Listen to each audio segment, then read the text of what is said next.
sumasama ang loob ko. Kaya ang nangyayari, pinipilit kong baguhin natin ito. To those who are a little bit wary about this Public Service Act being open. Yeah, with all due respect, I agree with the reciprocity, but the first one I don't. Because if you have a strict regulatory framework, then it can be a to whom it may concern. So I think we should not ban XYZ. Just a quick correction for the record. With all due respect, I certainly did not say that Filipino first is a passé policy. In fact, One I of your believe source persons, I stand. Which means to talk. That's why Parliament is like talking environment. You talk. If you zipper your mouth there, I mean, you'll be ousted in the next election because everybody. That's why no bobo can be member of Parliament. By Wala na ho akong pag-uusapan dito, kundi mag-parliamentary na tayo. Para harap-harapan tayo. Ang hirap ng ganito, taguan eh. Hindi ako sanay sa taguan. Ang bihira, oo. Ito, isang pagbati po ng isang magandang umaga po. Isang bagong umaga para sa Inang Bayang Pilipinas. At ako po ay umaapaw po ang kaligayahan sa aking puso sapagkat yung akin pong idol senator na yung pong matatawag kong isa sa mentor ko po dito sa Senado ay akin pong kasama at siya po ang chairman ng subcommittee na ito. Alam niyo po, isa pong karangalan talaga na isang senador na abogado, isang senador na ekonomista. Siya po ngayon ang chairman ng subcommittee na ito. Maraming salamat po sa usapin na yan.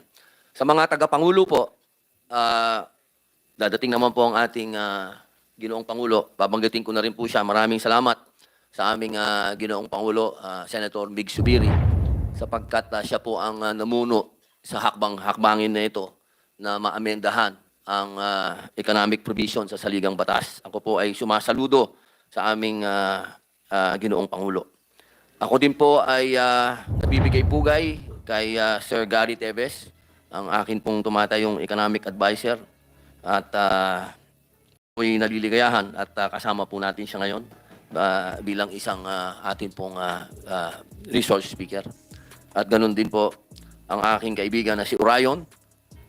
Sir, maraming salamat po at nandito po kayo. Noong pa man, batid naman po ninyo ang aking damdamin tungkol sa pag-amyenda ng ating saligang batas. Simula nang ako ay mahalal bilang senador at maitalagang tagapangulo ng committee ito, ay isinulong na po ng inyong lingkod ang mga mungkahing susog, partikular sa mga pang-ekonomiyang probisyon na sa aking paniniwala ay nagiging hadlang sa ating pag-arangkada tungo sa tunay na pag-unlad. Subukan nating lagyan ng konteksto. Ang ilan sa mga economic provisions sa 1987 Constitution na hinahangad nating amendahan ay minana pa po natin sa mga naunang saligang batas. Marami-rami ng dekada ang nakalipas. Ito po ang panahong sariwa pa sa kaisipan at damdamin ng mga bumalangkas ng konstitusyon ang napakahabang mga taon ng pananakop ng mga dayuhan sa ating bayan. Kaya't pinalakas ang Filipino First. Ito ang prinsipyong isinasaisip at isinapuso ng mga delegado. Fast forward po tayo sa kasalukuyan. Ano po ba ang kinaharap ng Pilipinas bilang isang bansa sa kontemporaryong panahon? Meron pong isang termino, globalization. By definition, globalization is the word used to describe the growing interdependence of the world's economies, cultures, and populations brought about by cross-border trade in goods and services, technology, and flows of investment, people, and information. Sa isang kalungkutan, ang mahigpit na provision po sa ating saligang batas ay hindi na angkop sa pandaigdigang kalakaran sa ekonomiya. Nabanggit na rin po natin ito noon. Sa kasalukuyan, ang ating bansa ay pangatlo sa 83 na ekonomiya. Sa pinakamahigpit sa mga regulasyon base sa Foreign Direct Investment Regulatory Restrictiveness Index ng Organization for Economic Cooperation and Development. Base sa Foreign Direct Investment Attractiveness Scorecard noong 2020, ang Pilipinas ay nasa dulo, 13th sa 14th na ekonomiya sa Asia Pacific. Pang 13 po tayo sa 14 na ekonomiya sa Asia Pacific. Batid naman po nating sinubukan na itong gamutin sa pamamagitan ng pagpasa ng Public Services Act. Subalit nga po, nung ating binigyan diin nung nakaraan at binanggit din ng ating Senate President Juan Miguel Zubiri ang nakabinbing pang-question po nito sa Korte Suprema ay nagbibigay pa rin ng alinlangan sa mga dayuhang mamumuhunan. Ito po ang dahilan kung kaya't hindi pa tayo makaarangkada sa implementasyon ng batas. Sa paghahain po ng resolusyon bilang 6 ng ating mga iginagalang na mga senador, Senate President Zubiri, Senadora Ligarda at Senador Angara, natutuwa po ako na mabibigyan ng pagkakataon ang diskusyon sa pagpapaluwag ng ating konstitusyon tungkol sa mga restriksyon sa mga pampublikong kagamitan, institusyong pang-edukasyon at industriya ng advertising. Ako po ay nagpapasalamat sa tagapangulo ng Senado sa kanyang malawat na pangunawa sa prinsipyong aking tinitindigan, gayon din sa aking mga kasamahan dito sa Senado. Muli po, ako po ay nagpupugay sa ating Pangulo ngayon ng subcommittee na ito, Senator Sani Angara, sapagkat ito pong hakbang na ito ay tunay na aking pong pinaniniwalaan na makatutulong sa pag-unlad ng ating bansa at makawala po sa tanikala ng pangungutang sapagkat sa usapin po ng lohika, kapag ka may investment, ibig sabihin may puhunan. Kapag ka may puhunan, ay merong iikot na pera. At pag umikot ng pera, magkakaroon po ng trabaho, magkakaroon ng tamang sweldo, at magkakaroon po ng ibig sabihin ng pagtakbo at pag-ikot ng ekonomiya. Kaya muli po, maraming salamat at mabuhay po. Maraming salamat, Chairperson Senator Robin Padilla, ang chair ng ating Committee on Constitutional Amendments. Thank you for the kind words, Senator Chairman Robin. At gusto nating kilalanin din po ang ating mga kasamahan na kakarating lang po. Senator Risa Hontiveros, our chair of the Committee on Women. Good morning, ma'am. And the Deputy Minority Leader as well. Senator J.B. Ejercito, our Deputy Majority Leader and the chair of the Senate Committees on Housing and Local Government. And Senator Win Gatchalian, our hardworking chair of the Committee on Basic Education and hindi na energy, I always think your energy. Ways and Means. Good morning, dear colleagues. Thank you for your trust and the chairman's trust in having me chair this committee. We'd like to acknowledge our very distinguished guests, and we're very fortunate today to have them with us. We have them in person as well as online. We have no less than former Chief Justice Hilario Davide Jr., who is with us. I think he's come all the way from Cebu. Thank you, sir.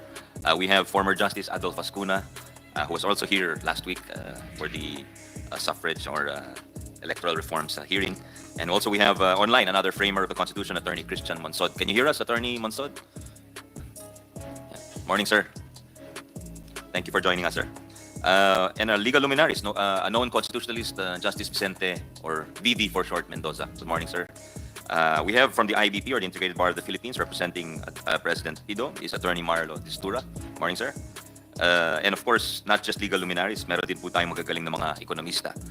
We have Dr. Gerardo Sicat from the UP School of Economics, who was one of the first NEDA Director Generals, if I'm not mistaken, sir. We have, maybe we could say from the opposite side of the spectrum, Sunny Africa, a graduate of, they say it's a good institution, the London School of Economics, and representing the Ibon Foundation. Morning, sir. We have a former Finance Secretary, Gary Teves, is with us. Sir, morning. And from the Constitutional Reform and Reunification Movement, we have Mr. Orion Perez Dungdung. Morning, sir. Thank you. We invited more, but I think some could not make it, and some submitted their position papers, which we will share with the members of the committee and the public. Hopefully, we can post those online as well. So I'd just like to ask, before I turn it over to our distinguished resource persons, tatanong ko lang po sa ating kasamahan, baka meron silang pangunahing gustong sabihin or initial remarks. Your Honors, yeah. Senator Risa, go ahead, ma'am. Salamat, Mr. Chair, at magandang umaga po sa ating lahat. Maraming salamat po sa inyo. Salamat kasi ang hearing natin na ito para sa resolution of both houses, RBH 6, ay tanda na parang suspended rin muna ang diskusyon dito sa Kongreso niyang huwad na People's Initiative. Kaya sana nga yung temporary suspension ng COMELEC ng mga proceedings sa PI maging permanent na rin. Itapon na natin sa basurahan yung PI na yan. In any case, dear colleagues, hindi po nabawasan ang pag-alala ko sa mga probisyon ng saligang batas na nais i-amyenda ng RBH 6. Kaya salamat po sa pagkakataong pag-usapan ito. Dahil magbabantay talaga ako na hindi tayo mahaluan ng mga panukalang magpapahina lang sa ating demokrasya.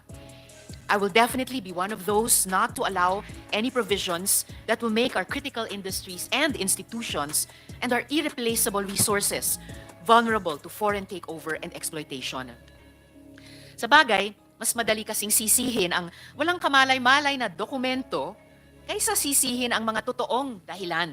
Korupsyon, red tape, malabong burokrasya, at mataas na singil ng kuryente ang nagtataboy sa mga lokal at dayuhan na investor. Walang pananagutan ang 1987 Constitution sa mga bagay na yon. Una sa lahat, yung sinasabi nilang restrictive di umano, hindi po yan totoo. Bukas na po ang ating tindahan, ladies and gentlemen. We have introduced numerous legislation that have already liberalized our sectors.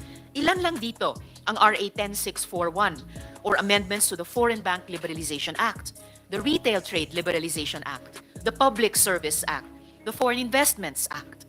So much of the Philippine economy is already open to foreign participation.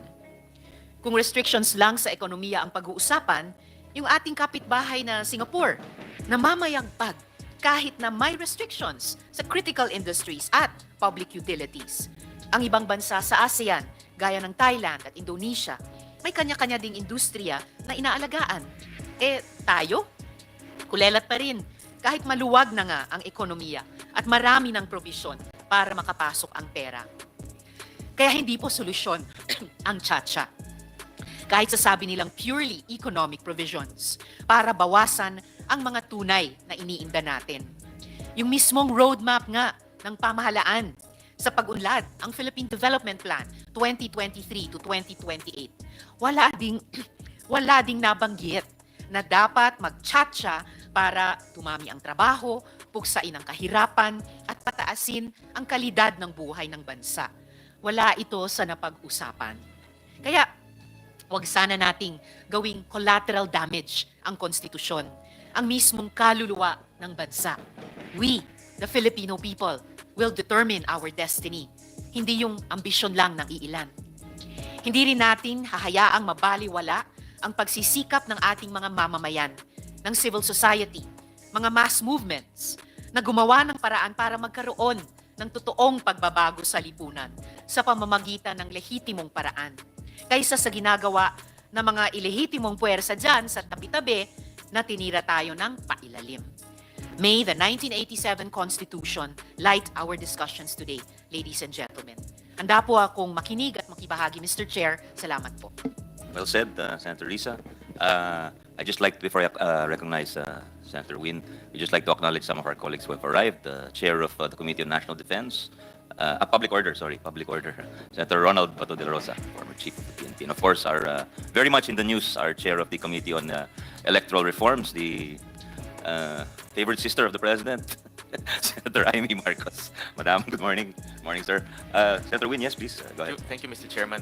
Just a brief opening statement. First of all, I'd like to thank the chairman of this subcommittee for hearing my resolution. I actually filed my first version of this amendment to the economic provisions of our Constitution in 2019, which is the previous Congress. And I would like to, gusto ko rin po pasalamatan po ang chairman ng Mother Committee na ito, Committee on Constitutional Amendments, for holding 10 hearings, Mr. Chairman, nationwide, no? From Luzon, Visayas, and Mindanao. Cebu, Baguio, Davao. I'd Chairman, like to acknowledge also our majority leader, that's Senator Villanueva, and this is Senator Gatchalian. Go ahead, Senator Gatchalian. Thank you. So I'd like to thank Chairman Robin Padilla for starting the ball rolling with 10 hearings. In fact, I read parts of his hearing, I read the parts of the transcript of his hearings, and there were a lot of things covered, and it's good to discuss those items in greater detail in the days to come. But Mr. Chairman, I'd like to flash a few slides that led me to file this resolution. First is the FDI restrictive index that was mentioned by Chairman Senator Robin Padilla. We're second in the whole world in terms of restrictiveness, in terms of opening up our economy. And because of that restrictiveness, the FDI inward inflow in ASEAN, and this is the next slide, we're actually at the tail end of the pack in terms of attracting FDIs. And if you look at Singapore, which is a smaller country compared to us, they're attracting more than 5-6 times more FDIs compared to our country. So, Mr. Chairman, this led me to file this resolution. And admittedly, there are many issues and details that we need to discuss, especially unintended consequences. And I'm here to listen to our panel of experts as to what are the potential unintended consequences that we need to safeguard. But the overall goal of this representation is to create more jobs by opening up our economy, speed up our growth by attracting more FDIs to our country, and hopefully by amending our constitution, we can attract critical foreign direct investments to critical industries in our country. So again, Mr. Chairman, thank you very much for hearing this resolution. And I thank again Senator Robin Padilla for hosting 10 hearings in this measure. Thank you. Parang sinasabi mo, Senwin, dapat mag-10 hearings din ako. Ha? Baka hindi matuwa yung ating mga kaibigan sa kabilang kapulutan. But thank you for sharing with us those very important facts. Any other preliminary remarks from our colleagues before we go to our Senator Jaime? Yes, very briefly, as your former chairman of Economic Affairs, the truth is that I was in close contact with most of our foreign investors and locators almost daily, and never once did they mention a change in the Constitution. Each time they stated that there was a need for lower rates of electricity, infinitely better infrastructure, less red tape, and a predictable and reliable regulatory framework. At no point did they say that the Constitution needed to be changed. Having said that, I am also puzzled by the list that has been provided for public services, given the many problems we have had with NGCP and the constant investigations here in the Senate. We are all fully aware that basic education, as well as all aspects of private education, are shrinking in revenue, in number, and in employment. So why education will be turned over for foreigners, for our children, also being converted into aliens, is a puzzlement to me. Finally, the advertising is also somewhat bizarre, given that the large advertising multinationals are already present in the country, and that advertising involves very little investment at all. Having said that, on the economic aspect, may I also get perhaps some clarity on the manner by which the so-called restrictive economic provision shall be amended. The Senate version, passed by our good chairman, indicates a constituent assembly without mentioning the name, but clearly stating that 3/4 would be involved. However, the House version calls for a constitutional convention, or at least that's what I understand from what was passed in third reading in March earlier last year. So if we could be elucidated on the process for the CONCON, which would clearly be far more expensive, and which would in fact surrender the control of both houses over the subject matter once the Constitutional Convention has been elected and convened. So what safeguards do we have, and what choice do we have between the CONCON and the CONAS, which once again is a difference between the two houses? Thank you, Mr. Chairman. Very much, Senator Jaime. Very good questions, very good points, and we will seek clarity from our learned resource persons in due time. Yes, Senator Bato, please go ahead, sir. Thank you, Mr. Chairman. I just would like to state for the record that I am here to support you in this endeavor as our subcommittee chairman, and also our mother committee chairman, Senator Robin Padilla. And I would like to listen to our highly esteemed resource persons. Na yung ibang pangalan ay memorize ko na nung ako'y elementary pa. Memorize ko na sa aking subject na social studies. Thank you, Mr. Chairman. Benimajo, parang nagpapabata ka daw, sabi niya.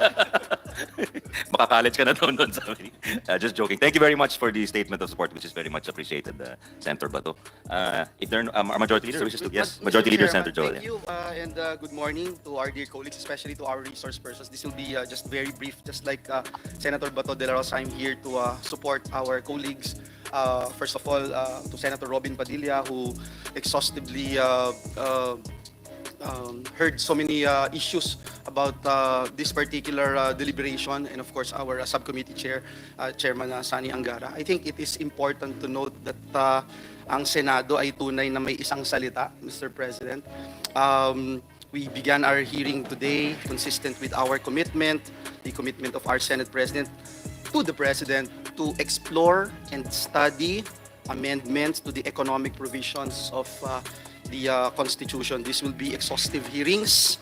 Unlike itong Peking PI, hindi naman ito ira-rush. We will do it right.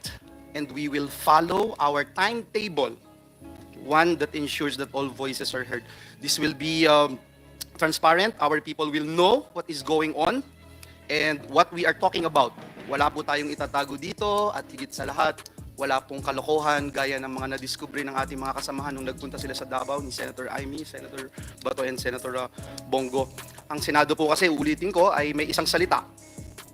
May isang salita. This was our commitment from the very beginning, and we only went off track because of this ill-fated Peking initiative that was pushed by some quarters with the support of the House of Representatives. At klaro po yan, wala naman pong naniniwala na sa kanila na wala silang kinalaman dito.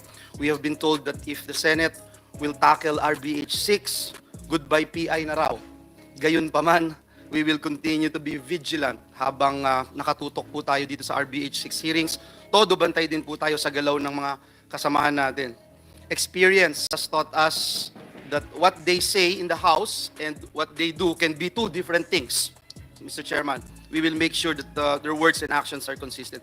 These are parallel efforts that aim to protect the processes involved in amending our charter, while we make sure that RBH 6 sticks to the original intention to amend only economic provisions of the Constitution. We will also continue to be proactive in our measures to thwart unconstitutional chacha efforts. Kasama dito po yung investigation natin dyan na pinangunahan ni Senator Amy Marcos. Linawin ko lang po kasi yung sinasabing ceasefire, ceasefire sa usapin ng PI. Kaya we will refrain from debating on this issue. Pero yung ceasefire po does not mean cease working or stop the PI inquiry. Kasi syempre, kung may nakita po tayong sablay, matawa si Senator Bato kasi ang dami na niyang nakitang sablay eh.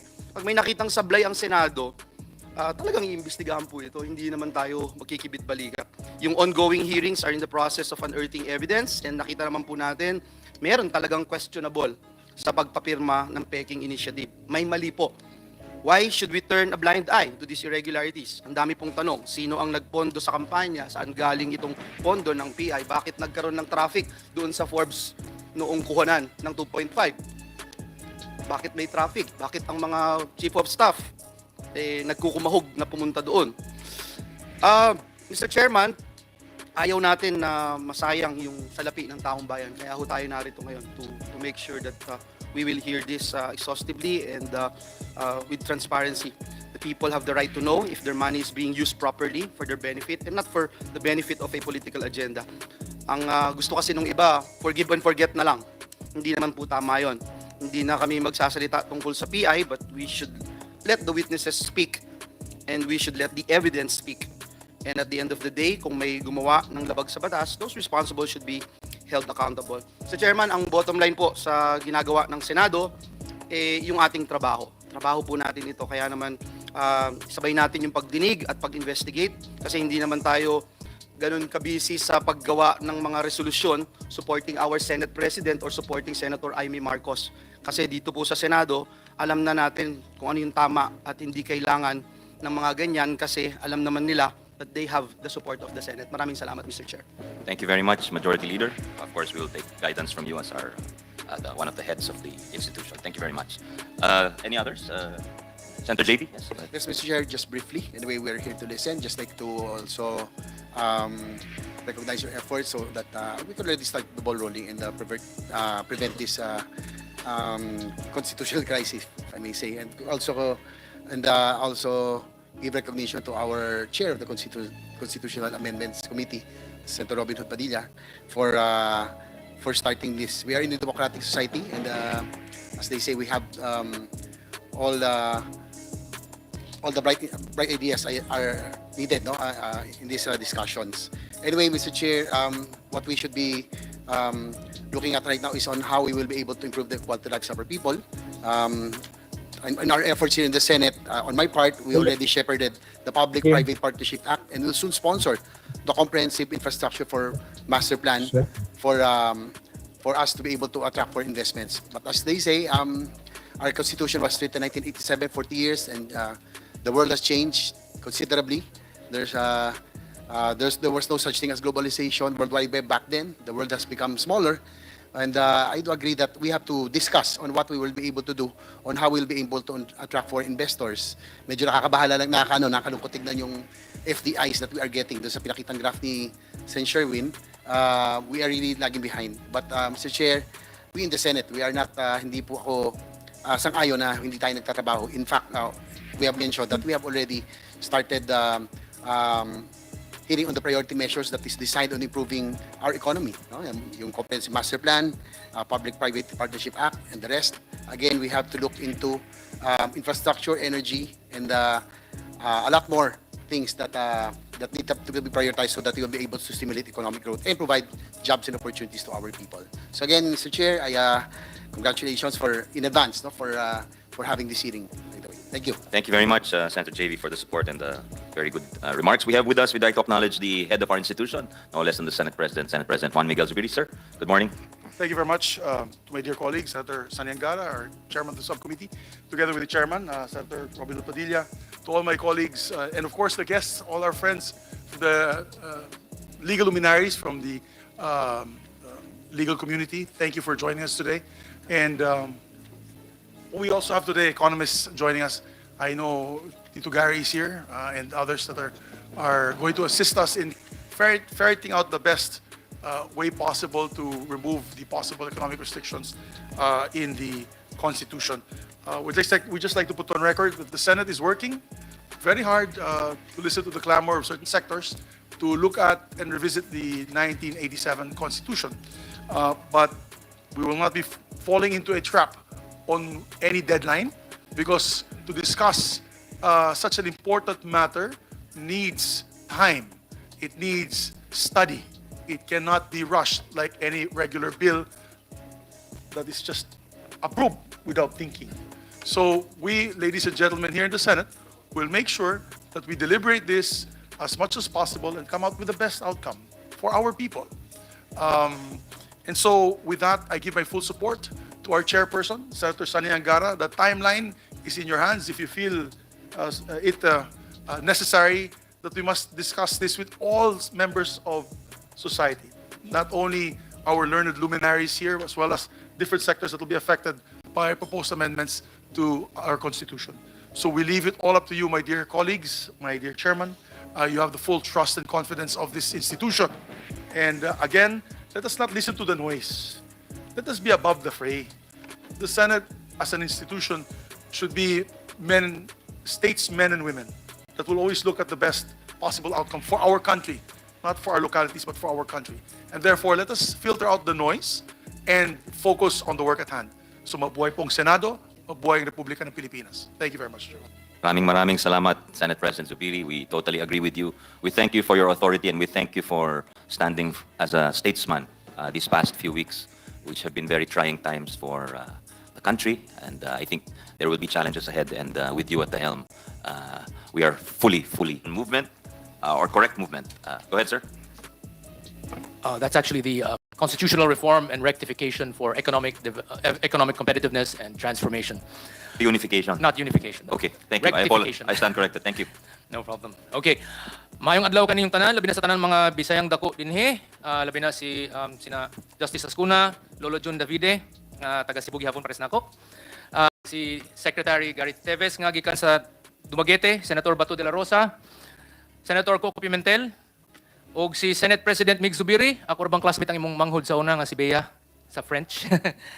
Maraming salamat sa akong kaibigan at idol na si Senador Robin Hood Padilla. Assalamualaikum wa shukran.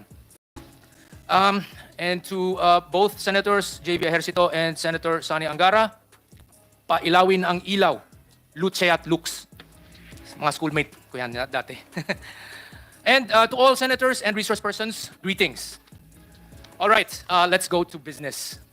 Whether or not we agree with the proposals made in RBH number 6, it is extremely necessary, in fact, long overdue, to at least amend or at best revise or even completely overhaul the 1987 Constitution, because the 1987 Constitution contains some flaws, as it was unfortunately quite hastily put together at a time when the Filipino people and many of those tasked with drafting the Constitution were a little way too in a hurry and emotional about certain topics.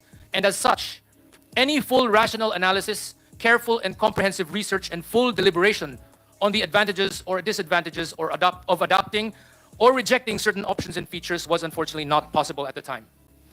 The end result of these flaws has been that the Philippines has been very visibly and obviously hobbled and hindered by the flawed 1987 Constitution from achieving the economic and societal success that we so desperately need, because some of the systems that we adopted were incorrect and have been proven to be incompatible with the kind of success that the Philippines deserves.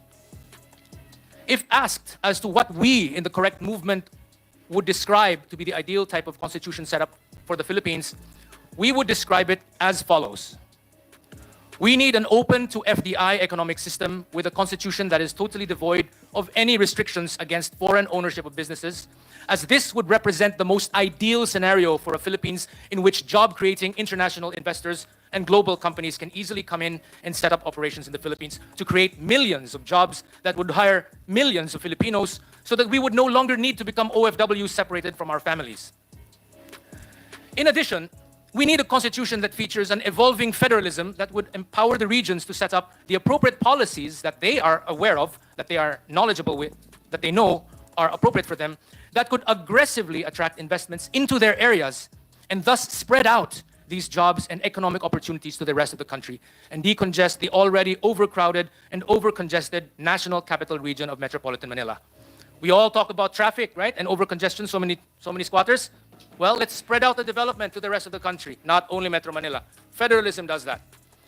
We also need to have a parliamentary system set up nationally, as well as parliamentary systems set up regionally, to ensure more effective, efficient, and high-quality governance with real-time monitoring by a shadow cabinet coming from the opposition, regularly watching over every move of the government, also known as the administration, and calling out any anomalies discovered before they could ever cause major problems to arise. I did want to say, additionally, the 1987 Constitution was written back in 1986. And at the same time, back in 1986, the Vietnamese government enacted their Doi Moi reforms. Doi Moi means renovation, which moved their country away from communist, Marxist-Leninist central planning, and they went with full-on capitalism, or at least they did so incrementally, and they started to get rid of any restrictions against foreign direct investments. And look at the effects. In late 2021, the Philippines was overtaken by Vietnam in terms of GDP per capita. Ayan, naungusan po tayo. And I've been to Vietnam, and I was so envious of their progress. I've worked with the Vietnamese in my project when I was working in Philips in Singapore. So I've seen how dynamic they are and how they can actually speak very good English now because they need this skill to be able to work in foreign companies that are coming in droves in their country. Now, I mentioned a lot of reforms, right? But because next year, 2025, is an election year, we know that we do not have much time. So let us, for the sake of being, of time, concentrate first on removing the anti-foreign direct investment restrictions. All right, so constitutional restrictions against FDI, the Philippines is first to be eliminated. Our economic system is one that is characterized by a parochial and autarkist protectionism, resulting largely from a misguided form of nationalism that is incompatible with the realities of the Philippines, including but not limited to its lack of local technological and scientific innovation, lack of an indigenous business culture, low savings rate, low capital accumulation rate, weak culture of entrepreneurship, and many other systemic factors that have caused the Filipino first policy to fail and cause suffering for a greater number of our people. By embedding numerous anti-foreign direct investment restrictions in the Constitution, such as 60-40 and 70-30 equity sharing agreements, favoring local investors and keeping international investment participation low, or outright bans, there is hardly any wiggle room or flexibility, as these restrictions cannot be changed when the global economic situation changes. Most importantly, the Philippines ends up at the losing end when side-by-side comparisons are made, such as when comparing the Philippine Constitution against the Vietnamese Constitution or against the constitutions of other countries within the ASEAN region. And it is not difficult to see why. The Philippines is the only country in the region with such explicit numerical restrictions against foreign direct investments, while other countries have no such restrictions written in their constitutions. While other countries certainly do have restrictions regarding the entry of investments or any regulations, they are often not as restrictive and oftentimes not even requiring that the foreign investor have a merely minority ownership share. And more importantly, they are written purely in statutory legislation, which can be easily amended or repealed when called for or when economic conditions change. I'll give an example, just a little bit of an analogy. Kung magsisipilyo tayo, saan natin natatago ang sipilyo? Kasi madalas natin ginagamit ang sipilyo natin. Lalagay ba natin sa loob ng safe, na yung safe ay kinakailangan ng combination at may sa mata at saka yung fingerprint at saka kung ano may 5-minute na timer? Siyempre, namamadali tayo, di ba? Kapag kinakailangan natin gamitin ng isang bagay na madalas, nandun dapat ready gamitin, di ba? Yung mga hindi madalas ginagamit, yun yung hindi madalas binabago, yan, ilagay mo sa safe. Most are like you're putting it in the safe. And if you put economic restrictions in there, which should be dynamic, they should be changed whenever things change, whenever economic situations are changed, you're not going to be able to make those changes because of the difficulty of doing so. Recently, there have been attempts to address issues by creating circumventing mechanisms through legislative workarounds, such as making changes to the Foreign Investment Negative List or amending the Public Service Act. These attempts at addressing the Philippines' restrictiveness, however, are ultimately incomplete and only partially effective because most international investors and global companies look at the Constitution first before looking at legislation. When they find that a country's constitution is restrictive, that country, unfortunately, automatically gets eliminated from their shortlist. How do I know this? Because I've been an OFW in Singapore for a very long time and I've met with many high-ranking people from the HQs in Singapore. Yan ang sinasabi nila, natatanggal lagi tayo sa kanilang mga shortlist at the earliest round pa lang, sa constitutional round pa lang. Leaving only countries whose constitutions are silent regarding the restriction of foreign direct investments. This explains why the Philippines automatically gets eliminated early on, while countries like Singapore, Vietnam, Indonesia, Malaysia, Thailand, etc. remain on the list and eventually emerge victorious. Again, none of them have anti-FDI restrictions in the constitutions, in their constitutions. Only we do. The problem truly is that a misguided ideology of parochialism and insular protectionism have become ingrained within the Pinoy psyche, and yet there is no strong entrepreneurial and business culture supported by a strong culture of frugality and savings that would have allowed numerous local business empires to flourish and become globally competitive. Instead, the protectionism set up by the Filipino first policy and ideology had spawned ineffectual and inefficient local businesses owned often by the entrenched local oligarchy, characterized mostly by rent-seeking and complacency as opposed to excellence and competitiveness. But of course, there do exist examples that prove that Filipino businesses can thrive internationally, proving that protectionism is actually unnecessary. In Singapore, Jack and Jill snacks, of course from the Gokongwei group, are very popular. In China, the Liwaywai group's Oishi snacks are extremely popular. And I know this because I lived and worked in China in 2004. And when I was there teaching English and learning, sort of beefing up my Mandarin, galing kasi tayo sa Xavier, di ba? So, when I was there, some of my students would say, teacher, you come from Philippines.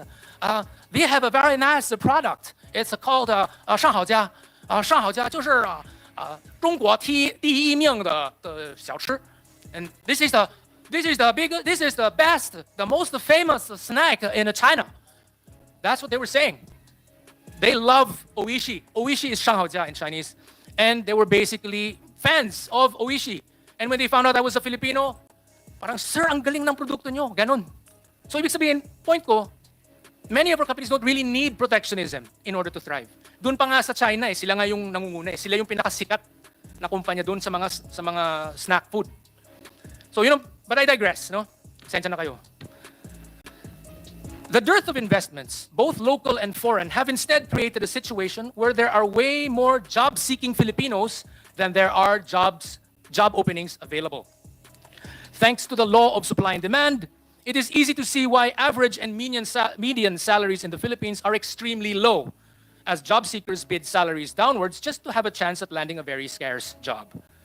Jobs in the Philippines oftentimes serve no other purpose than to act as a stepping stone towards overseas employment, as the very low salaries mean that most Filipino wage earners will never really meet their most basic needs, and becoming an OFW in countries where job openings far outnumber job seekers ends up becoming the only way for Filipinos to feed their families. Okay, here's where I tell my story. Please bear with me. These are my experiences as an OFW. I myself became an OFW since the late 2000 when I had made an internal transfer from having worked in Microsoft Philippines and transferred to Microsoft Singapore, doing the exact same thing. Okay, I had the same position, same job scope, but instantaneously ended up with a fourfold gross salary increase.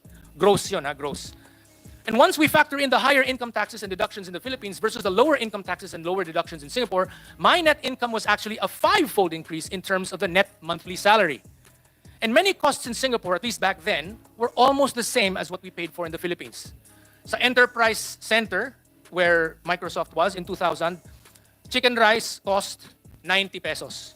When I moved to Singapore, when the exchange rate was 30 pesos to 1, I go downstairs from the office of Microsoft Singapore and go to the food court downstairs. It's $3. Pareho. Same price. So, pero ang laki ng sweldo ko sa Singapore kumpara sa sweldo ko sa Pilipinas. And I was already earning quite better than most peers. Now,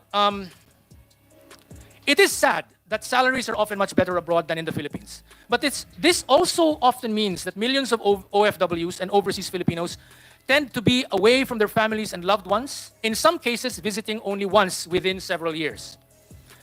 And the environment of the host country will not always be as welcoming, as I myself recently learned after I defended a fellow Filipina, Miss Zoe Gabriel, also based in Singapore, who was maligned and cyberbullied by a few cyberbullies in Singapore, including the very infamous Serene Ho, who happens to be part of a very small group of anti-Singapore government operatives who seek to exploit the situation of the growing number of foreigners in Singapore in order to try to cause resentment to brew against foreigners, including Filipinos, among Singaporeans, and thus blame the Singapore government for this influx of too many foreign workers and expats.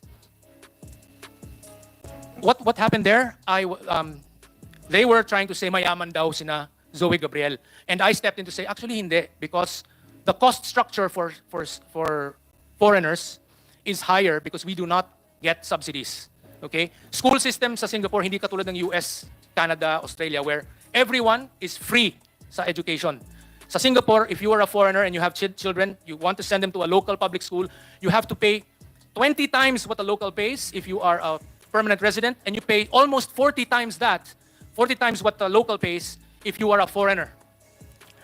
After I defended our compatriot by explaining why their attacks were based on factual inaccuracies, I became the victim of their extremely intensely focused and persistent cyberbullying, precisely because I had managed to disprove their false narrative that they were trying to peddle.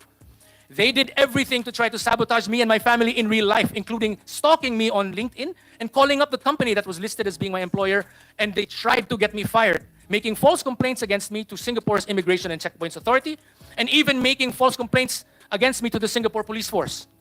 When they found out which parish church I attended in Singapore, they sent fake complaints to the parish rector and even to the archbishop. In addition, they seem to have had access to some database which made them aware of which preschool my son was attending, not far from where we lived. These are real vicious psychopaths. If they were in the USA, they would probably have become serial killers. I made numerous police reports and filed a magistrate complaint, but sadly, cyberbullying seems low on the police priority list. We received so many threats, and I got severely inconvenienced. I was subjected to intense defamation by these cyberbullies, which destroyed my reputation in Singapore, which eventually led me to lose my job and my source of income. And that is why I am here today in front of you and not in Singapore attending this hearing via Zoom, which is what happened in 2002. I was still working in Singapore then.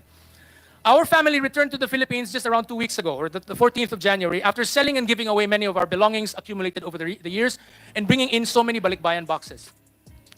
While OFWs and overseas Filipinos may seem a bit more prosperous than we had stayed on in the Philippines, some people in the host countries we stay in are not always that welcoming, and ultimately our host societies are not our home. So even if I had become much assimilated in Singapore, having so many local Singaporean friends and learning to talk the same way that they do, Serene Ho and those cyberbullies still saw me as an outsider, and they were singularly focused on trying to get me to leave Singapore.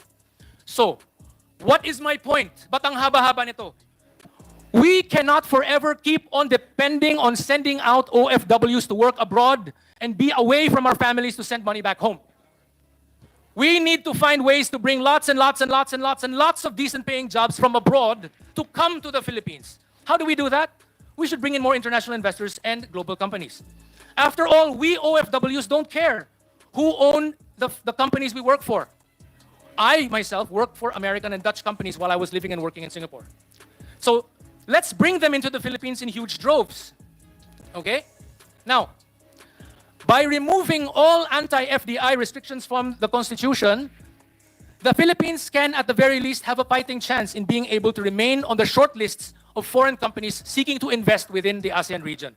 Eventually, if we play our cards right, the Philippines will succeed in doubling, tripling, quadrupling, or quintupling the amount of job-creating foreign direct investors that we bring in. Begging your indulgence, Mr. Dumdum, you've taken 20 minutes already. Oh, so sorry. if it's all right with you, could you wrap up and submit the rest of your Okay. recommendations? We appreciate the passion and Okay. the love of country. Thank All you. right.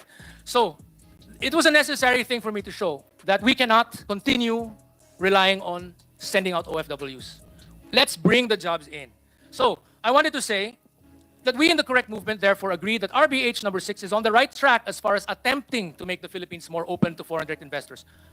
Unfortunately, we wish to state very strongly our position that the use of the phrase "unless otherwise provided by law," while better than the original scenario where such a clause is missing, does not quite achieve the intended effect of telling the international business community that the Philippines is serious about opening up to foreign direct investments, and is sadly a compromise suggestion that was concocted during the Noynoy Aquino administration's term as a means to attempt to placate his emotional attachment to his mother's constitution by somewhat defanging such anti-foreign direct investment provisions without deleting them. Mr. Chair. Deletion Mr. Chair. is the only way to go. Okay?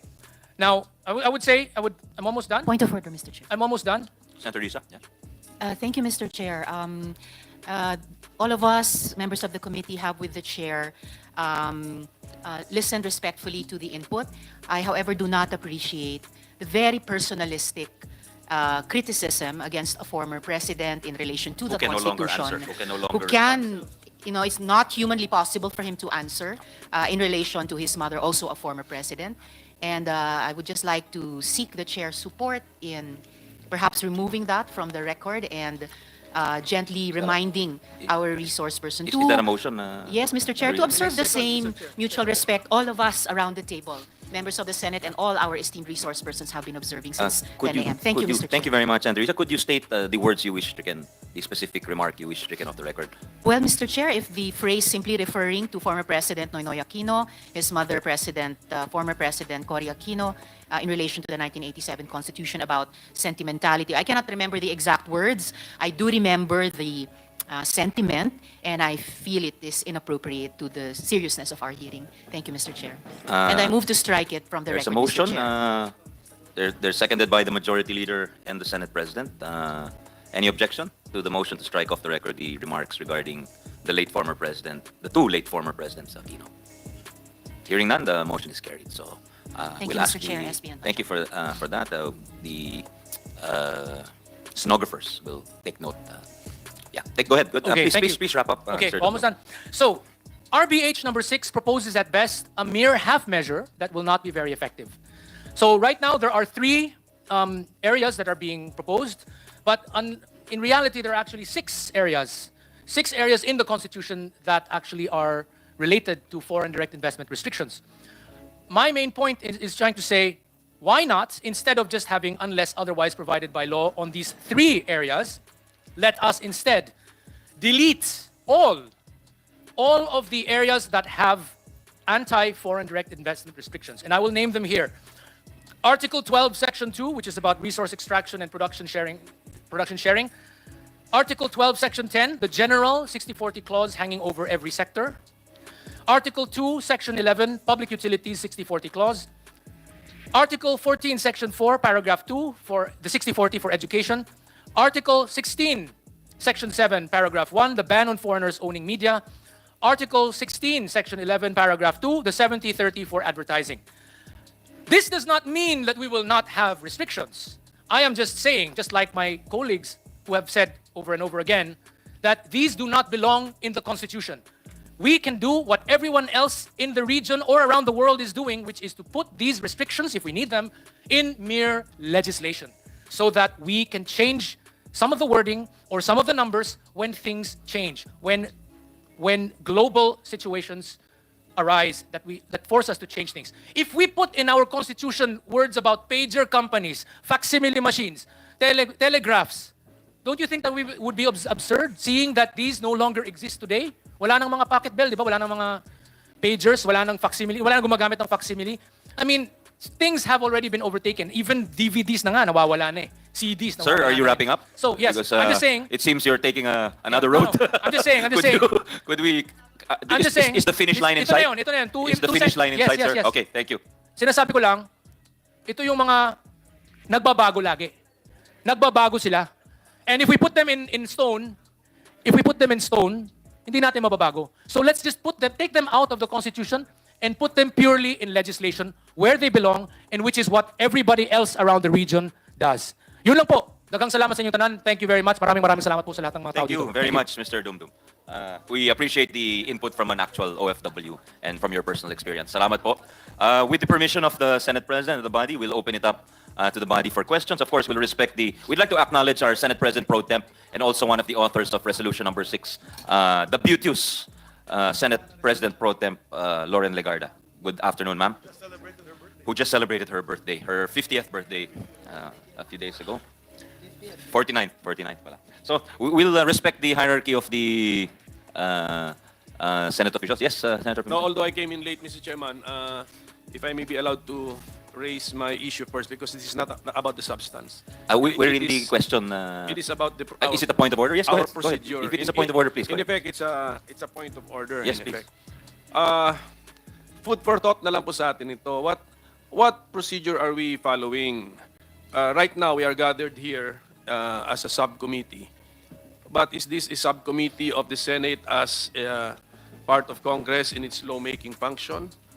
Or are we treating this as a subcommittee of Senate as part of Congress as acting as a constituent assembly? Kasi iba po talaga. Yun lang naman yung main difference nun eh. Lawmaking versus amending the Constitution. So, I'm raising the issue of our procedure. If you notice our rules, we have specific rules when we are acting as an impeachment court. Then we have rules when we are acting as lawmakers. We don't have specific rules when you're acting as a constituent assembly or a part of one half of a constituent assembly or a part of a constituent assembly. So, are we proceeding now as lawmakers and then at some point in time there will have to be a formal break when we will declare our gathering as already Congress acting as a constituent assembly? Do we do that later or do we do that as early as this moment, Mr. President, Mr. Chairman? If I may, Minority Leader, I think it's a very good point procedurally. But I think it's clear that we are acting with our constituent power already because we are actually dealing with an amendment to the Constitution. And I agree with you. Our rules are somewhat sparse with respect to constitutional amendments. But if we look at the jurisdiction of committees, Mr. President, under the Committee on Constitutional Amendments and Revision of Codes, it points out that there are 13 members and that it has jurisdiction on all matters proposing amendments to the Constitution of the Philippines and the revision of the existing laws. So that is the only specific, unless I'm corrected, that's the specific provision dealing with amendments to the Constitution. That's the only one I can see upon cursory. Thank you, Mr. Chairman. Actually, Yeah, if I may finish, Minority Leader, please, with your permission. That's the one I see. So that perhaps is what's giving us basis. But perhaps if we're not happy with that, we can talk to the chairman of the Committee of Rules, the majority leaders here, and perhaps that can be addressed. And we can, the members of the Committee on Rules can discuss any proposed changes to the rules, and then that has parliamentary. That's high in the hierarchy of parliamentary motions. So definitely, it's something that we can elevate to the plenary as early as today or tomorrow, if to the satisfaction of His Honor. if I may add, Mr. Chairman, that is actually the first thing I checked. So pagdating po sa rules natin, as a law-making body, we filed a resolution. It was referred to the proper committee, this one, and then a subcommittee was formed. But then, but when we now make further steps, if we now go beyond the committee will now have a recommendation. My point is there must be a clear break, Mr. Chairman, very clear break, when the Senate is no longer acting as a lawmaking body, but we are now performing our duties, our tasks as so-called constituent assembly, because we are now acting under Article 17, entertaining to propose amendments to the Constitution. So maybe for today's activity or event, we can justify it using our rules. Yan sinabi po ng ating chairman.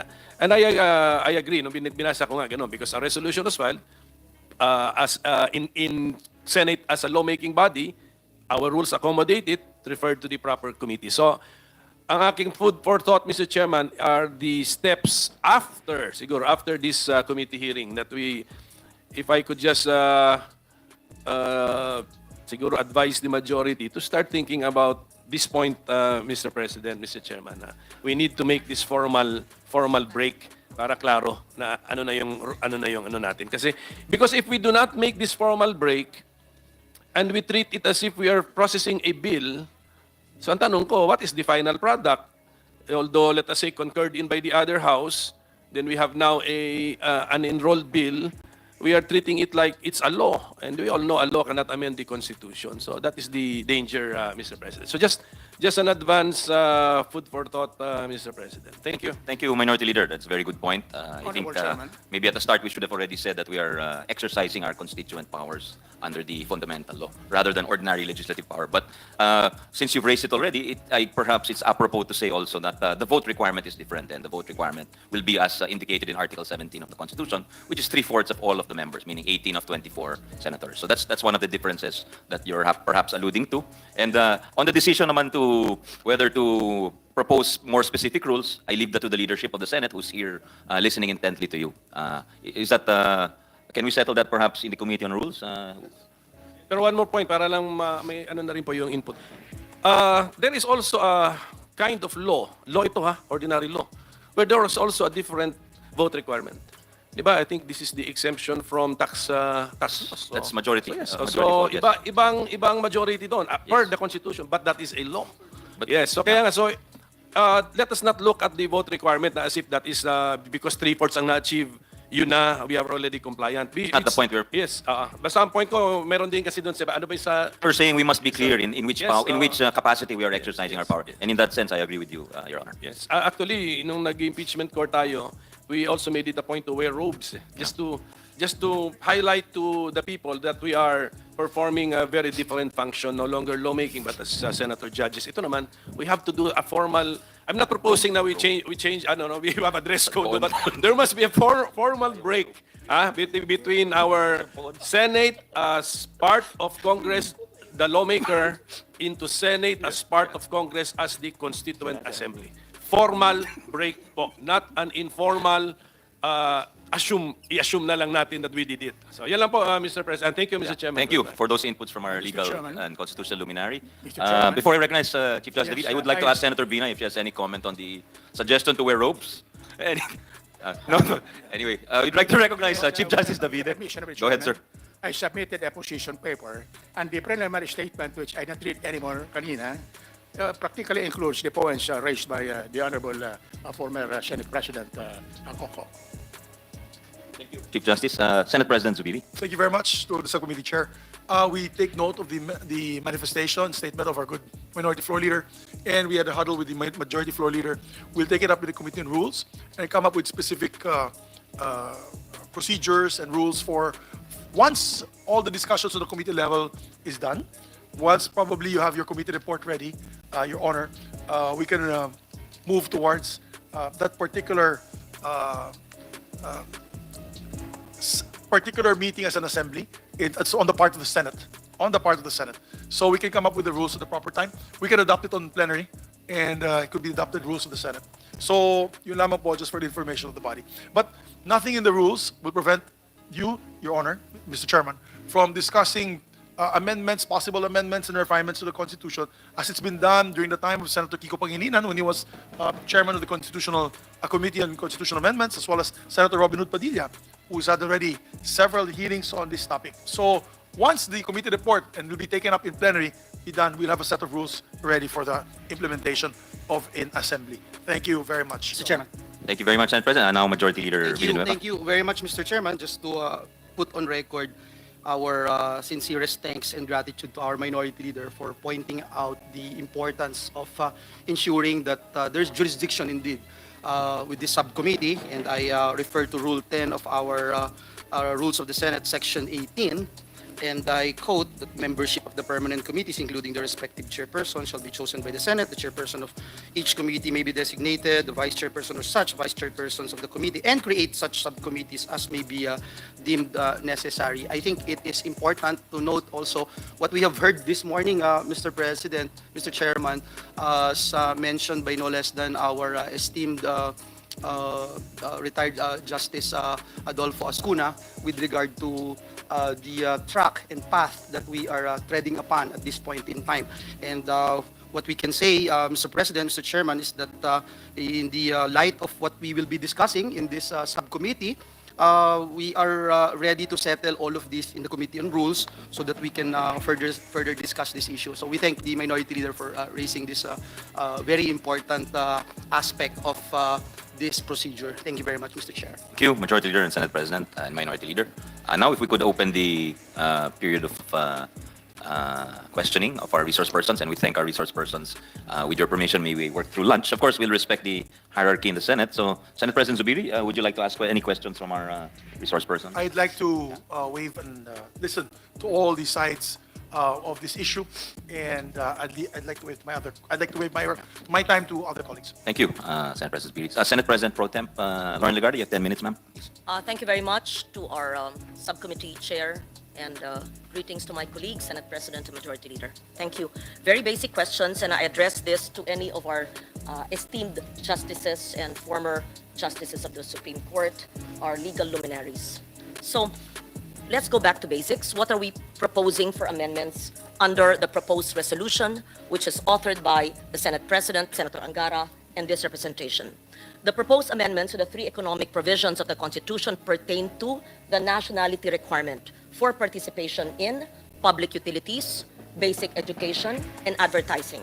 That's very clear. Only three specific economic provisions, no political provisions. While the proposals do not fix the level of participation of foreign nationals in the industries, the relaxing of the nationality requirement is expected to be achieved with the insertion of the clause which we included, which you mentioned earlier already, some had comments, unless provided by law. So far, I think it's clear I've laid the predicate of where my questions are going to. So, may I ask Chief Justice Davide, sir, Justice Adolfo Ascuna, and our other esteemed guests, what is the effect of the insertion of the clause unless provided by law? Because under the proposed amendment, the extent of the participation of the foreign investors in the industries is not determined at the time of the introduction of the amendments to the constitutional provisions. Obviously, it's just a phrase. Instead, the relaxing of the nationality requirements will be determined by the legislature, voting separately as a constituent assembly at some future time in the exercise of our lawmaking power, which will eventually amend the Constitution. In effect, the amendment grants the power to the legislature to modify only the nationality requirement on the industries covered, which I mentioned, which are three, without the more rigid requirements of amending the Constitution. Only the requirements with respect to passing a law shall then be observed when the legislature decides to exercise this delegated power subject to the approval of the executive and the exercise or non-exercise of the veto power. So in short, sir, in 5 minutes, I have somehow encapsulated the work we will do in the next several months. What it covers, the three economic provisions, the simple phrase that we're adding, unless provided by law, and what it will do eventually, and the delegation of power to the legislature. I therefore ask our esteemed justices, are you in agreement with our humble understanding of the RBH, or the resolution of both houses, which 3 senators had authored?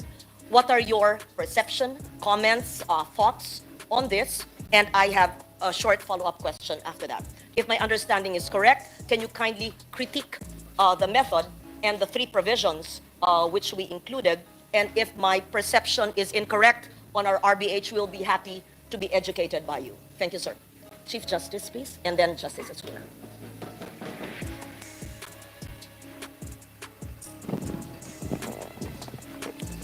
Resolution of both houses number 6, as I observed in my preliminary statement, is not very clear.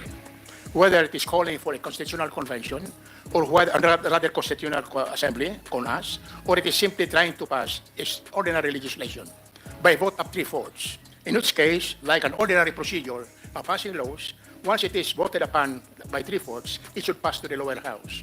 The lower house will now act on it as if it were an ordinary legislation coming from the Senate. If the lower house will agree to it, it should be by a vote of 3/4. However, on the other hand, if the lower house will add one more amendment, it may be another amendment. You remember that right now in the lower house, you have the lower house resolution of both houses number 2, which would include practically all of the economic provisions. The lower house can now include that. Then it will approve with the amendments. What will happen? The Senate and the lower house will call for a conference committee, and that is where the fight, well, probably the end of the fight will come in. On the other hand, if it would be a CONAS, it would be by a joint resolution. You have to follow the rules on how to call a joint Congress, a Congress in joint session. There must be an agreement between the lower house and the upper house to call for a joint session, precisely to act as a constitutional assembly. Thank you for that, sir. May I have your views, Justice Escuna, please? Thank you, Mr. Chair. I agree with Chief Justice Davide. There is a need to signal that you're acting now under Article 17. By the way, the word Constituent Assembly does not appear in the Constitution. Actually, the Constitution merely says Congress is the one empowered to propose amendments or revisions to the Constitution under Article 17. It's still Congress. However, when Congress shifts from its mere legislative function of making ordinary laws to one of proposing amendments or revisions to the Constitution, it has to signal the shift. How do you signal the shift? As I said earlier, instead of saying be it enacted, you say be it resolved. That's already a signal in addition to the title of your resolution, which is to propose amendments to the Constitution. There is no need for joint meeting or joint hearing. The Constitution doesn't require it. It merely says Congress may, by a vote of 3/4 of all its members, propose. So you can do that separately. But you have to signal that you are proposing now amendments or revisions to the Constitution. And I think it is sufficiently signaled by calling it be it resolved, and then your title, meaning proposal to amend. And you don't have to submit it to the President, unlike a bill that he has to sign. In amending or revising the Constitution, the President has no role whatsoever. It's just Congress plus plebiscite, the people themselves. And then, Mr. Chair, in the case of resolution of both houses, number 6, however, you do not merely put unless otherwise provided by law, but you change the wording of Article 14 by adding basic to the word education. In other words, you acted as if you are revising the Constitution by changing the wording. The effect, I know, is to limit the nationality requirement to basic education and allow foreign investments in higher education. But you're already doing what Congress should do later on. Just say, unless otherwise provided by law. So, just word it this way, educational institutions, etc., unless otherwise provided by law, shall be owned by Filipino citizens. Later on, Congress can pass a law saying that basic education is not, foreign investment is not allowed in basic education. That's how you do it. Don't change the wording of the law of the Constitution except to add unless otherwise provided by law. And then you can even put that in the title, a proposal to amend the restrictive economic provisions of the Constitution, Articles 12, 14, and 16, by adding the words unless otherwise provided by law. Ganun lang. What is the effect? The effect, if approved by 3/4 of the Senate and 3/4 of the House, it becomes a proposal submittable to a plebiscite. And you submit it to the COMELEC for COMELEC to hold the plebiscite within that 60-day, 90-day formula. And if approved by the people in the plebiscite, then the amendment is carried. The provision in the Constitution is now amended to read, education, etc., shall be owned by Filipinos unless otherwise provided by law. So it's still prohibited, but a law can be made to change it to allow foreigners. That on ordinary law, that's no longer amending the Constitution. You are now allowed by the Constitution to amend the law. Is that irregular? Of course not. There is already a provision in the Constitution now that says that practice of profession shall be limited. Practice of the legal profession shall be limited to Filipino citizens except in cases provided by law. Nakalagay na ngayon yan sa Constitution. Tingnan ninyo. So that formula is already in the Constitution, accepting.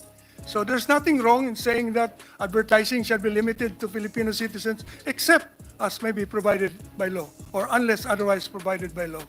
It makes it changeable by legislation. That's all it does. Thank you, Madam President. Thank you, Mr. Thank Thank you you. for that. With your indulgence, Senate President Pro Temp, the Senate President wants to intervene. Really quick on the ideas of course, Chief Justice Davide and Justice Cuna. We discussed it also very quickly on the side on the amendment of our rules. We had said that the committee may be allowed to do the committee hearings, get, of course, the advice and the inputs of different luminaries, whether in the legal field or the financial side, the financial sector, and all other sectors concerned.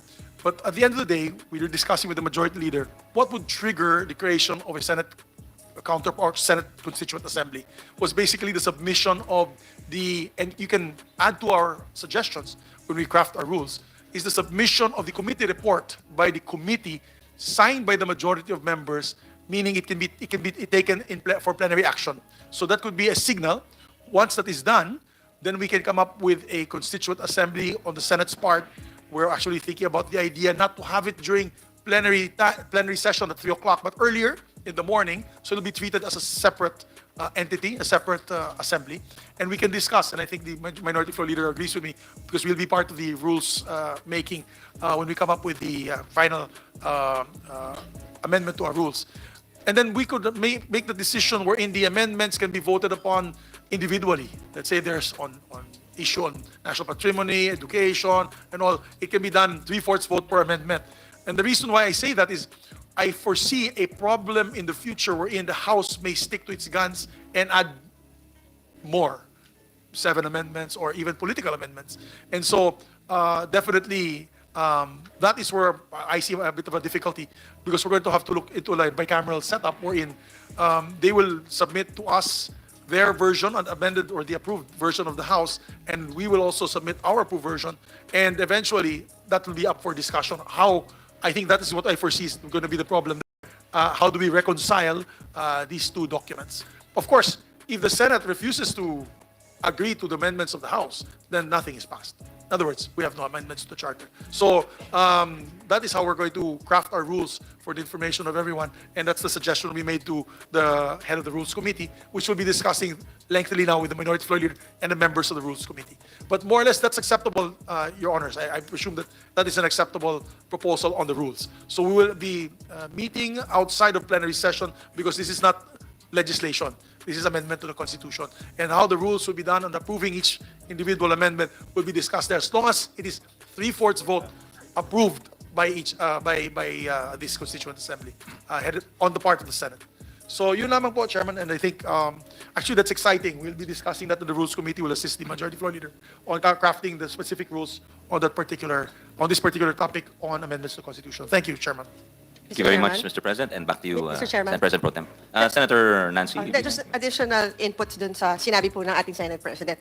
Kailangan po bang simultaneous, if we call as a joint assembly, should the House counterpart file a similar rules, or dapat din pa silang mag-convene as an assembly?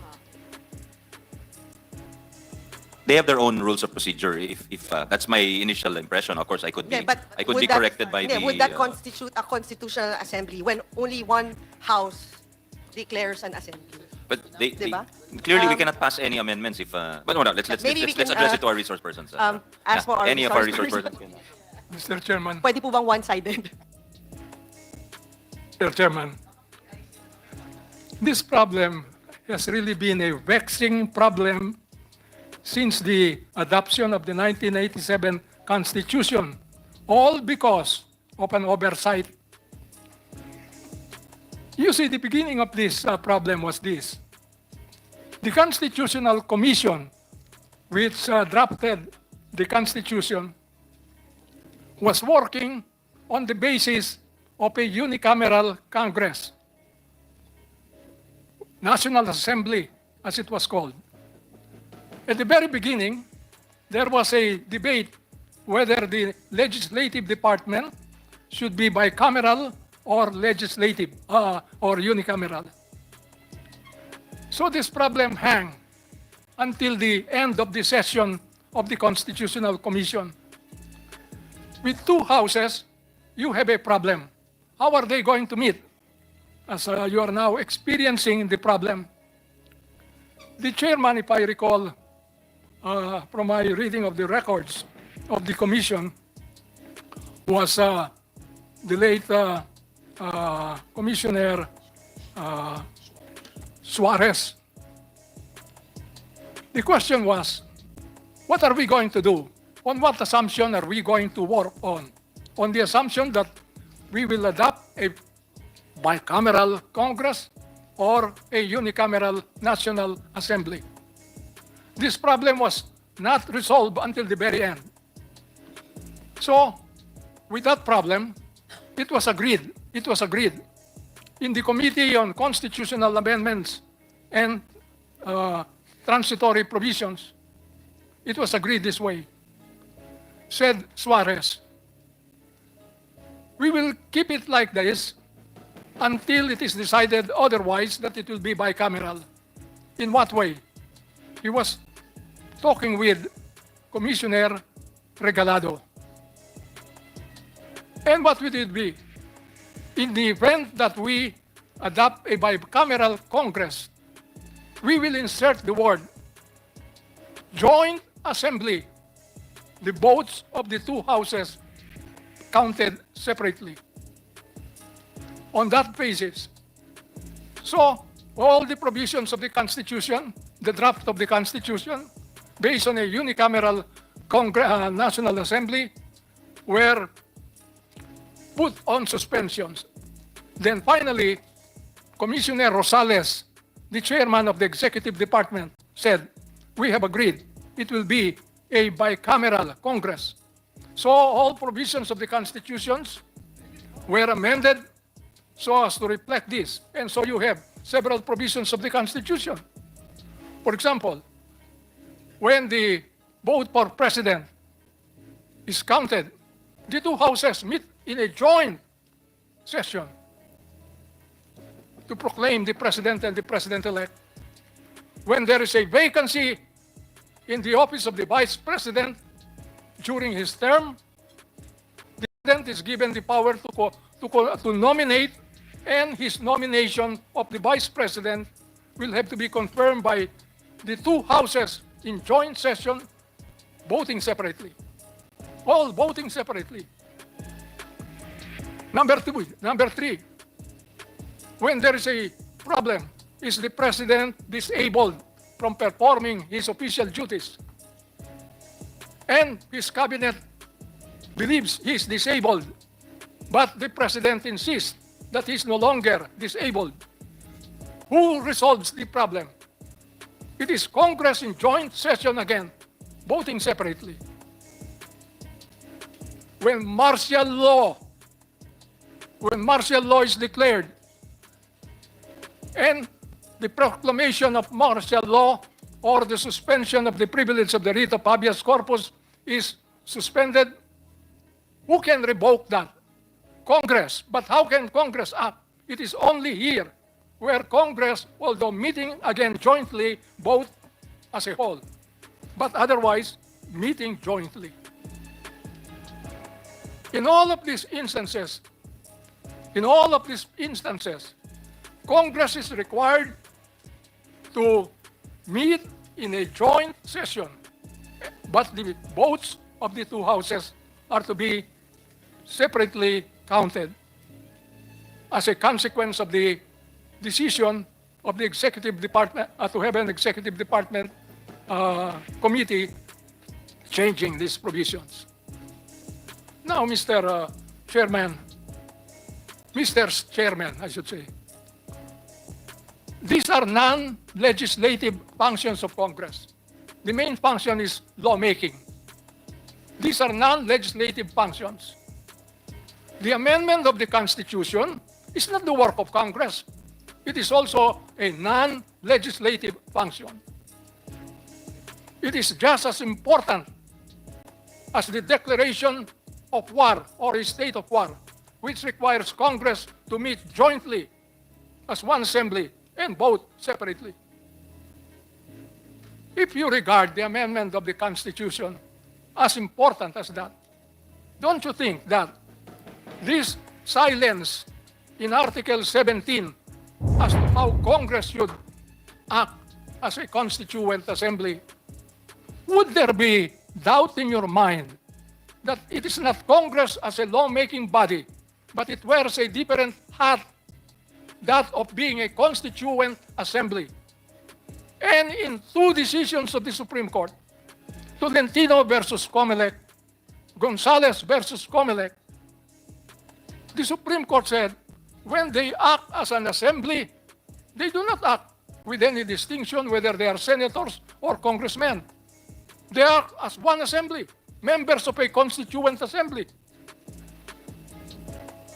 Therefore, I submit, Mr. Chairman, that this body is not a constituent assembly, nor a part of a constituent assembly. Because to become a constituent assembly, by resolution, my opinion is that the two houses must first agree to sit together and then pass a resolution to constitute themselves into a constituent assembly.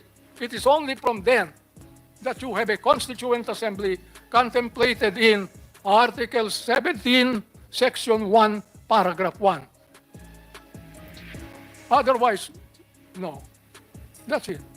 It was an oversight, and I think it behooves Congress. I've been raising this problem because many times I've been invited to testify before Chacha committees, both houses of Congress. And in both instances, I've insisted on that. Otherwise, to say that they must vote separately, you are disregarding the fact that Congress is not acting as a legislative body. Congress is acting as a constituent assembly. Isa lamang po, isa lamang assembleya, not Congress. Because when we speak of Congress, we speak with the two houses. We imply the House and the Senate. But when we speak of a constituent assembly, we call on the Congress to wear its other hat, that is, as a constituent assembly. Thank you. Point of order, Thank you, Mr. Chair. Justice Mendoza. Yes, what's the point of order, Senator Risa? Mr. Chair, thank Yes. you. And with thanks to the indulgence of the Senate President pro tempore, I think that Justice Mendoza is raising a prejudicial question.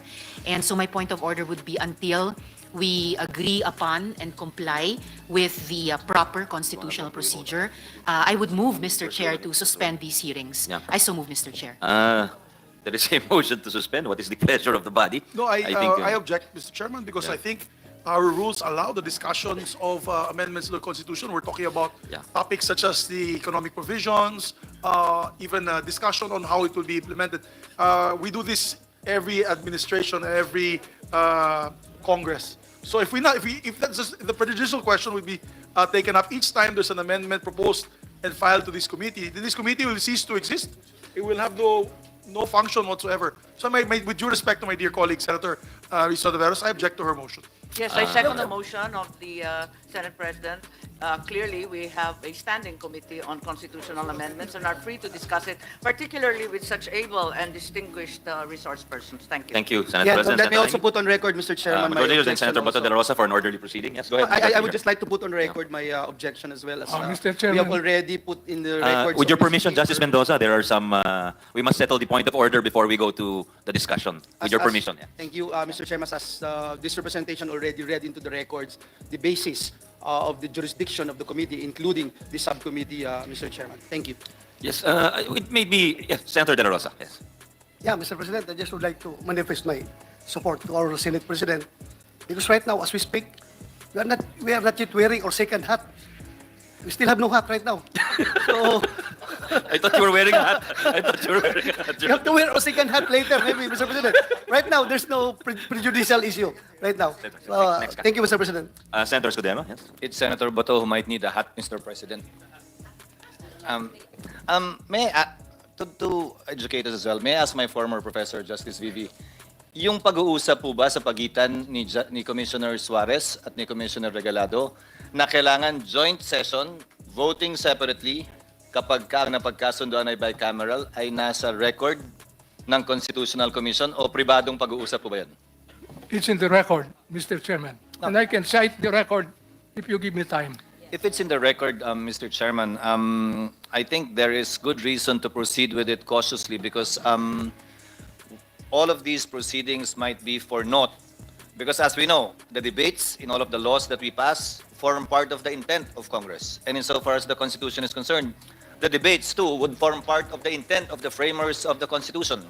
And if that is what they intended for it to mean, then we might be treading on questionable, to say the least, waters if we proceed in this manner.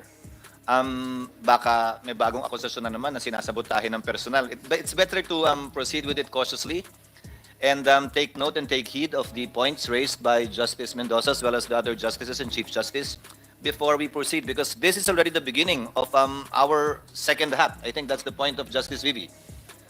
Mr. Chairman. Again, we don't know yet, and the committee report will be the product of this proceedings. So perhaps we can proceed with the hearing and hear out all of our resource persons. And for today, until we decide on the matter and be guided accordingly. Para naman hindi masayang yung hearing today. Yeah. I appeal to Senator Risa for at least for this afternoon. Thank you, Senator Cheese. Mr. Chair. Senator Lauren was also raising her hand. I think she wants to speak. And then the minority leader, I think, wants to speak also. So, Senator Lauren, Senator Pro Tem. Actually, I have not utilized my time, so. Yes, but there's a point of Correct. order, and in the rules, point of order takes precedence. Your I Honor. know, are the. So let's settle the point of order so we can go back Have to you you. settled it already? We've or- not. We've not. Not yet. We are hearing the Okay. arguments Okay. for and against, Your Honor. Yeah. May we settle the point of order, Mr. Chair, then I proceed with my questions for the justices. Yes. Yes, but please, After. that's why. If we can settle this, then we can go back to you. Senator Minority Leader, yes. Well, as I understand the point of order to be, it's not really a permanent suspension. It was just a temporary suspension of the committee hearing. State PRO, Your Honor. So that we can digest the inputs given to us. But I think the movant wants to add something. So Back to the movement, Senator Risa. Thank you, Mr. Chair and dear colleagues. So just to reiterate, as the minority leader said, my motion was to temporarily suspend the hearings until we answered what I believe is a prejudicial question being raised by Justice Mendoza, until we determine and comply with the proper constitutional procedure. And as part of, as the minority leader said, digesting what has been brought up so far, also through reviewing the records of the deliberations of the Constitutional Commission. But in the meantime, in response to the first objection of the Senate President and the request of Senator Cheese, and having clarified the intent of my point of order, because I feel, most of all, Mr. Chair, I feel what Justice Mendoza has raised is a prejudicial question. But for now, I submit to the objection and the ruling of the chair. So I For take today, it, Mr. you're not Chair. insisting Thank on you, the Mr. motion for today. Yeah. I am submitting Yours, to your- the objection, Mr. Okay. Chair. Thank you. Thank you for graciously doing so. That allows us to proceed. And of course, we want to place it on record. Justice Mendoza's opinion is one of many. And earlier we heard a contrary opinion from Justice Ascuna, who was a member of the 1987 Constitutional Commission. So even the best lawyers, this shows the public that even the best lawyers can disagree sometimes. Mr. Chairman. Yes, sir. Yes, Chief Justice Chairman. David. Just to add a little on the controversy. It is just to correct the part of the statement of Justice Mendoza on what happened in the Constitutional Commission. The fact of the matter is I happen to be the chair of the Legislative Committee, and my good friend Adolf here was the vice chairman of that committee.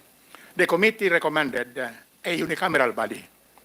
And at the time that the transitory provision, rather the article on amendments and revision to the Constitution and transitory provisions were taken up,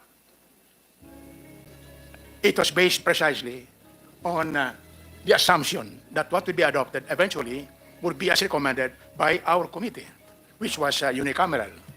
Unfortunately, during the plenary session on a voting as to the form of government, whether bicameral or the form of legislature, whether bica or uni, by one single vote, the committee lost.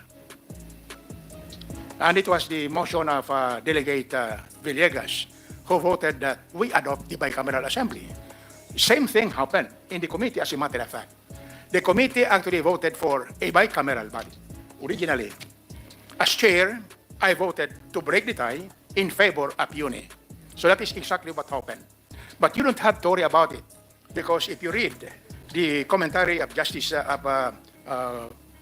Father Barnas, one of the members of the Constitutional Commission, in his book, The 1987 Constitution of the Republic of the Philippines, a commentary, 2003 edition, page 1297, it is very clear that Congress may do so, propose amendments either a single body or in a joint session.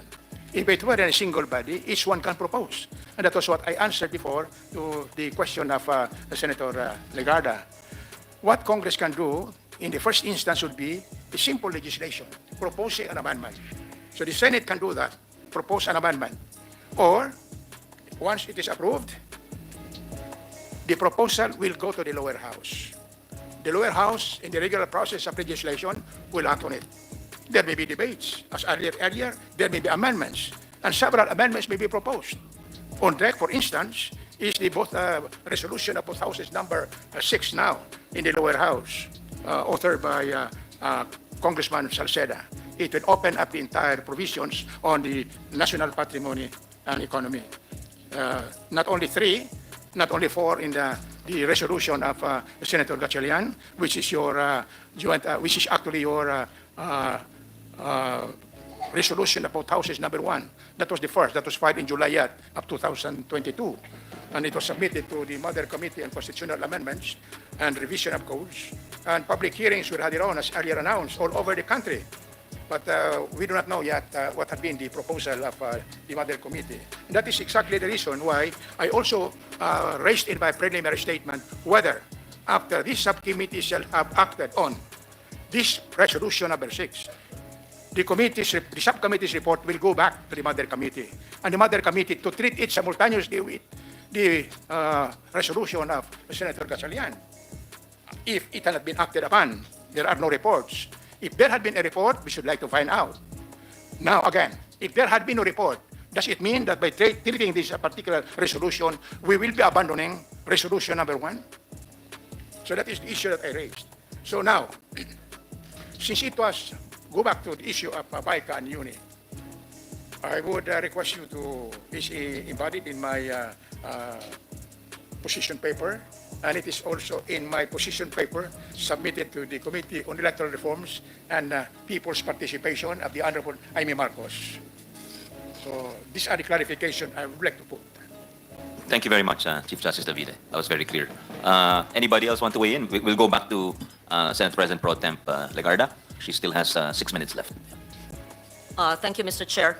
Thank you, Justice Mendoza, for making that very important and relevant clarification on the goings-on, which you said are on record in the 1987 Constitution, because in no uncertain words you had clarified that both houses of Congress, even if it was unicameral at the time, had envisioned that the votes will be counted separately, and therefore any joint voting must be deemed separate. I think that's very clear, Justice Mendoza.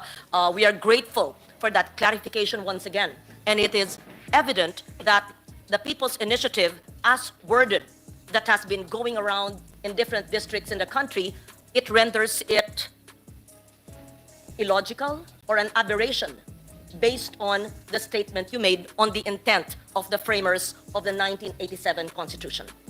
Thank you, sir. It's very clear. Now I go back to my questions on the inclusion of the clause unless otherwise provided by law.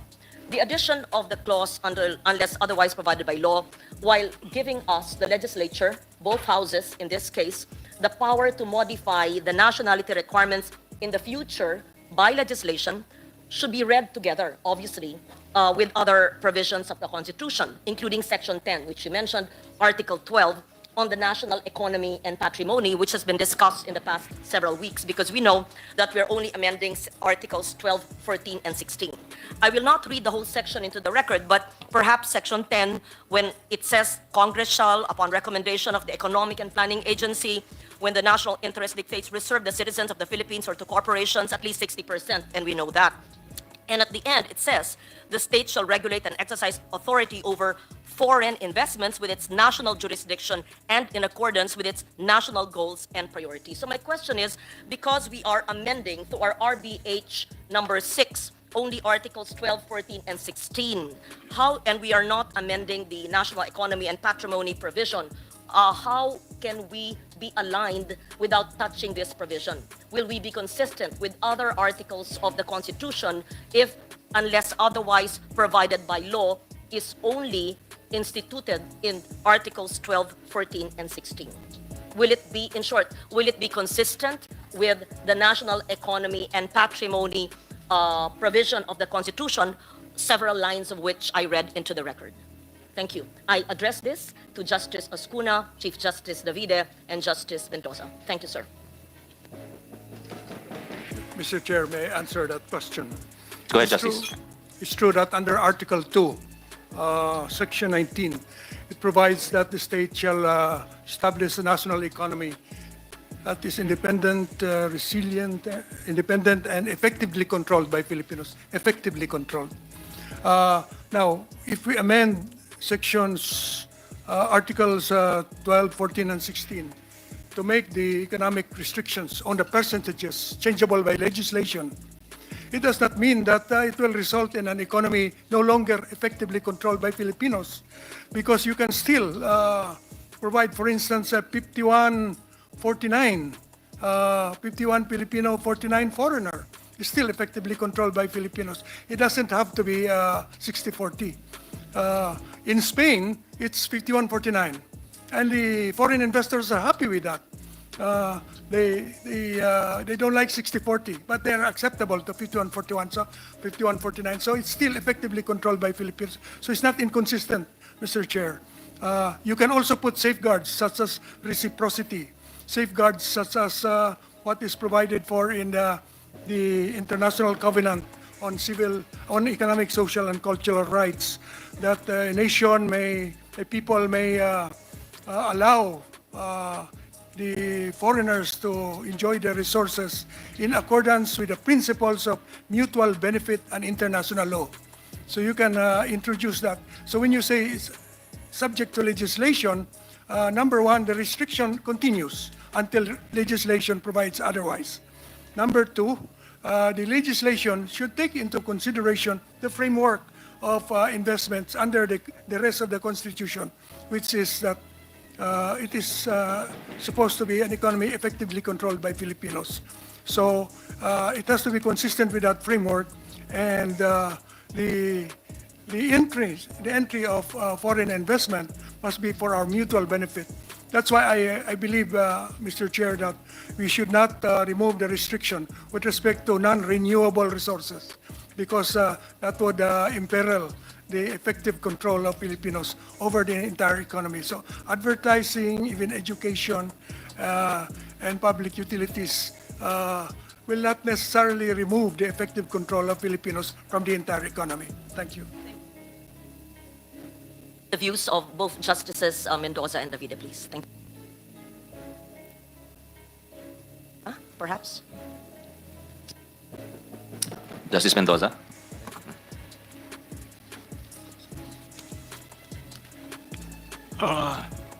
These many provisions, Article 12, Article 14, and Article 16, simply carry out a general statement found in Article 2, Section 19, which says that the state shall develop a national economy that is independent and controlled by Filipinos.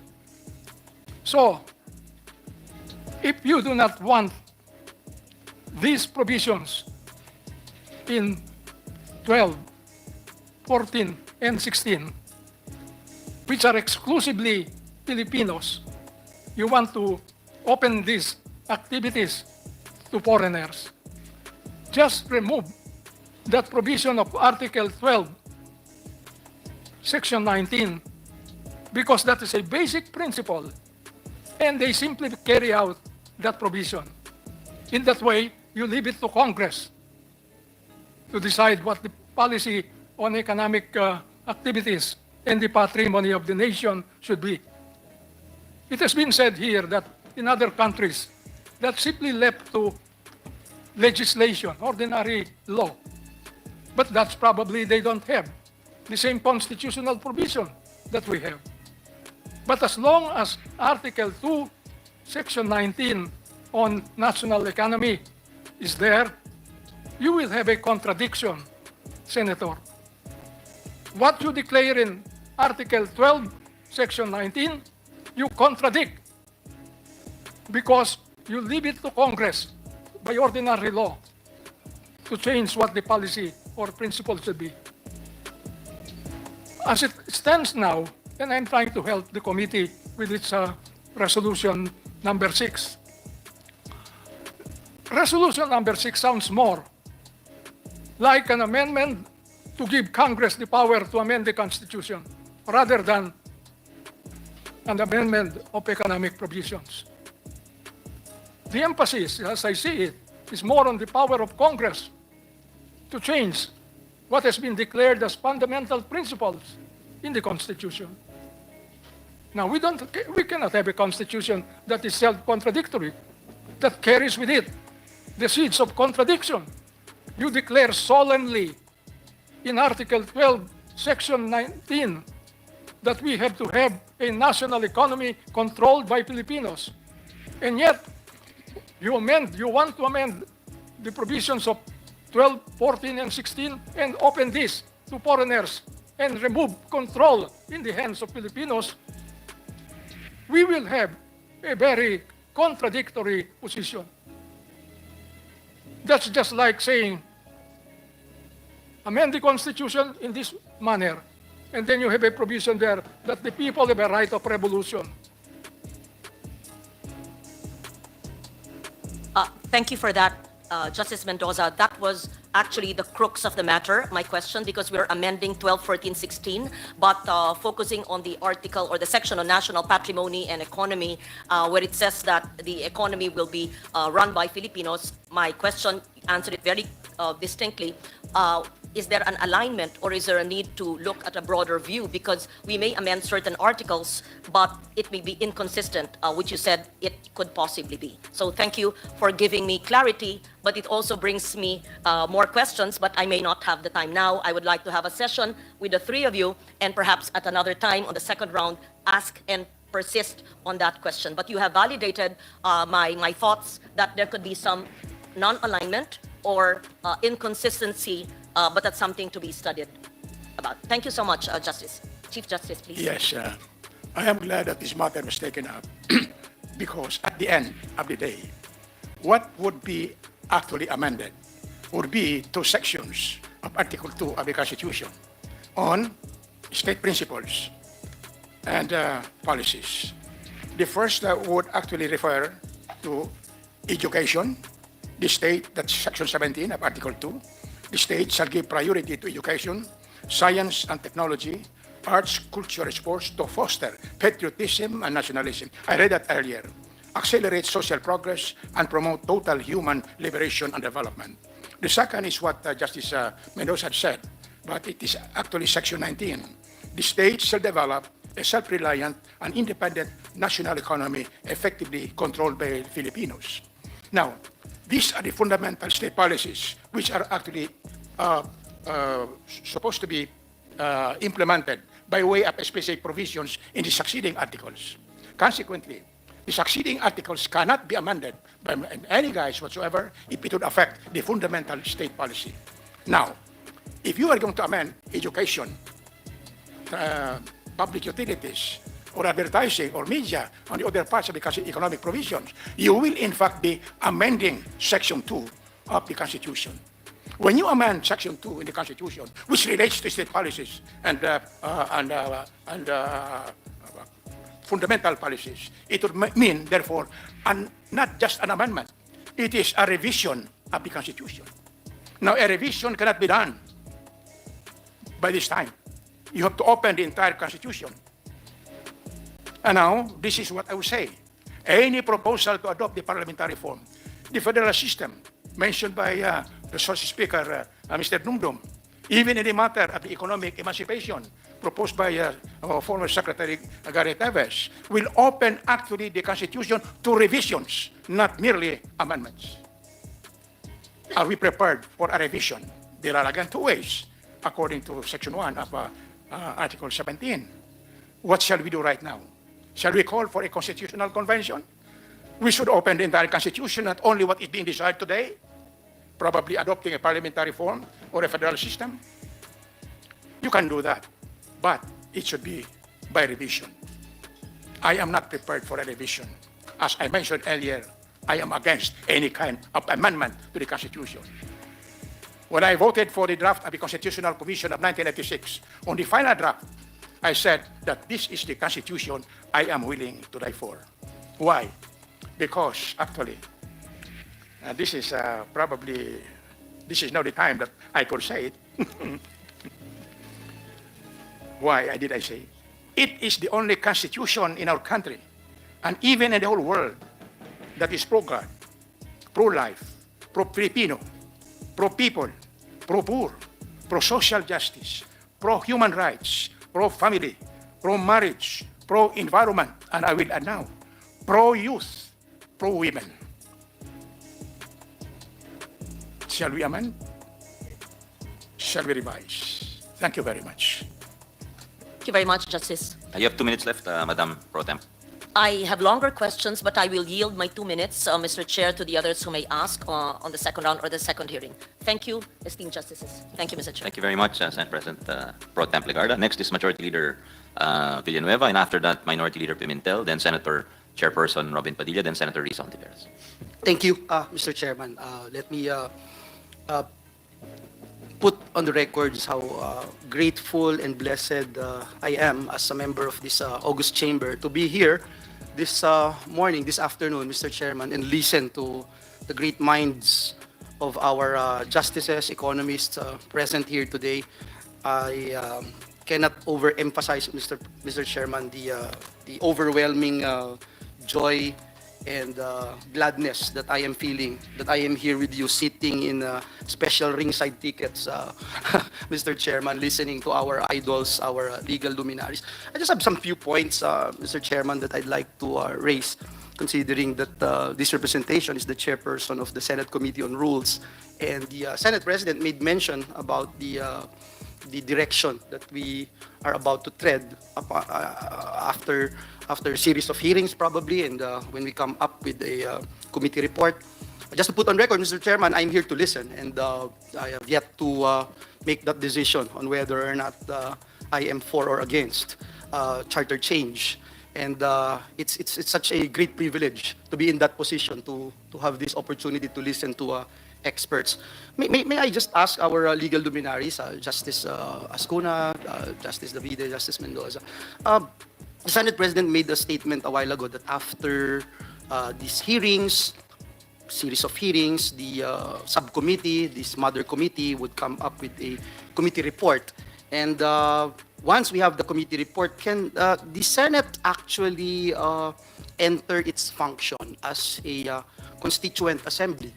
And with that, we will be, as Senator Bato mentioned, we will be by then wearing our second hat. And as the Senate President made mention a while ago, we can do that in the morning so that it will not interfere with our legislative function as a Senate in the afternoon session. I also wanted to know if, based on the records of the Constitutional Commission, what should be the next steps for the Senate to formally assume the function as a member of a constituent assembly and not merely as legislators? I mean, do we need to have another joint resolution, or will an ordinary resolution suffice, Mr. Chairman, or this RBH number 6 be sufficient for this purpose? These are questions that I would like to seek clarification, humbly submitting to this body and awaiting for the answers by our resource persons, Mr. Chair. Yes, anybody can weigh in from our legal experts since it's a procedural question.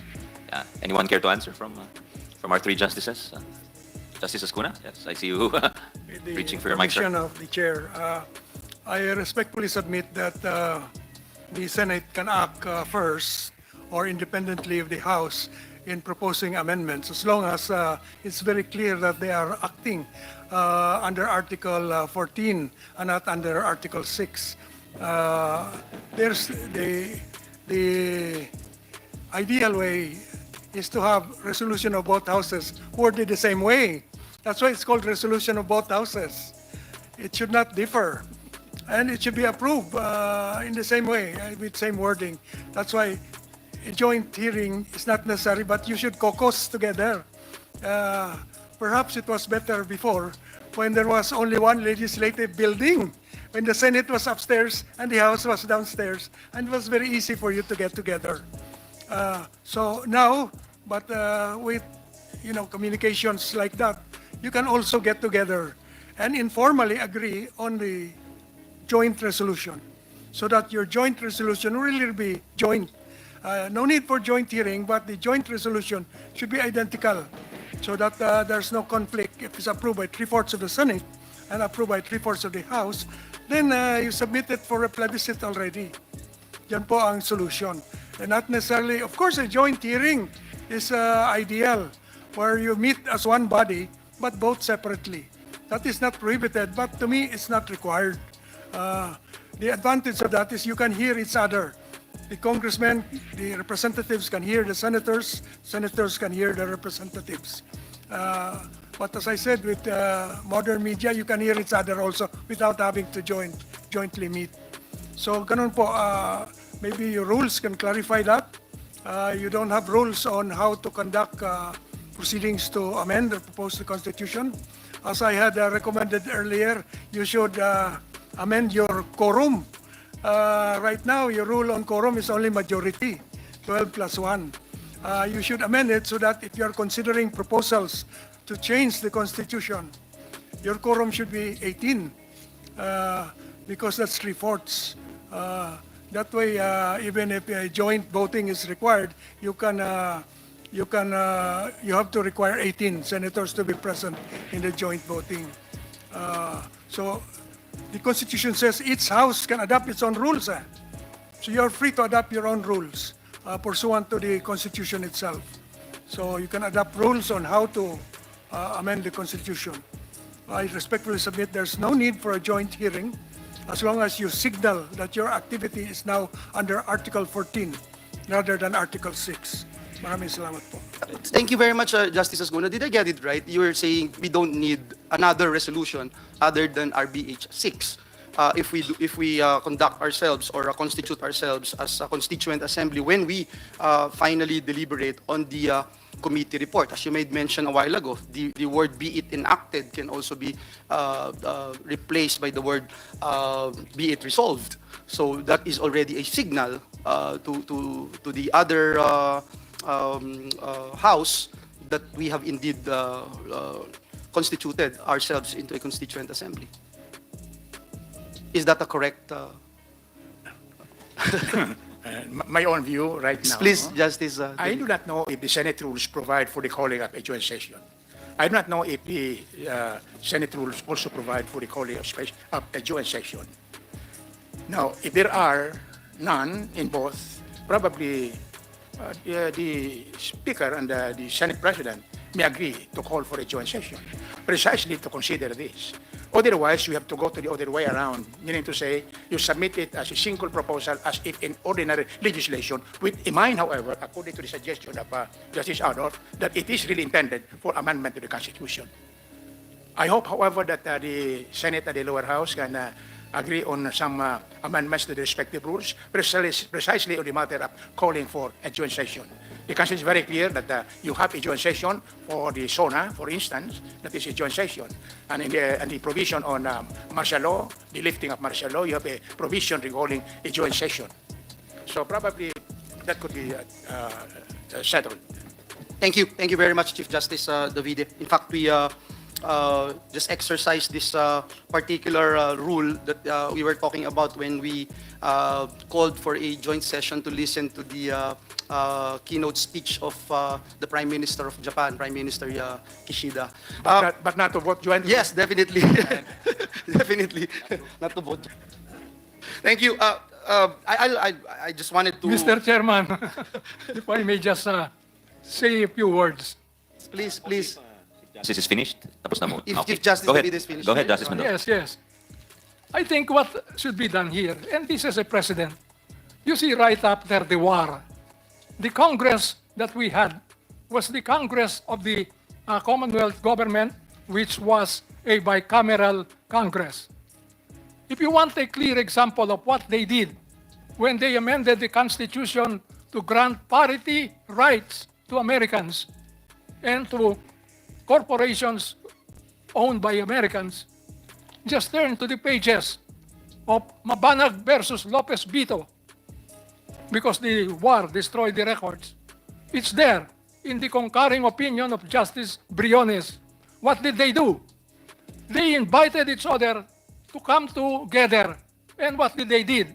After the invitation of one house was accepted, the two houses met together according to the certification of the secretaries of both houses. They met together in the session hall of the House of Representatives. Where? In Lepanto. You want to see the clear example of a resolution? It's there. Mabanag versus Lopez Bito, the concurring opinion of Justice Briones. It's not in Spanish, Justice. Because some of his opinions were in Spanish, if I'm not mistaken. No, it's not Spanish. Yeah, it's Spanish, but the resolution is quoted. The resolution is quoted. Kaya ni Majority Leader ho yun. We'd like to acknowledge the presence of Senator Pia Cayetano, our chairperson of the Blue Ribbon Committee. Good afternoon, ma'am. Go ahead, Majority Leader. Gracias, Mr. Chair. Mr. Chair, another thing that I'd like to and this is my last, Mr. Chairman, to ask Dr. Sikat, Secretary Teves, and even the Executive Director of Ibon Foundation. I was looking at the factors deterring foreign investments, no? And Secretary Balisacan noted, the NEDA Secretary, that said that aside from removing certain restrictions in the Constitution, there's also a need to address issues relating to ease of doing business, high cost of inputs like energy, and the predictability of our policies. In terms of prioritization, perhaps we can also look into this. Ano ba yung what should come first, no? Removing the restrictions in the Constitution or addressing these other issues? Si Senator Amy made mention a while ago, and she's been very vocal about it with her dealings with investors, foreign investors, for quite some time, as she has been the chairperson of the Senate Committee on Economic Affairs. Parang hindi ho nabanggit itong pagpapalit o pag-aamyenda ng ating konstitusyon. Ano ba talaga yung factors that prevent foreign investors from investing more in the Philippines?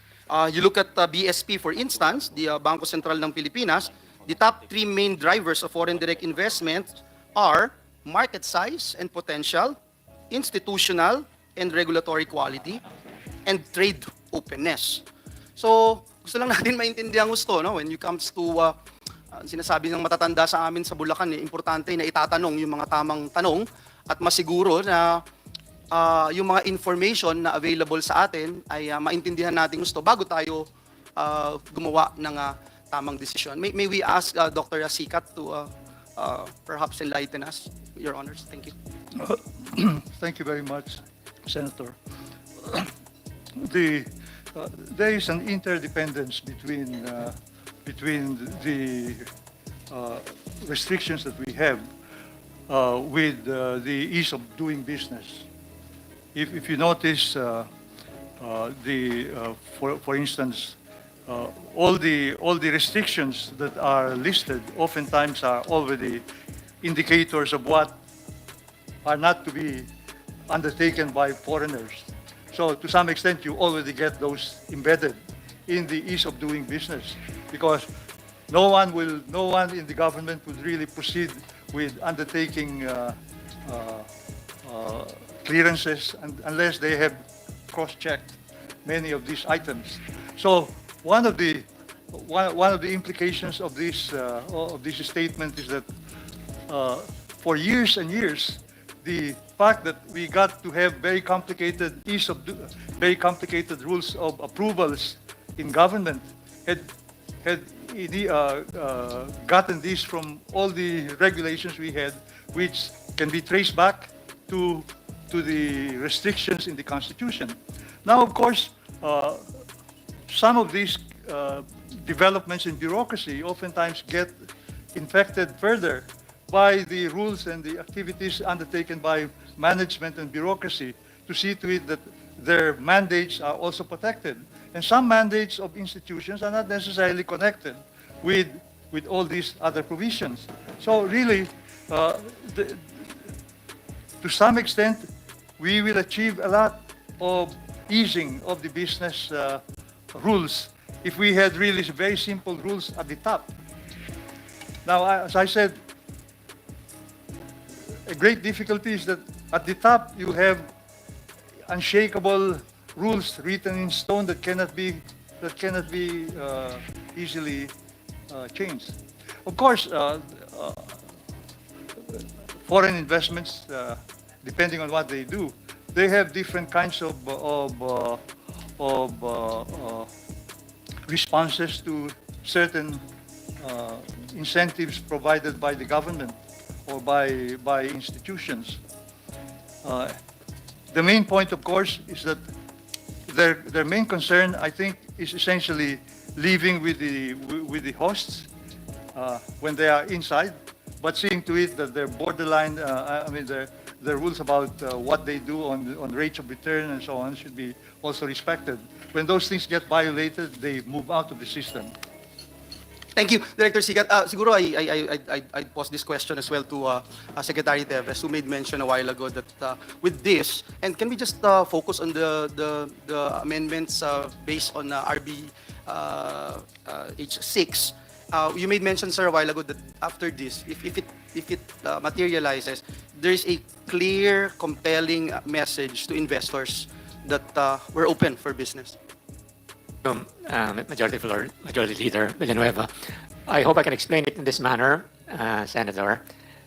Generally, there are two types of investors. No? One would be the group who would know us already. They're dealing with us despite all the limitations imposed in our Constitution. The other would be a group of investors that are not yet familiar. They don't know much about the Philippines, but they have excess funds and they'd like to put it somewhere. So normally, when it comes to, let's say on my left, let's say these are the potential investors who are not familiar with the Philippines, they would start with conducting what we call a table survey, Mr. Senator. So putting, for example, what's the legal framework in the Philippines compared to Thailand, Indonesia, Vietnam, etc. As pointed out earlier by my colleague, if right off the bat they say the legal framework, prohibition against the following activities embodied in the Constitution. And then they see that in other countries, these are not there. So the instinct of the potential foreign investors who are not yet familiar with the Philippines is to say, I'd rather than look at more seriously the other countries. So we're losing potentially that group of investors if they realize that up to now we're still putting those restrictions in the Constitution. No? So that's the reason why in our statement, Mr. Senator, we're saying that the removal of this economic restriction, it would be necessary, but not a sufficient condition. We still have to work on those areas that you properly mentioned. No? So I thought that maybe that would be really a good starting point, but we have to continuously work on those other things that you mentioned, improving our infrastructure, improving further our public utilities availability, power, etc. So we would like to be in a similar starting position with the others. We are now at a clear disadvantage in terms of at least the legal framework. So that's the reason why we have been advocating for this constitutional change. May I add something which as a layman, and maybe I will hear my colleagues, but maybe, Mr. Chairman, Mr. Senator, it might be a product of my subconscious, no? We are interested in ensuring that there's consistency among these provisions. We talk about it. As a layman, maybe we can ask, what is, I could not remember, Chief Justice Davide, what is the fine legal distinction between an amendment and a revision?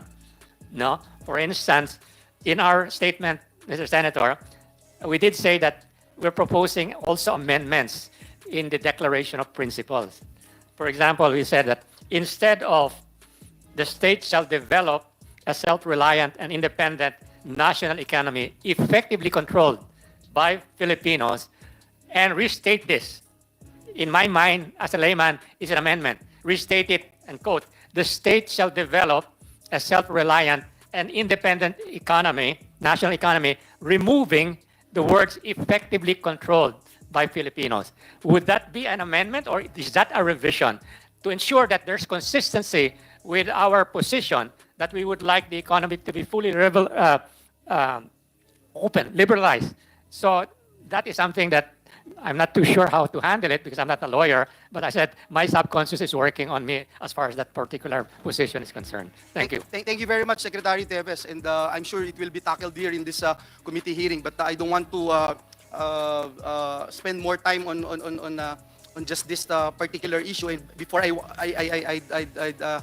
hear the answer of Executive Director Africa, let me just show you something, Your Honors. No? When you talk about liberal ownership rules, sinasabi ho nila yung foreign direct investments entry is influenced by political stability, market size, trade openness, exchange rate rules, skill levels, labor market conditions, and infrastructure. Now, examples by analogy, Director Africa, no? Yung Singapore and Vietnam. These countries do not allow foreign ownership by land, yet FDIs, if you look at the slide that I am showing right now, yet FDIs are continuously increasing. This shows that restrictive foreign ownership will have somehow, if you look at this slide, very little effect in terms of FDI if there are other incentives to invest in the country. Now, another example is Cambodia. Cambodia, which permits 100% ownership, foreign ownership of companies in most sectors, yet it has lower FDIs compared to other ASEAN countries, imposing caps on some industries, Your Honor. Foreign businesses report disadvantages vis-a-vis Cambodian or other foreign rivals that engage in acts of corruption or tax evasion or take advantage of Cambodia's poor regulatory enforcement. Last but not the least, Your Honor, no, yung U.S. Department of State also made mention about inputs. Ito very important, and I appreciate what Secretary Teves made mention a while ago, and our chairman made mention that this is not a miracle pill. Now, once we go for it, everything changes, no? Kasi itong U.S. Department of State made mention about poor infrastructure, high power costs, slow broadband connections, regulatory inconsistencies, a cumbersome bureaucracy, and corruption remains disincentives to investment in the Philippines, as well as inefficiency and uncertainty of the Philippine judicial system. And I just want to strike a balance here, Sir, Your Honor, if you can also give us your views on this particular topic, Director Africa. Thank you po. I'll speak slower kasi wala time limit eh. Sige. I think po... So, na-realize mo na nagmamadali ako dahil inorasan ako ng chairman namin. I think what the numbers you showed show how simplistic, simple-minded it is to talk about restrictions and then make 10 million leaps towards development. I think precisely those are good examples you raised because, for instance, there's this whining about the inflexibility of the Constitution, things like that. Pero, for example, telecommunications in Vietnam, in Thailand, Indonesia, it's about, I think it's capped at 49%. Some of them, their own transport, their power, they also have similar caps. I mean, it's in the slide we showed. Pero anong point po doon? The point is, again, with all due respect, I'm sure investors do that table thing, pero hindi naman bobo investors eh. They do have familiarity with the Philippine context. They know how expensive power is. They know how expensive, how bad traffic is. They know how bad corruption is. So parang kung nihani lahat ng mga yon, it's too simple-minded to fixate on the foreign equity restrictions. Lalo't-lalo na, and I do have to stress, whether it's by law or in the Consti, secondary na, it's there eh. Kumbaga, may pagka-path dependence tayo. The question isn't no longer, we want the flexibility in the abstract, but if that restriction is there, whether it's in law or in the Constitution, if it's useful, let's keep it there. And I think a lot of the problems with discussion about yung cha-cha, again, with due respect, parang you want to message you're open for business, kailangan ba baguhin ang saligang batas for that? Medyo, it's so absurd eh. And I think if the whole point is to develop the country, these restrictions were not problematic for the last great industrializers, South Korea and Taiwan, noong 70s and 80s. They're not problematic for, okay, walang restrictions in a lot of sectors in China, but they have such huge regulatory administrative in licensing interventions. So parang, to reduce everything to the equity restrictions, it's a bit too much eh. So the bigger question is, sabi nyo nga, why would the foreign investor come here? Kasi kikita sila because malaki yung domestic market. Because they can sell to the Singaporean market, they can sell to the Malaysian market, the Thai market. Ano benta na sa Pilipinas if because of the inequities sa distribution ng wealth, you have 70% according to the Bangko Sentral, over 7 out of 10 families walang ipon. Diba? According to SWS, over 8 out of 10 families either poor or nasa borderline sila. So parang, anong pagkakitaan ng negosyante selling to the Philippines? In the same way, productivity. How can you be productive kung ang baba ng educational system mo, ang baba ng standards ng quote-unquote human capital, ang baba ng productivity nila, ang mahal ng kuryente, grabe yung corruption. May nakusap ako quite recently, tawa nga ako eh. It was a Korean lamenting about yung problem ng corruption in Korea. At he picked this up from, I forgot what, some textbook read before. Sabi, it holds today. The problem with Korean corruption, with Philippine corruption compared to Korean corruption, sa Philippine corruption, yung mga corrupt na officials, pataasan ng bayad. So yung investor, hahanapin yung pinakasigurado na makukuha nila. Sa Korea daw, standardized yung bayad. So kumbaga for them, yung predictability ng corruption, that's actually what they needed. Ayaw nila ipapasok sila, magbabayad, tapos 6 months later, oh my God, ang daming sisingilin. So again, ang daming permutation. I know, Director Africa, can I just stop you there? No? And I get what you're pointing out, what you're emphasizing, and it is good that we can listen to all parties involved and stakeholders, most especially the rationale of what we wanted to look into right now is also what we're getting from Director Sikat a while ago, that if there's something wrong, and I think wala naman hong perpekto na konstitusyon, wala rin perpektong batas, at kung merong kailangan baguhin, ano ba talaga yung paraan at meron ba talagang kapangyarihan ang Kongreso na baguhin ito, no? And another thing that crosses my mind while you were talking, Director Africa, is the idea na binuksan natin pero hindi natin mapalipad ng husto yung ibon. Parang nilagay natin sa hawla at hindi makalipad ng mas mataas kung kaya niyang lumipad ng mas mataas. But let me give you another example, no? When we passed the Public Services Act in 2022, we also passed Foreign Investments Act at saka yung Retail Trade Liberalization Act, no? And by joining RCEP in 2023, kayo kanina ang dami kong nakikitang mga numbers, figures and graphs. Mahilig tayo sa ganyan, you know. And I just wanted to find out based on your monitoring and assessment, since their enforcement, no? Ano ba yung respective impacts nitong mga foreign direct investments? Because if you look at the foreign investments approved on second quarter of 2022, if we can show the slide, it was recorded at 59.09 billion pesos, Your Honor.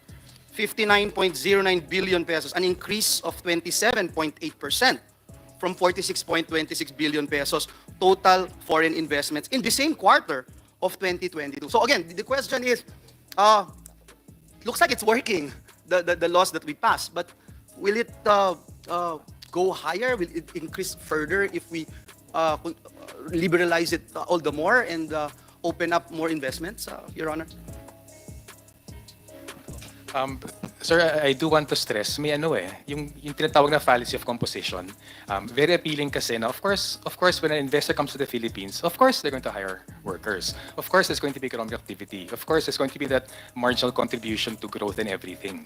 Pero para sa amin, fallacious to think na yung pakinabang in a firm is yung pakinabang ng ekonomiya. At bakit ganon po? Kasi yung problema dun sa ganong klaseng pag-iisip na yung pagpasok ay automatically, pag-unlad na natin yon, nakakalimutan, kung pumasok sila, pero walang long-term contribution na pag-unlad natin, pag alis nila, walang may iwan sa atin. So sa amin, isang magandang example talaga yung Intel. Yung Intel came here, their second overseas plant was in I think not Cavite, Makati, bago ilipat sa Cavite in 1973. Over 35 years nandito sila until 2009. They invested over $1.5 billion. They hired about 2,000 workers. They were exporting at some point, I think, $400, $500 million a year. Magandang headlines. Tuwan-tuwa yung mga tao every time they report yung expansion trabaho. Pero in 2009, I don't know why, they left. Part of the plant went to Vietnam, part went to Malaysia. They shut down dito. Ano niiwan sa Pilipinas? I think yun yung time din, 2009, bumuel yung CDR King sa atin eh. And I'm not being facetious. Yun ang problema. They were here for so long, yung metrics natin for the success was yung investment, yung jobs, may technology transfer, wala eh. Kasi peking technology transfer nangyari. Because they were here, we were coming out with press releases, Philippines, one of the biggest exporters ng semiconductors sa world. Hindi naman tayo yun eh. It's an American firm based here. And when they left, walang iniwan sa atin. And there's a logic. Walang iiwan sa atin kasi, if you're Intel, tuturuan ba yung Pilipino to produce another semiconductor? Kompetensya mo yan. Kompetensya mo for the productive labor force, kompetensya for the raw materials, eventually kompetensya for markets. So sa amin, ang point lang doon, huwag natin ipagpalagay na just because there's foreign investment here, making its money, and in the short term, hiring jobs, contributing to GDP, hindi yun yung long-term develop na kinakailangan natin. If you talk about where this Intel or Hanjin, yun nga even naman lang pa right now, yun yung nawawala sa atin eh. Kaya nabanggit yun about yung control by Filipinos. We have to learn. We have to learn to produce. We have to have the technology. And that technology transfer, pinagkakait sa atin yan ng mga foreign investors. I've talked to so many workers, may mga ano sila, may mga waivers siya na once they leave an electronics firm sa Laguna halimbawa, for 25 years, yung tuturo nila hindi na pwede gamitin. So ang point lang doon, we have nothing in principle against foreign investment. May pakinabang dyan. The technology is there, the capital is there, the markets, the connections. Pero kung di gagawin yung gobyerno to make sure may magpiga tayo, rush na ng foreign investor eh. They'll want to make their profits while they're here. They want to leave as little as possible para walang kompetensya. And then when it's convenient for them, aalis sila. So sa amin, we're not advocating in any way na magsara. Ang point lang namin, matuto tayo sa leksyon ng the last great industrializers, South Korea and Taiwan. Mula mag-globalization at everyone's in a race to the bottom to attract foreign investment, wala na nag-industrialize since then. Ikalawa, matuto rin tayo from what industrial powers right now are doing. The reason the US is spending, I think, $500 million on its semiconductor renewable industry, the reason may trade wars sa China, ito nga industrial power na siya, feeling niya kailangan niya makailang para protekta ng Amerikanong industriya. Paano pa kaya tayo na walang Pilipino industriya or napakaliit? So again, quick example lang, even sa jeepney modernization, oo nga, hindi manufacturers yung mga local firms, they're assemblers. Pero ano mas okay? May assembly na may dagdagang trabaho dito, or we import ng buong buo, most of the trabaho is dun sa Chinese firm, Japanese firm, Korean firm, American firm. So, sa amin, hakbang-hakbang talaga yan, pero kung wala yung orientation, kung wala yung vision na pagpalakas ng lokal na industriya, binibigyan natin lahat sa dayuhan. At yun nga, doon nawawala yung control natin sa ating ekonomiya, sa ating rekurso, sa ating lakas paggawa. Thank you, Director Africa. I know I have no more time, Your Honor. Thank you very much, Mr. Chair, for allowing me to ask questions. Let me just end by saying I thank God that we are all here today. I can see the chairperson of the EDCOM 2 Commission. The commissioners are here, Commissioner Pia Cayetano, Commissioner Sani Angara. And it's really important that whatever, I already mentioned the chair, no? And whatever we do, and let me stress that in the passage of Public Services Act, Foreign Investments Act, Retail Trade Liberalization Act, this representation would keep on emphasize and pound on the idea of a working technology transfer. Not because I am a former TESDA chief, but I think it's very important, and that's why even in the idea of liberalizing our education sector, I would love to see not only in the higher education but also in the technical vocational education para talagang maging world class yung ating mga tinitrain na workers. Maraming salamat, Mr. Chairman, for giving me extension. I think some of our colleagues would like to ask questions na kaya thank you. Thank you very much for the very pertinent and practical questions, Majority Leader. Now we turn it over to our committee chair, Senator Robin Padilla. Idol. Maraming salamat po. Ikaw po ang idol ko. Chairman, gusto ko lamang pong ibigay yung oras ko kay Sir Orion Perez, Sir Dumdum. The senator's time is only 10 minutes, Mr. Dumdum. I'll be fast. Go ahead, sir. Okay, so doon po sa sinabi kanina nung mabuting senadora galing sa Ilocos Norte, yung tungkol sa yung mga locators, mga kumpanya na natanong po niya, sinabi po niya na wala sa kanilang nagsasabi na may isa doon sa mga issues daw nila yung mga restrictions. Ngayon, sasabihin ko po, ang problema po dito ay yung tinatawag nating survivorship bias. Kasi po yung mga natanong po niya ay yung mga nakapasok na sa Pilipinas. Yung mga nakatagal na sa Pilipinas. So never naging issue nila yung restrictions dahil pasok sila. Pero yung dapat tinatanong po natin ay yung mga naandun lamang sa Singapore o sa Hong Kong na tumingin sa Pilipinas pero di na pumasok. Dahil siguro ay nakita nila yung saligang batas natin na napakaraming mga restriction at dun sila nawalan ng gana. So yun po yung kinakailangan natin gawin. Huwag po tayong nagtatanong lamang sa mga sino yung nandito sa Pilipinas na mga kumpanya, kundi sino yung mga maraming kumpanya na gustong-gusto talagang mag-hire ng mga Pilipino. Ako po, dahil doon ako sa Singapore, marami po mga headquarters po doon. At lagi kong nakakausap yung mga matataas na rango. Dahil meron po akong sideline dati. Nag-host ako ng mga events, nagsa-stand up comedy ako paminsan sa mga corporate events. Nakakausap ko po yung mga matataas na rango doon. At talagang bilib sila sa mga Pilipino. Sobrang bilib nila sa atin. Pero ang problema, kahit gustong-gusto nilang mag-hire ng Pilipino, nahihirapan silang pumasok sa Pilipinas dahil nga dun sa mga restrictions natin. At paminsan, ang problema ng mga restrictions natin ay hindi mismong actual na issue. Ito yung mga tinatawag nating impression.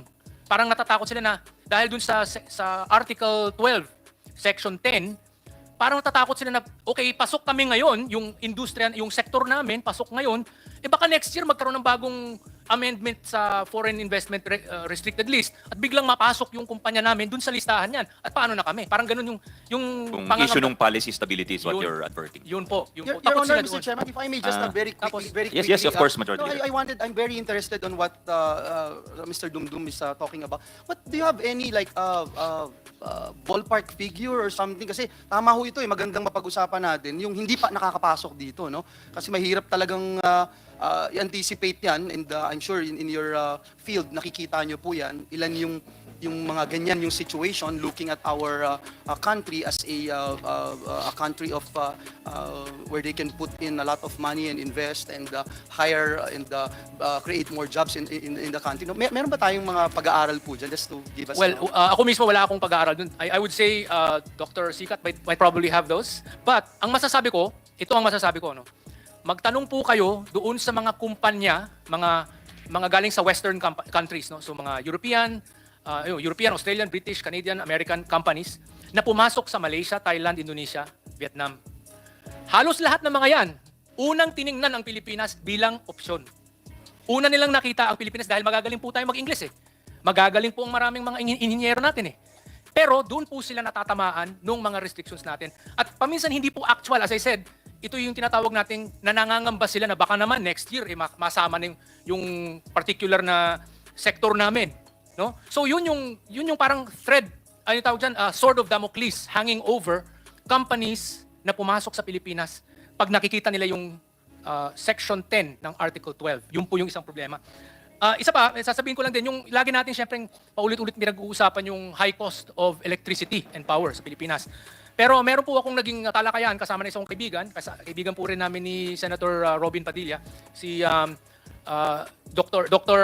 Emmanuel Noli, hindi si Noli, yun yung tatay. Si Doy Santos, no? Yung kaibigan po namin, na isang ekonomista, at pinag-usapan niya na yung, kasi nandun po siya sa Australia nakatira.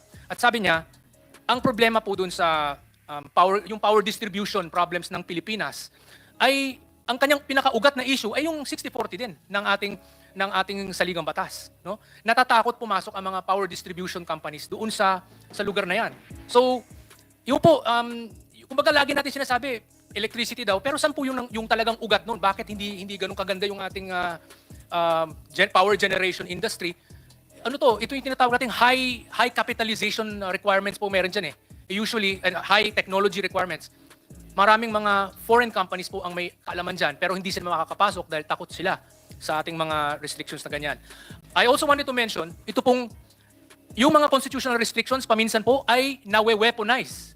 Nawe-weaponize laban sa iilang mga kumpanya. I will give the example of FedEx. Yung FedEx po ay isang courier company, nagpapadala ng mga sulat, ng mga packages, di ba, pakete, ganyan. Ang nangyari sa kanila ay may isang local na kumpanya na nagsampal ng kaso at sinabing sila raw ay isang public utility raw. At dahil doon ay sinasabing unconstitutional daw ang pagiging 100% or majority American-owned ng FedEx. At napunta po ito sa Court of Appeals, no? At sinabing daw sila, labag daw sila sa ating saligang batas. Muntik na po yang nangyari doon sa angkas. Ang angkas, yung sa mga motor, no?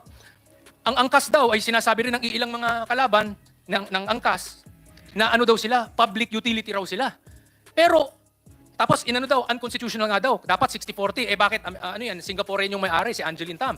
Buti na lang, si Angeline Tam, ang kanyang asawa ay Pilipino na si George Royeca at inayos po nila yung mga papeles nila para maging majority owner si George Royeca. Secondly, sasabihin ko, ang katotohanan tungkol sa angkas ay hindi naman sila public utility. IT company po sila. Gumagawa po sila ng phone mobile app para connect ang mga gustong sumakay at sa mga driver ng mga motorsiklo. Hindi po sila transport operator, hindi po sila may-ari ng mga motor, hindi po sila employer nung mga nagda-drive na mga motor. So, mali po yun. IT company po talaga sila. Nagko-connect lang po sila ng ride-hailer at ng mga drivers. Yun lang po.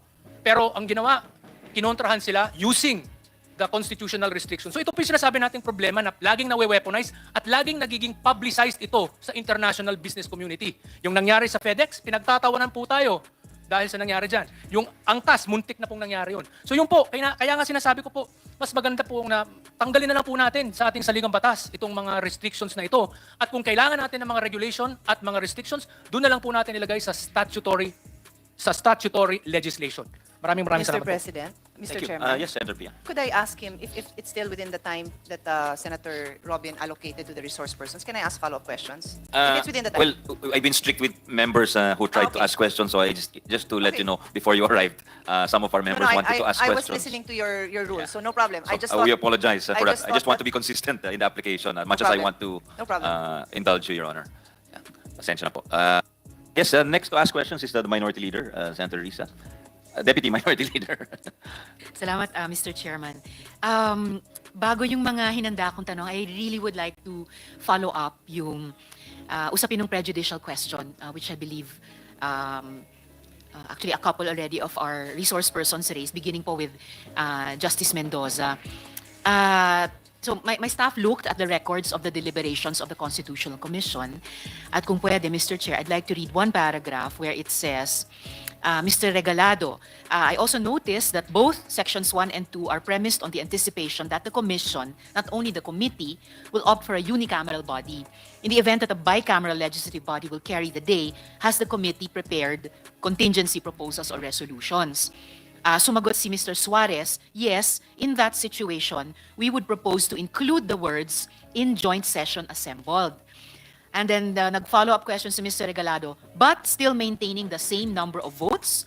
Mr. Suarez, the commissioner is right.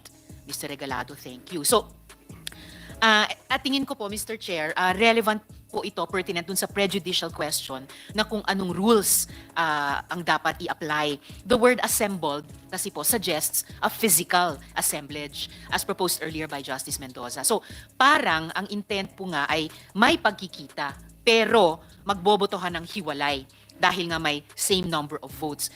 Maybe our framers, those physically present, and if Chris Monsod is still online, maybe our framers could shed light on this. At kasi kaya nga po ako nagmungkahi ng suspension kanina para po magkaroon ng clarity yung ating proceeding. So just to add a little more clarity at this point in time, could our framers of the Constitution shed light on this issue, Mr. Chair? Would Justice Mendoza or Chief Justice Davide like to address this first? Justice Mendoza? Yes, that's what they really decided in the Constitutional Commission. And it was only by reason of oversight that the corresponding phrase was not placed there. But the other provisions of the Constitutions were amended. Oversight lamang. Oversight. So, by oversight, Justice, ang hindi po nailagay ay yung in joint session assembled. In joint session assembled. Pero yun po sana yung intent ng framers, at least based on the records of the deliberations. Yes. Yes, because we speak only of separate voting if they're in joint session. Kasi if they're not in joint session, no sense in saying voting separately kasi talagang magkaiwalay. But precisely because the intention is to compel the two houses to come together and assemble so that the enacting clause will say, be it enacted by the Senate and the House in joint session assembled by the vote of 3/4, voting separately, hereby propose. Maraming salamat po. So malinaw, assembled, pero klarong-klaro at consistent, voting separately. Yes, because this is just one house. What is required is for the two houses. Sabi ko nga, I don't believe you were here, Senator, when I said it. Kung gusto ninyo makita kung anong ginawa, when after the war, right after the war, we had a Congress with two houses. When the problem of parity rights came up, and that required constitutional amendment, the two houses met together at nakalagay doon sa certification of the secretaries that the two houses met together where in Lepanto, Sampaloc, where Congress was holding sessions. So that illustrates the application of that provision. Thank you. Salamat po. Opo, wala pa po ako doon. Pero yung mga magulang ko, buhay na po noon. Would either CJ Davide or Justice Ascuna like to add to this? Or Chris Monsod? I stick to my original position also. That there are two ways for Congress to propose amendments. One, in joint session, voting separately, or in ordinary legislation with one body proposing a proposal for amendment to the Constitution and approving the same by 3/4 votes. And then that should be submitted to the lower house or to the upper house, as the case may be, voting also by 3/4 vote. And then plebiscite already. Permission, Senator Risa, I Yes, just of want course, to Chair. acknowledge might Senator just, Villar's Mr. presence. Chairman. Go ahead, ma'am. Thank you, Mr. Chair. Chairman, if I can just say a few more words Yes, Mr. to Chair. amplify what I said. Okay, go ahead, sir. Beyond this debate about construing the silence of the Constitution, there is some benefit if the two houses come together. They can exchange views regardless of their status as senators or congressmen. The Constitution contemplates they are not senators or congressmen. They are members of a constituent assembly. Isang body lamang. So, the benefit of exchange is there, which you cannot have if you leave this policy making to Congress by law. Because one house will be acting here, the other house will be acting over in Quezon City. You will not have the benefit of exchange of views. Salamat po, Justice. And CJ, dun sa second instance na sinabi nyo, the second way that Congress could amend the Constitution, as if through ordinary legislation, and even if as you propose by 3/4 vote, still consistently voting separately, obviously, sa second way na yon. I agree, Senator. Because you represent two different interests. The national interest is represented by the Senate. The local interest is represented by the House. That's the essence of bicameralism. Salamat po, With your Justice. permission, Yes, Mr. Senator Chair. Risa, it's on this point, very specific. Justice Mendoza, what if the House and the Senate had a Zoom meeting? Would that fall within the contemplation of the Constitution? Because we had Zoom meetings and Zoom bicameral meetings during the pandemic. So that's not provided in the Constitution, but neither is it prohibited. So I'm wondering, would that fall within your contemplation of a joint session, or you need to be physically present in the same room? Yes, well, probably you can find some reason for not meeting together. But as long as you do not discriminate between Senate and House of Representatives. But if you meet in one place, senators and congressmen, and then in another place, senators and congressmen, I think you can see there that there is an effort at bicameralism, excused only by pandemic. Okay, thank you, Justice. Thank you, Senator Risa, for the interjection. Thank you, Mr. Chair. You're very kind po, Justice, yung that we'll find some reason not to meet together. Hindi na po ako magko-comment doon. Justice Ascuna, would you like to add anything to this question before I ask Chris Monsod? Madam Chair, Mr. Chair and Madam Senator, I believe that although the records would show that Sensing Suarez said they would, in the event bicameralism was adopted, they would accordingly change what is now Article 14 to reflect voting together but voting separately. The fact is he did not change it there, leaving an ambiguity to the manner in which Congress will achieve the 3/4 vote. So ultimately, it will have to be the Supreme Court that will decide what is the manner in which this 3/4 vote by Congress will be achieved. So it is good, I believe, that the Senate now is going through the process of adopting a proposed amendment by way of a resolution of the Senate and the House voting separately and meeting separately, and submit that later to the Supreme Court to be decided whether that is a proper manner of proposing amendments to the Constitution. Ultimately, we have to have this resolved by the Supreme Court. I think Justice Suarez, in leaving the ambiguity without changing the wording, wanted it to be determined by the Supreme Court, Madam Chair, Mr. Chair, Madam Senator.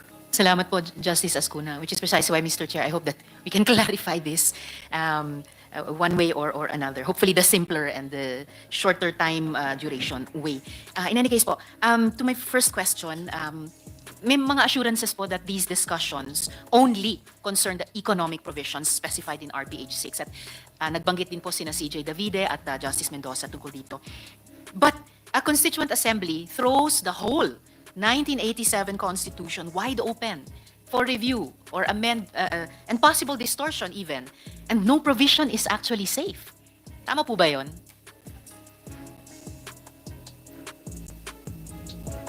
Anybody can answer, Your Honors. As I mentioned earlier, touching on the economic provisions would in effect also affect the declaration of policies and state principles and policies.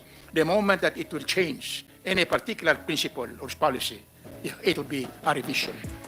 Because the provision now on the article on national patrimony, for instance, or on the general provisions or on education are only implementative of the declaration of principles and state policies. The moment you change it, you have to automatically change also the fundamental principles of state policies.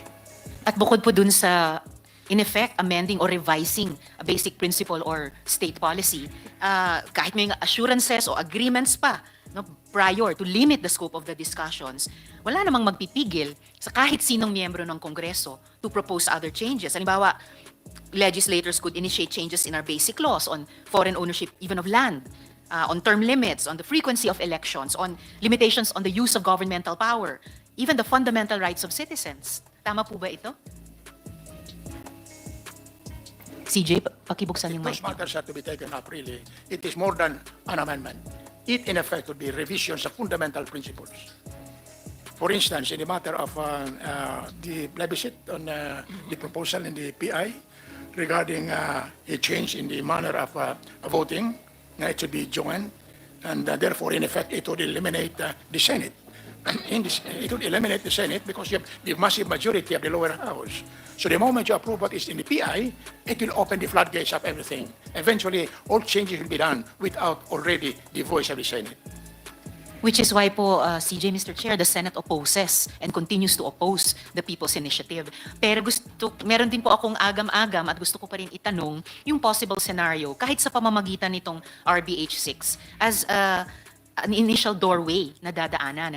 That couldn't it lead to that scenario in a Constituent Assembly, in Congress jointly assembled, that any representative or even senator could then, once the door has been opened to amendment o lalo na revision ng isang basic principle pa, fundamental policy, na pwedeng kahit sino sa amin, in effect, mag-propose ng amendment or revision to any and all parts of the Constitution.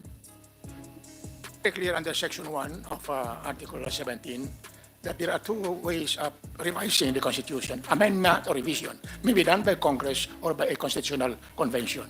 The third proposal, however, can be done by the People's Initiative.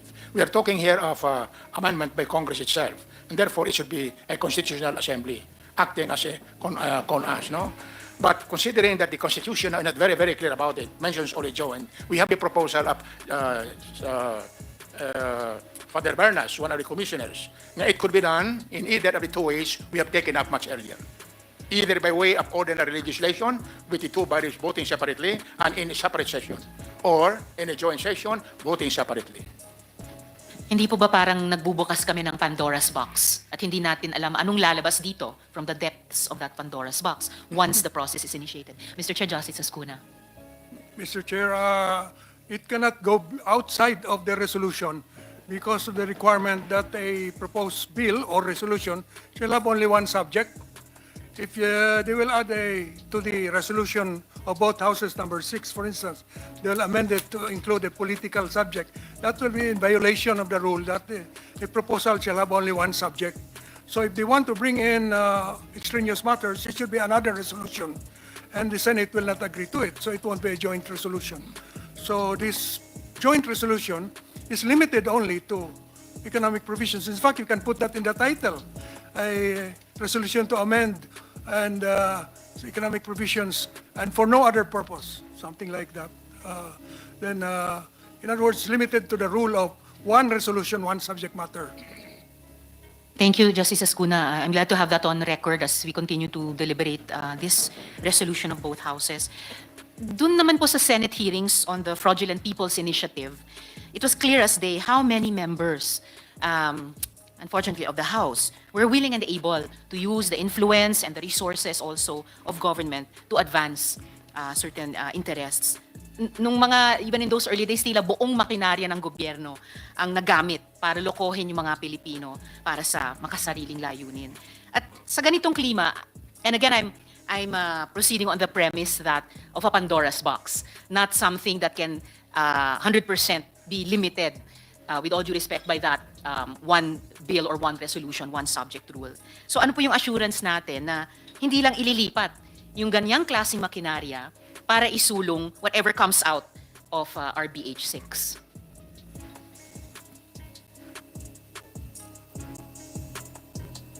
Would anyone want to bench Justice Mendoza, Mr. Chair? I think that attempt by People's Initiative to amend the Constitution when acting as a constituent assembly is the clearest admission on the part of those proposing it that unless you change the Constitution, the requirement should really be joint session, voting separately. Kaya nga ho, gusto nilang baguhin doon sa People's Initiative, itong procedure na ito. That is the clearest proof of what I'm saying is the meaning of Constituent Assembly, meaning joint session, voting separately. And the best illustration of that, as I said, application is when Congress met after the war. It was a bicameral Congress that we had. And they were passing a very important proposed amendment, parity, economic provisions. And what they did, they met together according to this certification of the secretaries. They met together in the session hall of the House of Representatives. And where is that? In Sampaloc, Lepanto, Sampaloc. That's where Congress was meeting at that time. That to me is the clearest example. And that is to be found in the opinion of Justice Briones in the case of Mabanag versus Lopez Bito. 78 Philippines, page 1, page 77 in particular. Salamat po, Justice Mendoza. I'd just like to go into at least my first question, Mr. Chair, on the legitimacy of the need to amend the economic provisions, na yun yung heart and soul nitong RBH number 6. Nung Disyembre, nung nakaraang taon lamang, so just 2 months ago, binibida ni Presidente yung mga nakalap niyang investment pledges sa napakarami niyang biyaheng international sa China, sa Switzerland, Japan, Estados Unidos, UK, Indonesia, Malaysia, Singapore, at Saudi Arabia. Ayon sa kanila, nasa 2.484 trillion pesos ang nakalap na pangakong foreign investments. At sa lahat nito, as in sa bawat isa nito, wala namang condition na kailangang baguhin natin ang kaluluwa ng bayan, ang saligang batas. So on the heels of that success, di umano, bakit bigla ngayon ay sasabihin kailangan natin yung charter change? Maybe, Mr. Chair, if I could ask Mr. Africa, Yes. if he could comment on this. Sunny, go ahead, please. Mr. President, I was talking to the resource person because he's my neighbor. not hear the question. I will Maybe- apologize for It's all him right, Madam because I was Chair. taking his time and he may not have Senator heard the Risa. question. Yes, hold your horses, Mr. Dumdum, you'll have your chance. No? Yes. Thank you, Mr. Chair. So, Mr. Africa, tinatanong, it's all right, good gentlewoman. Yung tanong ko lamang po, bakit bigla ngayon sasabihin kailangan yung charter change in relation to FDI? Binibida ni Presidente pagkatapos ng maraming state visits nila last year, first 1.5 years, just last December, sinasabi nila more than 2 trillion pesos ang pledges na FDI without the shadow of kailangan may charter change dyan sa bawat isang iyon, Mr. Chair. Actually, feeling ko po, I apologize po for that. That might be a rhetorical question kasi, well, una-una, media and advertising aren't immediate, sorry, in education, advertising education, aren't really very big areas for foreign investment. So kung magkaka-argument na, oh no, there would have been more sana, I doubt actually there would have been much more. But I think precisely I do agree, if those pledges were there and we assume that they're real, they didn't need the charter change. Much more, they didn't need this specific charter change right now or changing the other provisions. So I think it affirms your point po. Sorry. Yeah. Salamat po, Mr. Africa. And then maybe lastly, Mr. Chair, if I may have one more question. Well, just to let you know, it's your call if you want to hear from him. Mr. Dumdum is raising his hand.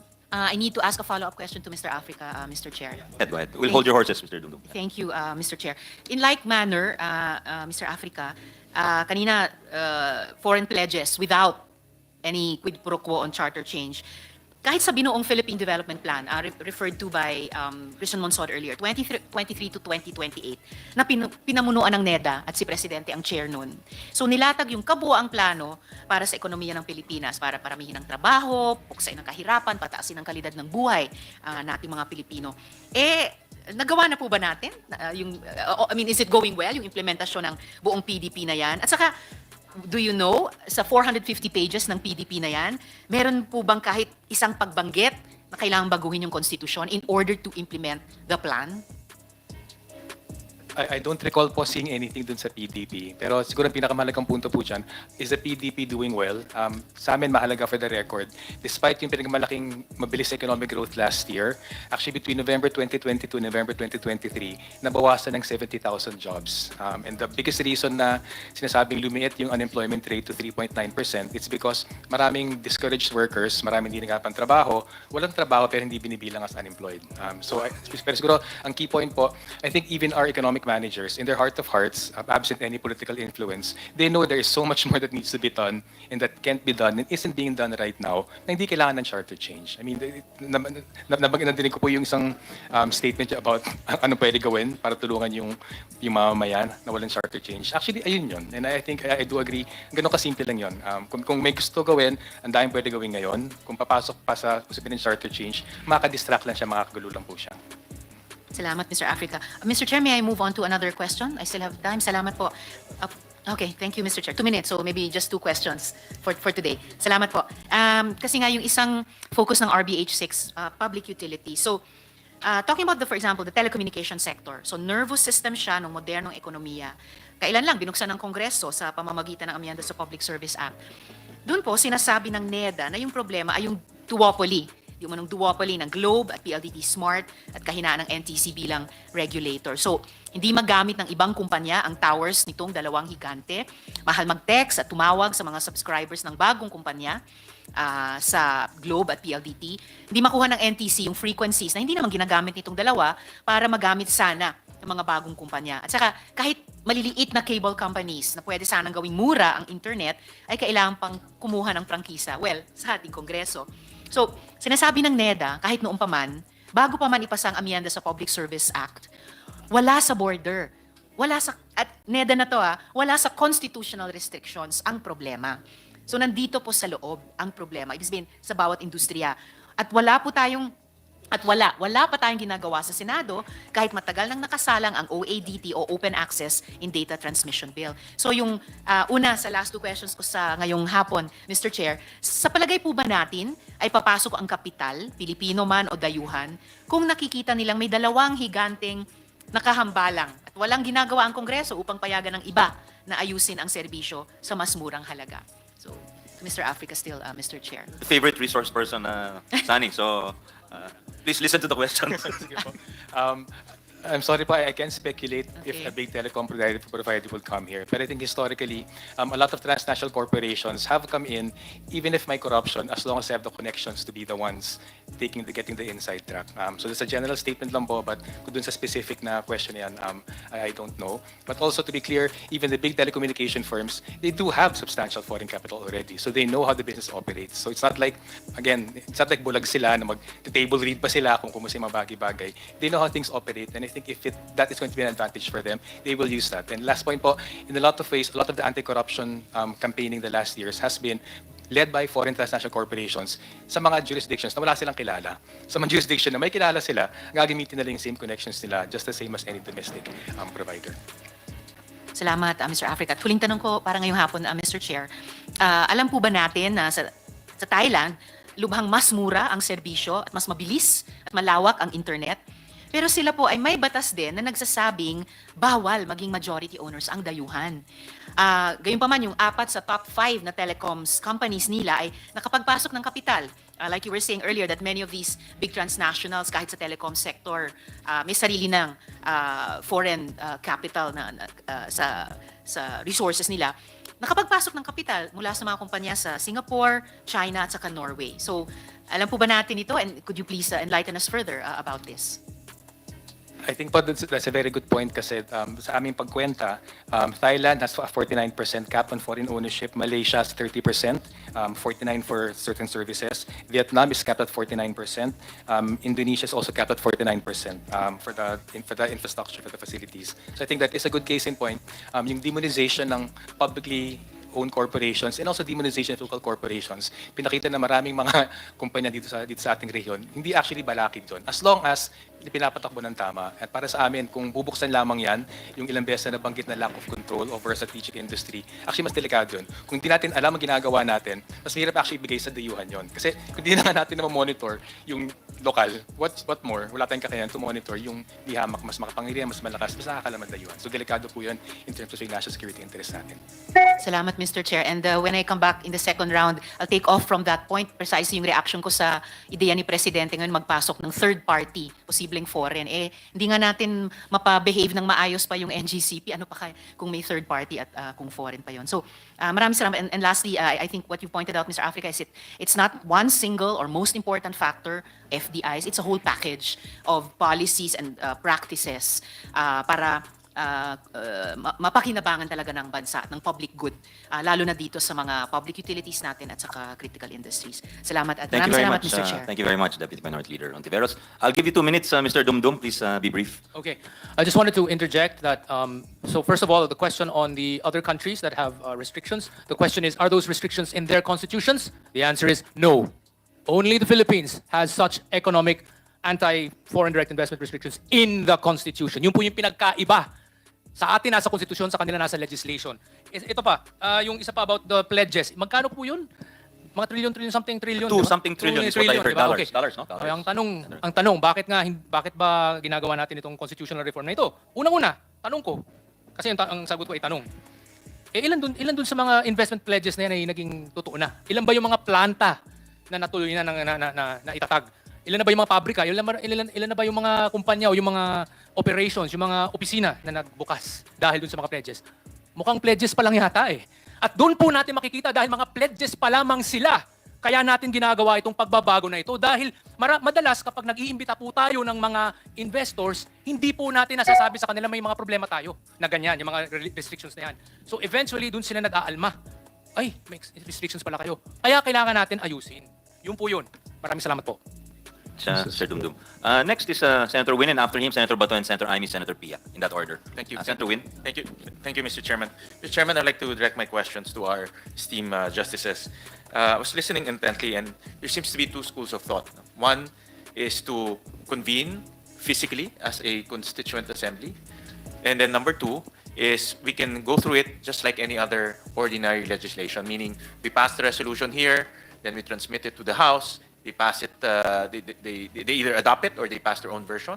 And then if there are no disagreeing provisions, we can just continue on with the plebiscite. I just want to ask our experts, it seems to be 2 different approaches. What will be the best way to move forward with these 2 different approaches? And I would like to direct to any of our justices if they have any opinion on this or any answers to these questions. Yes, go ahead. Anybody would care to answer? Parang pagod na yata ang ating mga resource person, Your Honor. Yeah. For Anybody me, can, Mr. Justice Chair, the best is what you're doing now through a joint resolution of both houses, passed separately in the manner of ordinary legislation, but with clear signals that you're acting as a constituent assembly. And then adopt it by the required number of votes. And also when you vote, you have to vote by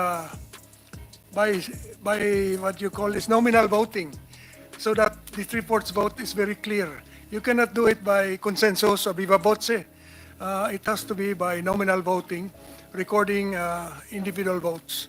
If you can have that, three-fourths of the Senate voting to approve resolution of both houses number 6 and pass it to the House, and the House also after deliberation adopts the same resolution by three-fourths vote, nominal voting of the members of the House, then it's ripe for referral to the COMELEC for upon certification by the secretaries and the Senate President Speaker to the COMELEC, and the COMELEC will be mandated to hold the plebiscite within the required, I think, 60 days from the adoption, not later than 90 days, within 60 to 90 days to hold the plebiscite.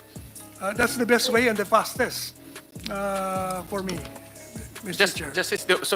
But in your opinion, there's no need to physically convene as a single assembly. We can go through this just like we are doing now and just like any other ordinary law. Yes, Mr. Chair. The only difference is we have to vote, we have to obtain three-fourths in terms of votes, and at the same time ratify it through a plebiscite. Yes, Mr. Chair. There's no need for both houses to meet physically. This is the interpretation of Father Bernas. You can do it like the way you're passing an ordinary law. That means you can do it without meeting together, provided, as I said, it's very clear that you're acting not to make a law, but to propose amendments to the Constitution. But also, again, the quorum and the required number of votes must be observed.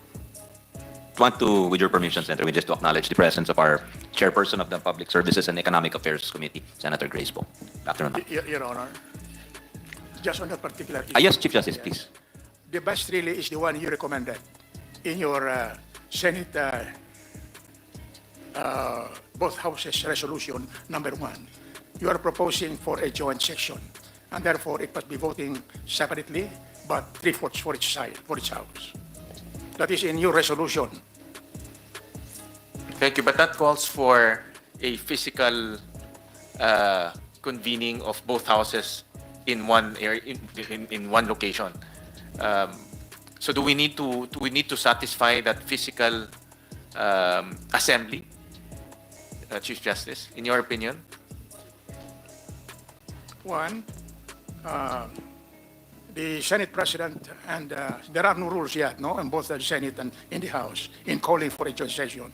So probably the Senate President and the Speaker will agree to call the two houses together in a joint session. The other way is probably for the Senate now to file a resolution requesting for the approval by the lower house of a joint session. Thank you for that. Another question, again, to our esteemed legal luminaries, and this was partly opened up earlier in the discussion, that we are now treating the resolution as an ordinary resolution. And this is the Committee on Constitutional Amendments. After the hearing, the committee will now submit a committee report and sponsored by the chairman or both chairmen to plenary. And I am of the, but what I gathered from the hearing is then on, the Senate will now convene into a constituent assembly. Now, therefore, earlier our Senate President mentioned there will be a separate time for that constituent assembly. My question is, can the constituent assembly be limited by the committee report submitted to plenary? Because the committee report will contain very specific provisions on the economy. But when you convene the constituent assembly, can it be limited by those topics alone? Because it's now a separate body from the lawmaking body. So I just want to pick on the wisdom of our esteemed justices and resource persons. That is the reason why I suggested two ways. Either that the Senate President and the Speaker shall decide to call, no? And then the two bodies, the lower house and the upper house, may decide to a joint session, precisely for the purpose of presenting these proposed amendments. So the other way is, right now, for instance, you can either proceed to continue And then at the end of the day, when the matter is submitted to the Mother Committee may recommend to call for a joint session precisely to consider this. And that is exactly the reason in my preliminary statement, I asked the question whether whatever is the recommendation of the subcommittee should still be submitted to the Mother Committee, which is the Committee on Constitutional Amendments and Revisions of Codes. That is exactly the proposal you made in Senate, both houses, resolution number 1. And in the organization of the Constituent Assembly, just here in the Senate, it can be limited by that committee report because it will consider that particular committee report, meaning it will not consider the other political proposals or other proposals other than that committee report. Yes, it will be limited exactly to what is being proposed. But yet, the whole trouble is, during the hearing thereon, somebody may move to amend, to add. There has to be discipline among the For members. instance, the best example is, in your proposal, you included media. In the discussion of resolution number Senate joint, or rather the Number both 6. houses resolution number 6, number 1 may be taken into account, and therefore the 4 may be taken into consideration by the Mother Committee. And I understand also in the previous Congress, 18th Congress, the House also submitted, although this is in previous Congress, 3 additional amendments to its economic provisions, which is land ownership, natural resources, and I think it's the ownership of economic enterprises. Can that be included once they also convene into a Constituent Assembly? My point of the matter, Chief Justice, how do we limit the Constituent Assembly to only certain provisions that we want to amend so that it will not be unwieldy when it convenes? Let's consider when you are doing this as a regular legislation. What you approve here would be an ordinary law going down to the lower house. I agree with Justice Mendoza on this regard, that it is already a constituent body. It is an ordinary legislation going to the lower house. The lower house, acting on their own, will consider possible amendments. It could add other areas of amendments. Like, for instance, as I mentioned earlier, the proposal in the lower house, both house resolution number 2 of Congressman Salceda. We'd just like to, with your permission, Senator Win, just to acknowledge the presence of Senator Alan Peter Cayetano, the former Speaker of the House and our former Majority Leader. Good afternoon, sir. Go ahead. Thank you, Mr. Chairman. And Mr. Chairman, thank you for that, Chief Justice Davide. Thank you for the answers. And my last question revolves around the specific industries or sectors trying to liberalize. In the proposal here in the Senate, there are 2 resolutions. One is to liberalize the education sector, advertising, mass media, and then public utilities. May I ask our esteemed legal luminaries, what was the reason in the past? What was the discussion and the reason in the past to limit these 4 sectors? I might have my own idea on during those times in 1986 and even earlier. What was this discussion to limit those so that we can enrich the records? And also, I want to appreciate the discussions earlier that might lead to unintended consequences also when we do this at this present day. So any of our esteemed resource persons can respond to that question. We have to consider the spirit behind all the proposals here in the Constitution. It's the spirit of nationalism and patriotism, or the Filipino first policy. We thought all along that we could manage to improve our economy, our social conditions, through these provisions on the fundamental principles and policies and the implementing articles in the Constitution. You have provided, for instance, the article on social justice, so broad enough, on labor, on many things. If only these are fully implemented, you could see how progressive the Philippines would be. For instance, on foreign investments, our dear Senator Hontiveros had already mentioned of what had come in, even just through the visit of the President abroad. So foreign investors are coming in, not because of any provision in the Constitution which would be an obstacle, but because we have become attractive. In other words, ease in conducting business, no corruption, then predictable government policies, and so on. These are the keys to progress, not the provision of the Constitution as an obstacle. I think Mr. Dumdum wants to... Yes, again, please keep it brief. Sir. Yeah. So back then, during the drafting of the 1987 Constitution back in 1986, I think the prevailing ideology at the time among many Filipinos was that being protectionist was the way to go. But unfortunately, I think that's where we kind of went wrong, because at that point in time, that was when Vietnam had decided that their way of doing things, the communist, Marxist-Leninist way, was not working, and they realized that, oops, I think we need to open up to foreign direct investors, hence their adoption of the Doi Moi reforms. And everyone else was also doing the same. Singapore had already become very liberalized, and everyone else in the region was doing so. We were the only country that decided to stick towards economic nationalism, and unfortunately, we have been left behind. We are continuously getting left behind because of that. Thank you, Sir Dumdum. Proceeding from the constitutional questions of Senator Win, before I recognize Senator Bato, what is the value, Your Honors, of the U.S. experience in exercising their constitutional amendments or enacting constitutional amendments? Since Justice Mendoza quoted the seminal case of Marbury versus Madison earlier, may I ask, would their constitutional experience have any persuasive effect, or would their jurisprudence have any effect on our interpretation of laws and constitutions, Your Honors?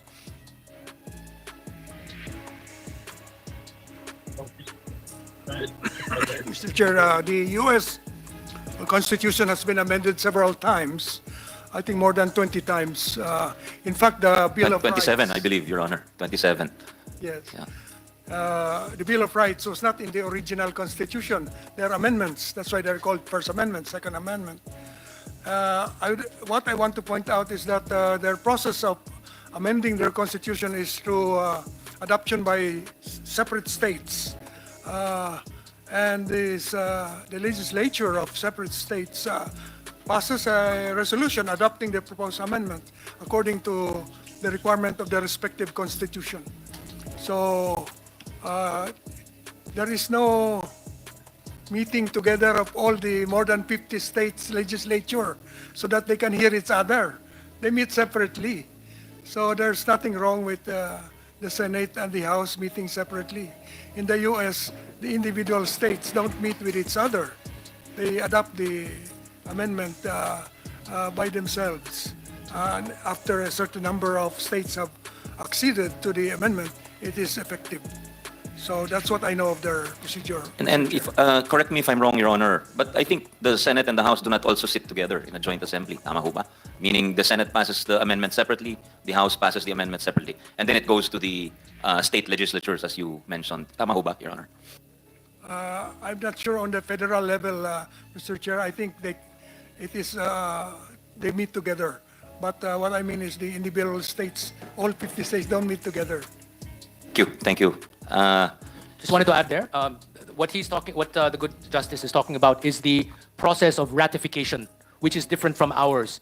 Ours... No, but what I'm asking, since it was my question, Your Honor, is the process of approving the amendment. Yes, yes. Not I the just wanted to ratification. point out that what he was describing about the individual 50 states is actually the process of ratification, That's correct. which That's comes correct. after That's the correct. Constituent Assembly That's process correct. has Thank been you. done. Thank you. That's all. Mr. Chairman, one line on your question. Can we ask the justices to answer the question before we go to you, Senator Alan? Yeah. Any other, if not, I'll go to anyone else want to weigh in on the import of U.S. practice on our constitutional interpretation, Your Honors?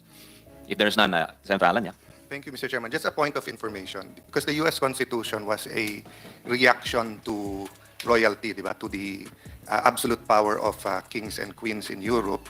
So it was really made that the Congress was more powerful than the president, the presidency. So if you look at the U.S. Constitution, mas powerful kasi yung legislature. So may protection against absolute power because in the Philippines, it's usually the executive branch, whether it's the mayor, governor, or president who wants the change. It's not always absolute, but just to put that into the discussion, Mr. Chairman. That's a good point. Thank you, Senator Alan. Senator Bato, you have the floor. Thank you, Mr. Chair. I have no question, Mr. Chair. Sa akin lang ay isang taus-pusong pagpasalamat sa ating mga resource person, sa kanilang mga insights, sa kanilang mga binigay sa atin na informasyon, na ito'y napakalaking justification sa United Stand na ginawa ng 24 senador, 24 independent republics, nagkaisa na i-oppose itong lumalaganap na People's Initiative Mr. Chair, because yung kanilang punto palagi is voting separately. So tayo naman, ang ating opposition doon sa lumalaganap na PI is that we don't want to vote jointly, separately. So maraming salamat po sa inyo, sir, sa inyong mga insights. Maraming salamat. Thank you, Mr. Chair. Tama po, Senator Bato. Klarong-klaro na po yun dahil sa sinabi ng ating mga magagaling na resource persons. Thank you. I join Senator Bato's manifestation there. Next is Senator Pia Cayetano. Senator Pia, perhaps you had some questions earlier. You're free. I just want to mention also Senator Pia is the author of the recently enacted, well, about 2-3 years ago, the CREATE law. And there, a lot of what was mentioned, that things that we need to do, meaning to incentivize technology transfer, scientific development, not just the jobs created and the amount of investment, but also the future growth. Meron tayong mga provisions to thanks to under the stewardship of Senator Pia, former Ways and Means Chair. Yeah. Thank you, Mr. President. I'd like to also greet our esteemed resource persons, my professor, Vivi Mendoza, if you remember me, sir. Of course, Chief Justice Davide, we worked very closely when you were our emissary to the United Nations. And of course, Secretary Teves, who I recently have been seeing on the golf course, but then I stopped, so goodbye to my golf career. Anyway, to everyone else, good afternoon, Justice Squan as well, and Dr. Sikat, and everybody else.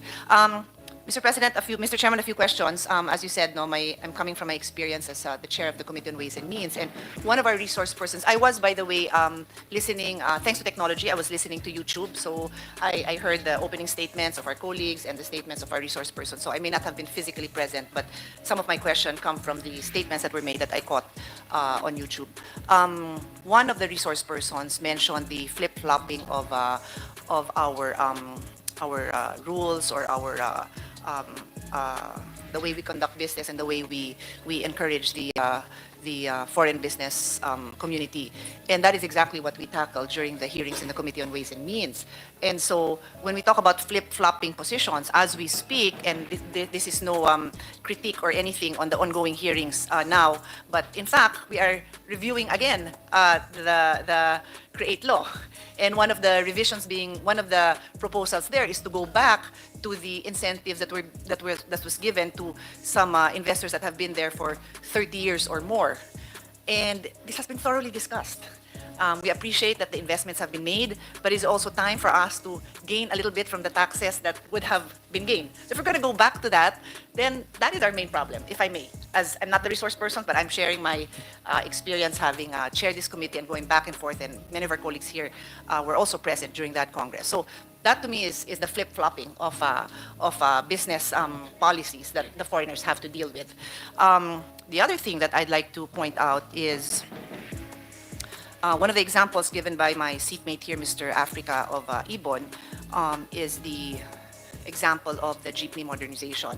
It happens to be one of my favorite topics along with Senator Grace Poe, because I am a proponent of electric vehicles, EV for short, but I am not a proponent of destroying this jeepney industry, which is ingrained in our culture, and changing them with imported vehicles when we could very well be revitalizing this jeepney industry and then making it EV.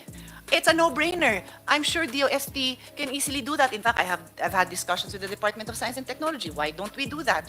And there is no prohibition for foreigners to participate in that, but it is lack of political will to save this industry. It is lack of political will to coordinate between DOST, Department of Transportation, the barangays and the municipalities and the cities that have invested their lives in building a community around this jeepney industry. It takes time. It's easier to import.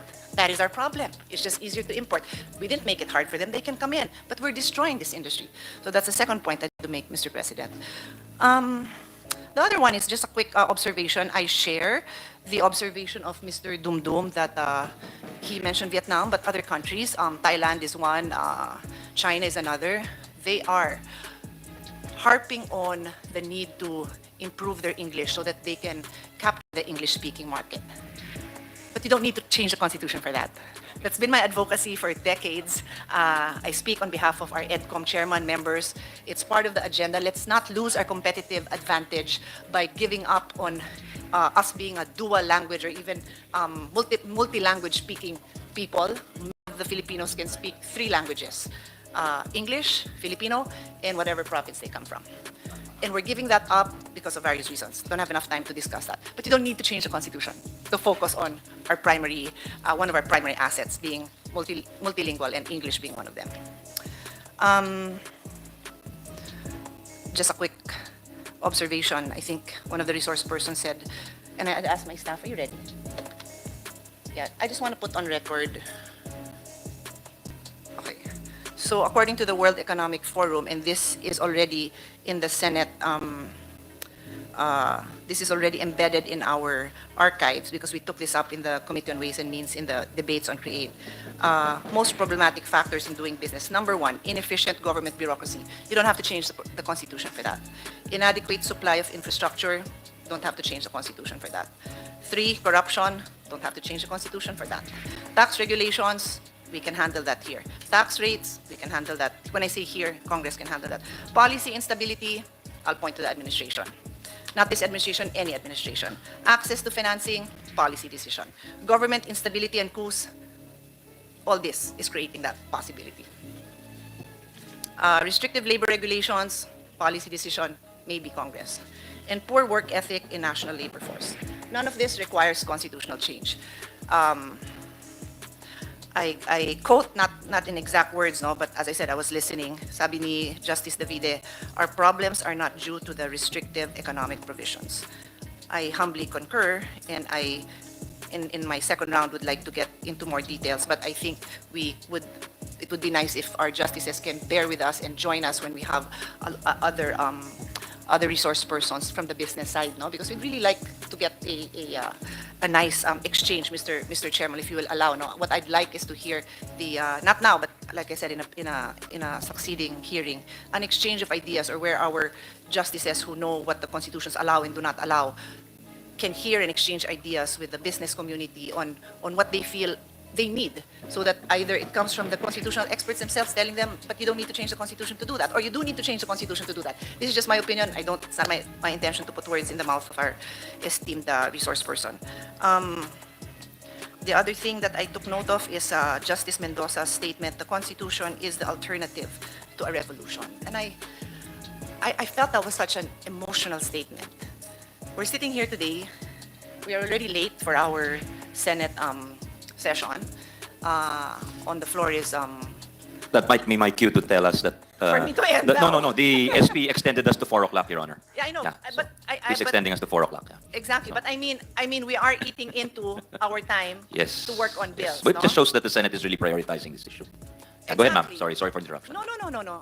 Totally okay. And on a personal note, I was recently elected Blue Ribbon Chairman, and I had a choice to be working on this all morning or to listen to this debate. So these are the things we give up to have this debate. These are the things we give up so that we don't have a revolution. Anyway, I think I will rest on that high note because that was an amazing statement from Justice Mendoza. I have a few more comments, a few more observations, but I think I've made my point clear, Mr. President. Thank you, Mr. Chairman. Thank you very much, Senator Pia. Next is Senator Grace Poe, if she has any questions. If not, Senator Allen, I'm sure has some. Thank you, Mr. Chair. But at the proper time, I would like to discuss for the next hearing the Public Service Act, which I believe addresses a lot of the concerns supposedly being raised on the economy. I feel that one of the roadblocks also is the legal impediments that it supposedly faces in the Supreme Court. So I'd like to know from our legal advisors and luminaries present what their view is on the Public Service Act, because actually it is not quite an amendment of the Constitution, but rather a carved out and a definition of what a public utility and a public service is. And this was drafted with the help of our brilliant expert here in the Senate, Senator Frank Drilon. So that will take a whole discussion. So I will give way to our colleague here, Senator Cayetano. Thank you. Very much. We will call a hearing specifically on the public service and public utility, and we welcome your inputs as the principal author of the Public Service Act amendments. Senator Allen, please, sir. Magandang hapon, Mr. Chairman, and again to our esteemed guest. We are very, very honored to have all of you, and parang extended po talaga ang service nyo sa bansa. Every time you think that you've retired or that you've given all your call back, so we thank you for that. Sirs, I think we can really debate on facts. Dapat nga walang debate sa facts, di ba? Kasi facts siya eh. Pero in a world of false news, alternative facts, nagdi-disagree din tayo sa facts. Especially if it's statistics, then hindi siya facts, no? we definitely have to debate on opinion, and it's always good to hear each other's opinion. But I think dapat walang debate sa principle. Diba? Kasi hindi mo mababasag yung, or mababali yung principle. You cannot really say, magtatanim ako ng mangga, and then you expect santol yung bunga. Diba? Kasi kung ano itanim mo, yun ang yung... So let me look at it as a different perspective. As a Christian, I believe the Holy Spirit inspired the Bible, and you cannot amend the Bible. So I tell people, if you don't want to believe the Bible, I respect you. If you believe other holy books, I respect you. But don't try to amend the Bible, because that, to me, is what God wrote. No one is saying, don't amend the Constitution, because no one said it's not a perfect document. But what is the underlying principle behind the Constitution, and why did the framers of the Constitution make it difficult to amend the Constitution? And sir, feel free to correct me after this statement. No? Correct me or to elaborate. No? Because the underlying principle all throughout history, it started with Adam and Eve, and even before that, it started with Lucifer, who rebelled against God, and then Adam and Eve, who did not follow God. Nimrod was a brilliant leader, and he wanted to erect the Tower of Babel and to reach heaven. No? And the principle was simple. Power corrupts, and absolute power corrupts absolutely. So if you're gonna ask me my personal stand, meron pong kapareho nung ating ma-distinguished guest tonight, meron din pong iba. For example po, one thing we're not talking about, the elephant in the room, is actually political reforms. I know we're limited here to economic, but the reality is people are concerned regarding political reforms. Ako, being married to a mayor, I see the problem with the 3-year term. You get into office June, ubus na pondo mo, you just finish out the year, the next year is your year to plan. The year after, everyone's saying it's the election year na.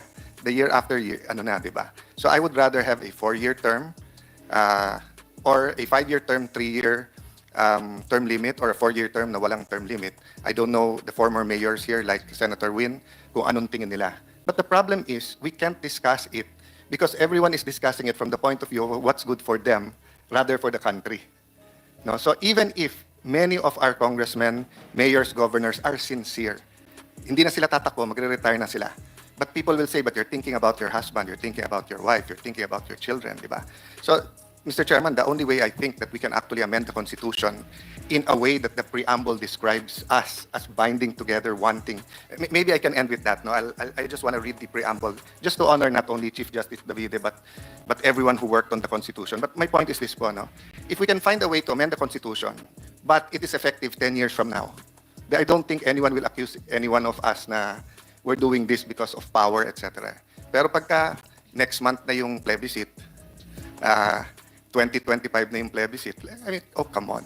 Everyone's looking kung sinong malakas na next presidential, and if hindi ka presidential pero cabinet ka or speaker or SP, and you can be prime minister but you cannot be president. I mean, it's normal. You name the country, people say, because the principle is power corrupts and absolute power corrupts absolutely. That's why the Constitution was made, to temper this power in the 3 branches and to make sure na not one powerful group can manipulate our legal system. No? So, but let me conclude just, Mr.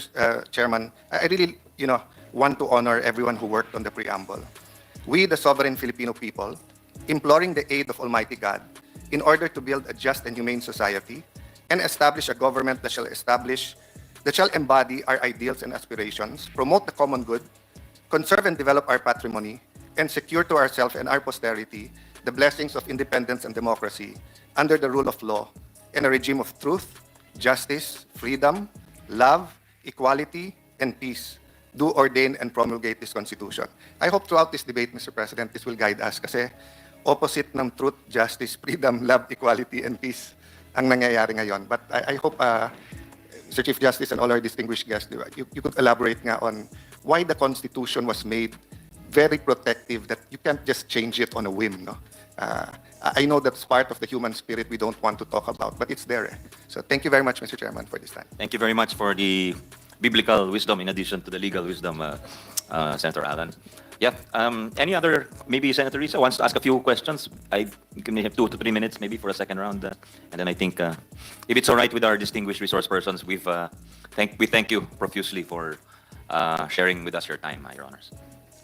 Salamat, Mr. Chair. I'll not refuse that kind of an offer. I do have 2 to 3 more questions sa economic pa rin, if I could return to Mr. Africa. Mr. Africa. Yes. If he's listening. Sorry, sir. Kung makapagtanong, it's okay po. If I could ask maybe 2 or 3 more questions about the economy in relation po dito sa RBH number 6. 2 minutes. So, sa power generation sector naman, within the whole realm of public utilities, and public services. So, brownout pa ng brownout, parang shades of the early 1990s. At sa huli, 3 araw nag-blackout hanggang sa Panay at sa Guimaras Islands. So, alam po ba natin, and of course by this, I mean, if you could please elaborate on this for us, na higit 2 dekada ng bukas ang sector, as Chris Monsod also mentioned earlier, para sa 100% na pagmamayari ng banyaga.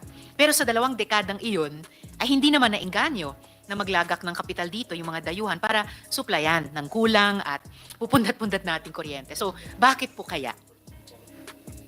Sa amin po, balik kami dun sa earlier na point, mahirap i-manage yung industriya na wala kang alam.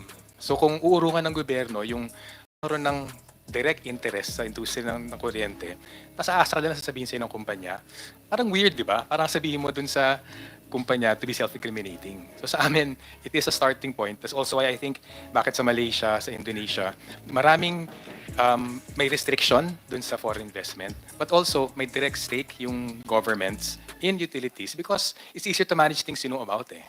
Sa amin, we don't know what happens sa Visayas. Siyempre, nakakatuwa yung pakinggan yung balita.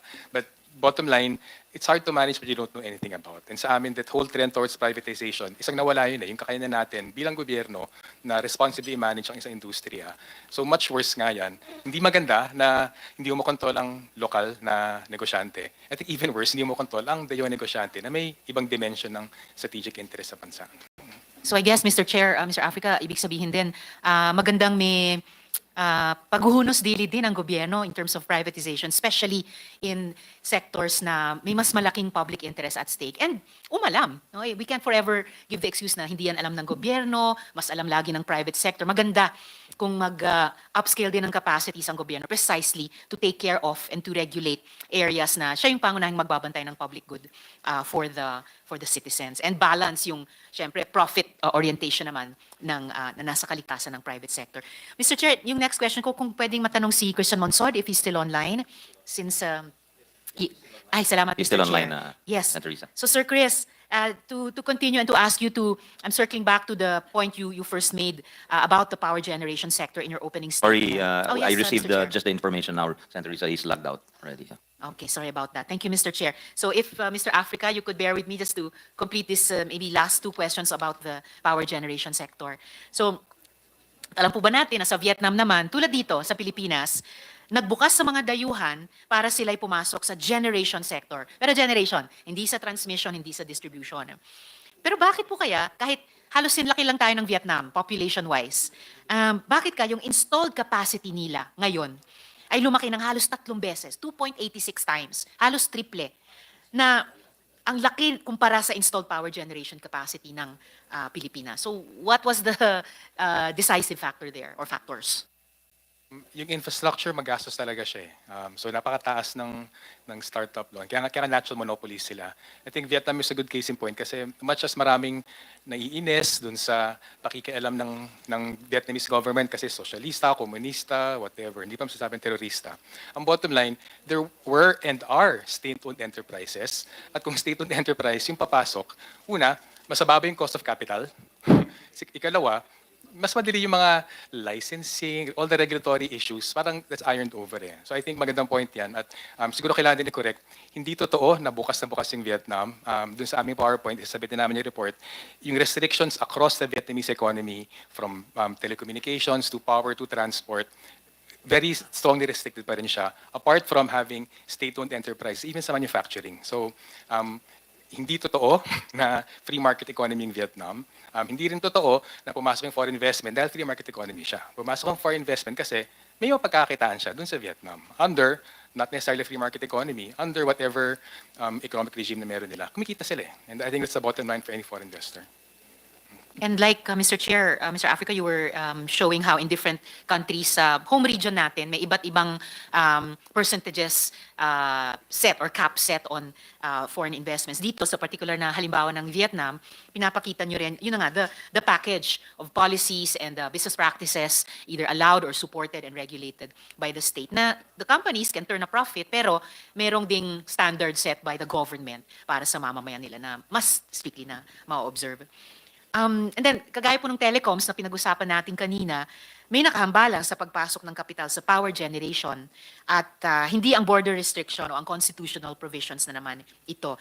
And as you were talking about, pinapatunayan din ito ng Vietnam na kahit, as you were also describing, hawak pa rin ng gobyerno at tukal na kapital ang transmission at ang distribution ng kuryente. At kahit nga as you were enumerating for a region earlier, may maximum na 49% limit ang foreign capital dito sa transmission at distribution, ay maglalagay pa rin ng dayuhan ng kapital sa power generation. Because given the whole environment created by government and what exists of civil society in Vietnam, at yung private sector participation, domestic or foreign, ay kumikita pa rin yung mga kumpanya. So, just to bring it home, ano po kaya yung pumipigil sa dayuhang kapital na pundar ng mas maraming kapital sa power generation sector natin nitong nakaraang 2 dekada, Mr. Chair? Siguro correction muna. As far as we know, yung in Vietnam, yung distribution and transmission ay sarado to foreign investment. As far as we know, I mean, we can double check that. Pero I'm sorry po, I can't speak for foreign investors here, pero I think it makes sense yung sinasabing predictability, even predictability of corruption. It's a big thing. So whether it's predictability and the ease of doing business, I mean, there are different ways to package it. Mas mura infrastructure, less corruption na binabayad from mga permits, less cumbersome. I think that actually might be what should be addressed. At gusto ko namin i-stress talaga, may mali sa pag-iisip na yung flexibility ang hinahanap ng foreign investors. Kasi because precisely in so many utilities in most of the region, at least in the major economies, marami pang foreign restrictions, but they have more investment than us. Malaysia's thrice, I think, than us. Thailand has double us. Despite the restrictions in the utilities, it means hindi yung restriction yung nakabara sa pagpasok. So that's so simple-minded. I think it's a very reductionist argument to absurdity talaga. And I think it's so easy to repeat something over and over again and believe in it. Pero I think the facts show otherwise talaga. Salamat, Mr. Chair, Mr. Africa. So, sabi nyo nga... May I interject? Mr. Chair, my last question is still for Mr. Africa. This is if the that's time of all right, Mr. Senator Chair. Risa, so will you allow Mr. Dumdum to interject? It's your call. It's your discretion. Yeah. Mr. Chair, you Yeah. gave me time for 2 to 3 Yeah, questions. And my we will last- stop at 4 o'clock because that's the authority given to us by and the my last Senate question is President. really for Mr. Oh, Africa go ahead, on ma'am. the economy, if I may. Thank you, Mr. Chair. And salamat, Mr. Africa, for pointing out yung it's not the restrictions, it's not the so-called flexibility, but really more of predictability, restrictions they can live with, but also enough space to still conduct their business there and, as you said, remain sustainable, if not profitable. So yung huli ko lang po for today dito sa power generation sector. So, ngayon naman po sa pamamagitan ng legal opinion ng DOJ, ay madaming dayuhang kapital na ang nagplano at pumila para punan ang power supply gap na matagal nang sanhi ng napakamahal na kuryente dito sa atin. So, yung huling tanong ko for today, Mr. Chair, Mr. Africa, pero nababalitaan po ba ninyo na maaari daw madiskaril ito? Ayon sa BDO, halimbawa, at ayon din sa mga bagong renewable energy players dito sa atin, baka pala dobleng laking kapital ang kailangang ilaga kada megawatt ng renewable energy kaysa sa inaasahan nila. Alam po ba natin ang dahilan nito? RE was supposed to be the game changer in the energy sector. So bakit ngayon there's a sudden unpredictability about that positive next step that we'll be able to take? Heard about that po, but I'll reserve comment na lang po muna. Pwede naman may habol, but we want to study it further. Pero nabalitaan na nga po namin yan. So not now sana po. Salamat, Mr. Africa. Salamat, Mr. Chair. Abangan ko konsultahin ko diretso si Mr. Africa once they've completed their study on that issue. All right. Salamat On that po, Mr. note, Chair. I think the SecGen has already come up to me, the Sergeant at Arms rather, reminding me of the Senate President's reminder. So you can submit whatever you wish. We'll take cognizance of it, Mr. It'll be Dumdum. very fast. Yeah. No, it's okay. We're we're suspending the hearing already. Please submit na lang. Thank you to our justices, Chief Justice Davide, Justice Mendoza, Justice Ascuna, Dr. Sikat, Sani Africa, Mr. Dumdum, Secretary Teves, Attorney Desturas. Thank you very much for your patience and for sharing your wisdom. So we'll suspend.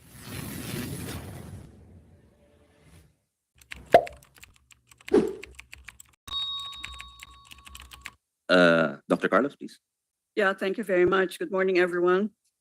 I was taking down notes earlier as I listened to Senator Poe and Senator Hontiveros, and I'd like to address the issues that they have raised. I think I'd like to take from the point of view of social scientists looking at this from a macro standpoint. So I will not go into the nitty-gritty because all my colleagues here have already addressed many dimensions of the issue. I think the first question of Senator Grace is, do we need to change the Constitution to declare that we're open for business? And the quick and dirty answer there would be no, because you already are making so many legislative actions to open up the economy. But I think the challenge there is it opening up enough, or are we addressing really what we want to happen?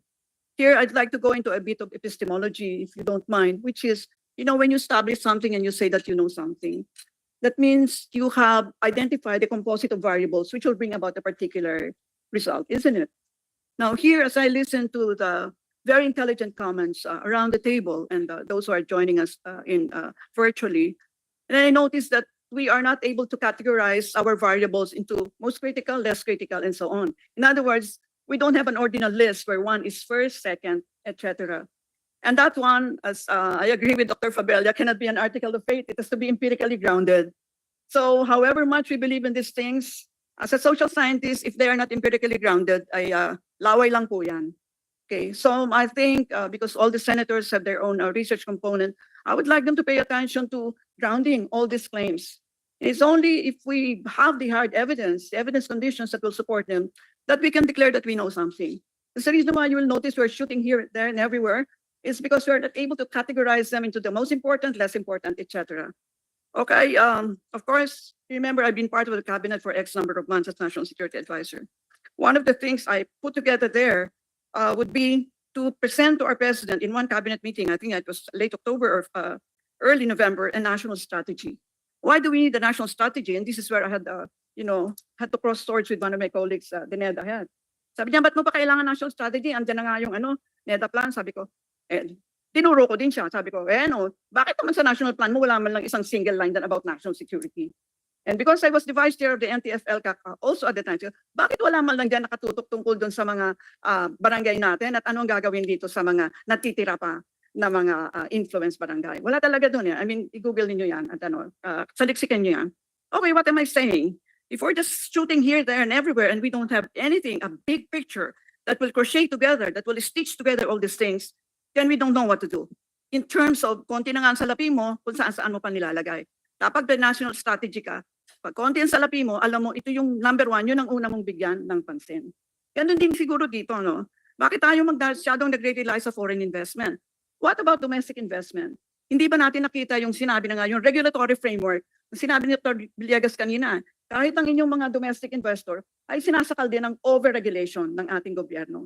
Parang ang unang assumption mo ikaw ay magnanakaw, saka mo na i-prove otherwise, no? Bakit ganon? In other words, well, we are so much banking in foreign direct investment, we should also bank on our local investors and talagang bigyan niya sila ng alagwa para talagang magawa nila ang kanilang ginagawa. Bigyan ko kayo ng example, no? My former boss here, Senator Tolentino at the MMDA, I was there with him since 2010 as one of his consultants for the traffic management. Dines namin, Senator, I don't know kung nakwento ko na sa iyo to, kung paano yung bureaucracy natin as been identified by other resource persons, no, is really one of the major obstacles to why no investment is coming in. Merong isang gripo dyan na nagtutulo, no? So sabi ko, ang bilis na, ang madali naman bumili ng gripo, parang 200 pesos ang grabe ko. Sundan natin kung paano magbili ng gripo. Alam niyo ba kung gaano yun? 4 na buwan. In-trace namin ito, Senator Tolentino, 4 na buwan at 26 signatures para po makabili ng gripo. Gusto ko lang to make the point that the bureaucracy really matters. You have a Byzantine bureaucracy, and I have seen polls of foreign investors telling you that there are 2 major things, critical variables that matter to them, are Byzantine bureaucracy and the level of corruption. Yung ownership, they don't matter. By the way, tama si Dr. Fabella. Ownership by Filipinos is an article of faith. It doesn't matter who owns it. Sabi ko nga sa telco, galing pa siya sa Jupiter, basta magpagawa siya talaga ng internet, okay lang. Does ownership matter? No, not anymore. In the university, we're telling our students, we're training you to be citizens of the world. We are breaking down all the boundaries of the artificial nation state. We already made commitments in ASEAN for regional integration. Why, for heaven's sakes, I was always so preoccupied on, keeping the nation state. It's one of the scourges of humanity, if I may say so. So last point, yung Filipino first po, tama po si Senator Hontiveros. Pasay na po yan. It should be rendered obsolescent, no? Bakit Filipino first? Because once upon a time in the past, we tried to, to divest ourselves of all the colonial things that chained us, no, to the former colonial rulers of our country. Huwag na po tayong Filipino first. No one study I have seen thus far has demonstrated quite creditably that ownership by Filipinos work. I challenge anyone here around the table, the social scientists. Meron bang ganyan? Wala po. Ownership does not matter. No? But what we really want is, in fact, I have suggested in one of my papers, if our economic managers cannot, in fact, lower or eradicate the 21% of their privileges na sinabi mo, no, na mga poor, mag-hire tayo po ng international group of economic managers. We pay them depending on the percentage of increment that they are going to contribute to GDP. I know this is an iconoclastic viewpoint, but for God's sake, we have to be iconoclasts now. We are the fifth most mineralized country, millions of professionals. We should be embarrassed that we have 21% who are poor. Tama ba, Dr. Villegas? Tama, di ba? So I think, let me go back to the issue of a national strategy. I address this also to the military. Several times they have asked me to help them design their strategy for the Air Force, for the Philippine Marines, etc. Sabi ko, saan ba kayo nakatukod yung strategy nyo? Meron bang National Defense Plan? O kung ang isip mo, saan manggagaling yung National Defense Plan, Senator ko? Hindi ba manggagaling yan sa National Strategy? Dibuho yan eh. It's a big, big picture. And siguro lastly, sorry sa Senator Angara, medyo nagsosobra na ata ako sa time ko. Senator Poe, you mentioned something about banning certain countries from ownership. And are you referring to China? In the Public Service Act, any country that the President or the National Security Council views as a threat to us is actually eliminated from or banned from owning certain critical infrastructure, telecommunications, for example, I believe airports, etc. And also, countries that don't reciprocate or allow us also the same type of ownership in their country would not be allowed. That's why those are some of the safeguards we put as a compromise to those who are a little bit wary about this Public Service Act being open. Yeah, with all due respect, I agree with the reciprocity, but the first one I don't. Because if you have a strict regulatory framework, then it can be a to whom it may concern. So I think we should not ban XYZ, whichever country. So thank you very much. Mr. Chair.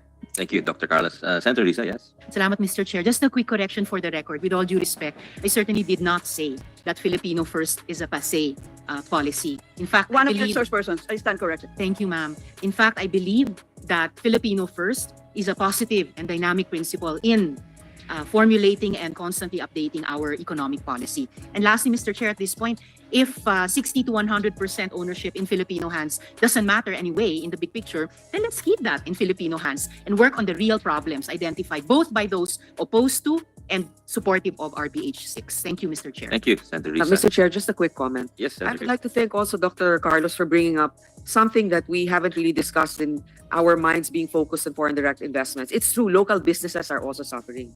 What we're trying to do is we're actually hunting in the zoo, like the ones that are complying with the laws, paying taxes, are the ones being audited, while the ones that are in the informal economy getting away with so much, we don't focus our attention on. So thank you for bringing that up. Thank you, Senator Risa, Senator Poe. It's definitely, we're not abandoning the Filipino first. In fact, Congress just passed the Tatak Pinoy strategy, which is an attempt at industrial policy, albeit belated, somewhat belated for the region. No? Sponsored and authored by our chairman. Thank you for the salamat sa patalastas. Thank you.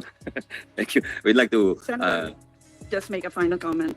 As a social scientist, I'd like an article of faith to have empirical evidence. We cannot work on an article of faith.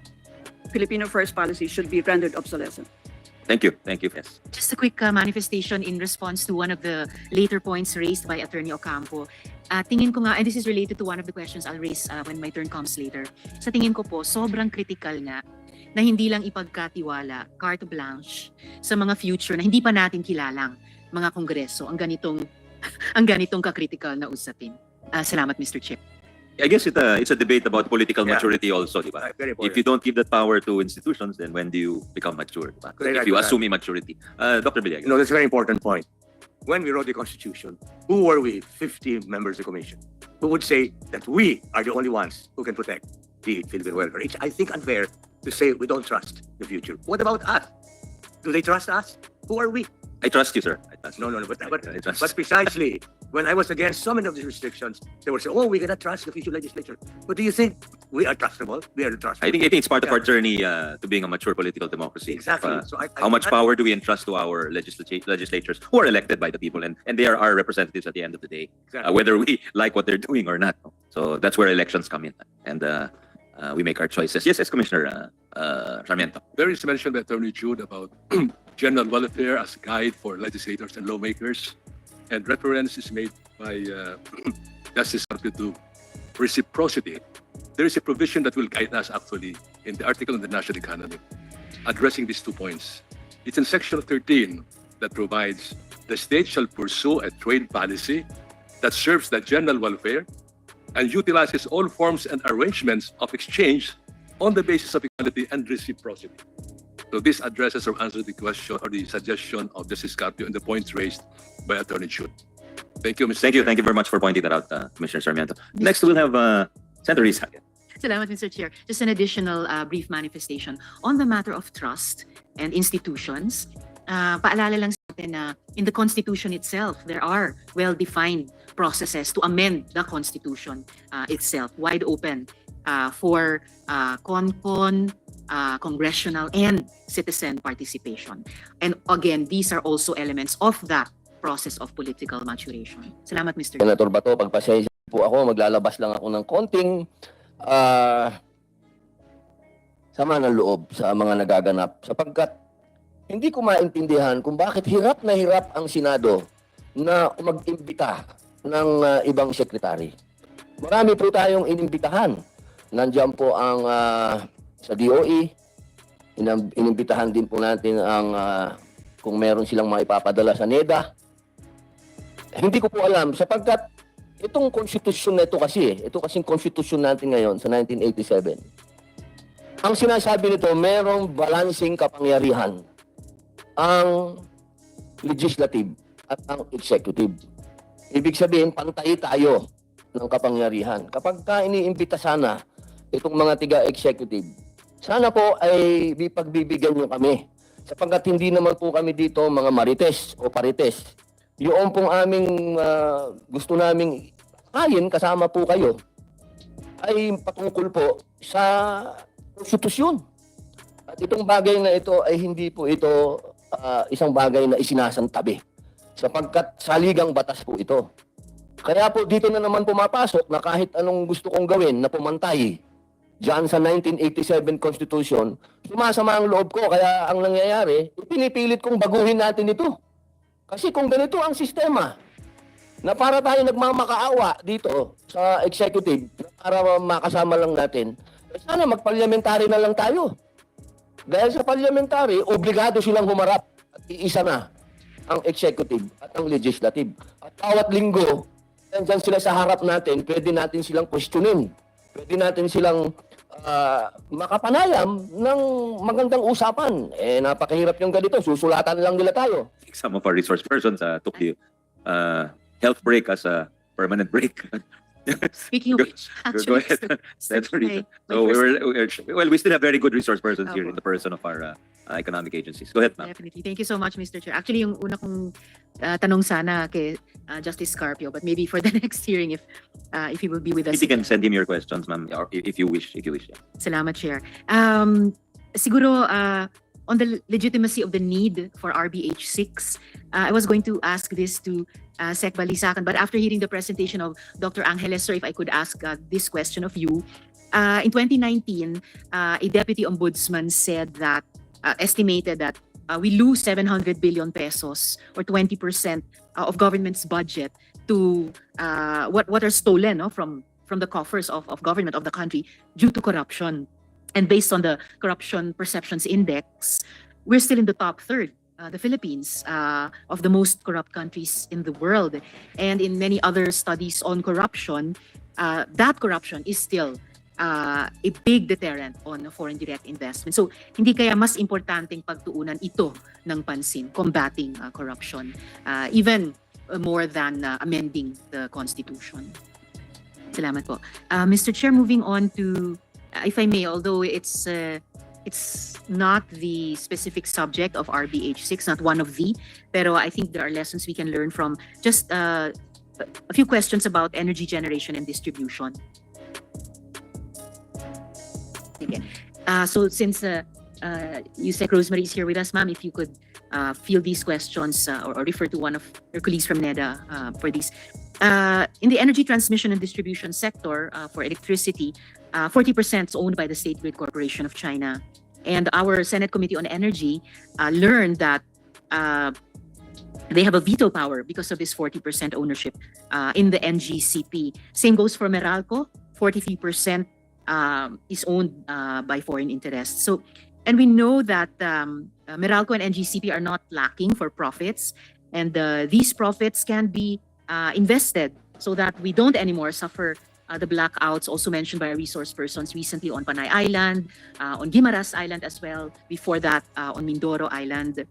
And so that we can modernize our grid and make it even more ready and capable for the entry of renewable energy supplies in the coming years. So, mas bibilis po ba yung pagbagsak ng presyo ng kuryente? Mas maaasahan ba natin yung pagkakaroon ng no blackout, renewable energy ready na grid at saka distribution system? At mas titibay din ba tayo laban sa mga cyber threats kung mas maraming dayuhan ang magpapasok ng kapital o kung yung China State Grid Corporation mismo at yung Salim Group ang magiging controlling shareholders sa dalawang kumpanyang iyon, NGCP at saka Meralco?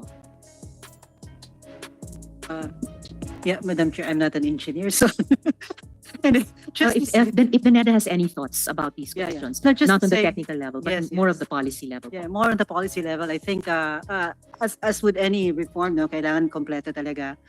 So with respect to the reform in the power sector, what we have been pushing for as well is improve the capacity of the ERC, the Energy Regulatory Commission, kasi sila yung dapat na nagsa-safeguard ng ating interest. At the same time, kung sa sa ICT, so it's your NTC. And this is also why we also mentioned that as we're going digital, we really need to beef up our capacity to do cybersecurity. And a big part of that is really our human resource. So kailangan nating mag-produce ng more than halos 200,000 dapat na license na cybersecurity, of which we only have less than 200, I believe.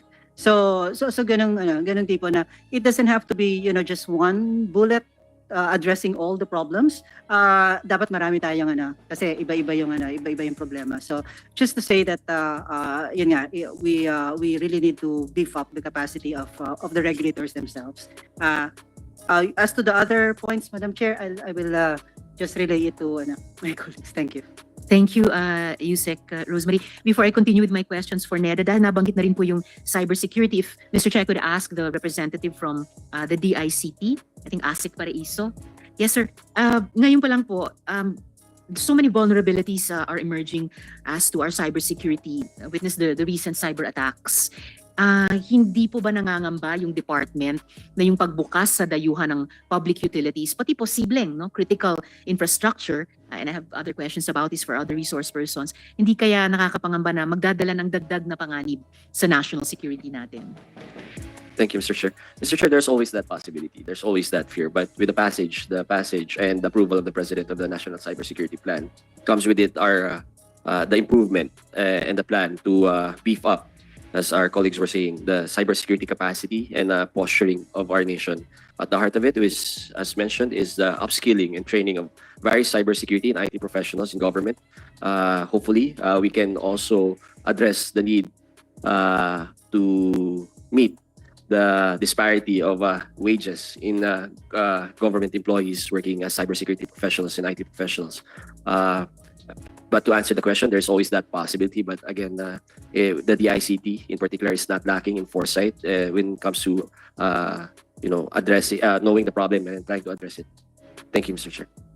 And in filling up the plantilla that Yusek Rosemary mentioned, 200,000 personnel for our cybersecurity, wouldn't it be the better part of wisdom na the ownership remains in Filipino hands? We would like to, we can only address the problem of the lack of cybersecurity professionals, Your Honors, Mr. Chair. But the wisdom of whether those industries should belong in Filipino hands, even if it would create the possibility of cybersecurity threats, we leave it up to the legislature and other agencies in government whether that possibility or that risk is greater than the investments and the benefits it would bring to the Filipino people. Thank you, Mr. Chair. Salamat. Of course, Congress always appreciates the kind of respect for the institution, pero kaya rin po kayo inimbita bilang resource persons because we also value the input you give us. And I'm sure and I hope that the good secretary is also advising the President about this dahil ngayon pa lang na kapapasalang pa lang nga ng National Cybersecurity Plan, namumroblema na nga tayo sa mga cyber attacks na iyan. So all the more moving forward, we want to not just address reactively but even anticipate or preempt additional threats in the future, Mr. Chair. Thank you, Mr. Chair. Rest assured, Mr. Chair, you have a very progressive, very forward-looking head of the DICT advising the President on on matters of cybersecurity, the problem it poses, and the solutions that we can adopt to address those problems. Thank you, Mr. Chair. Thank you, Mr. Chair.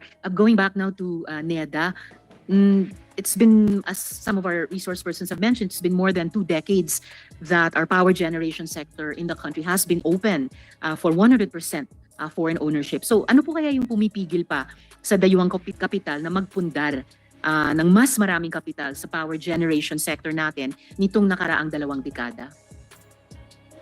If Yusek Rosemary or one of her colleagues would care to address the question. Chair, if I may. Yes, please.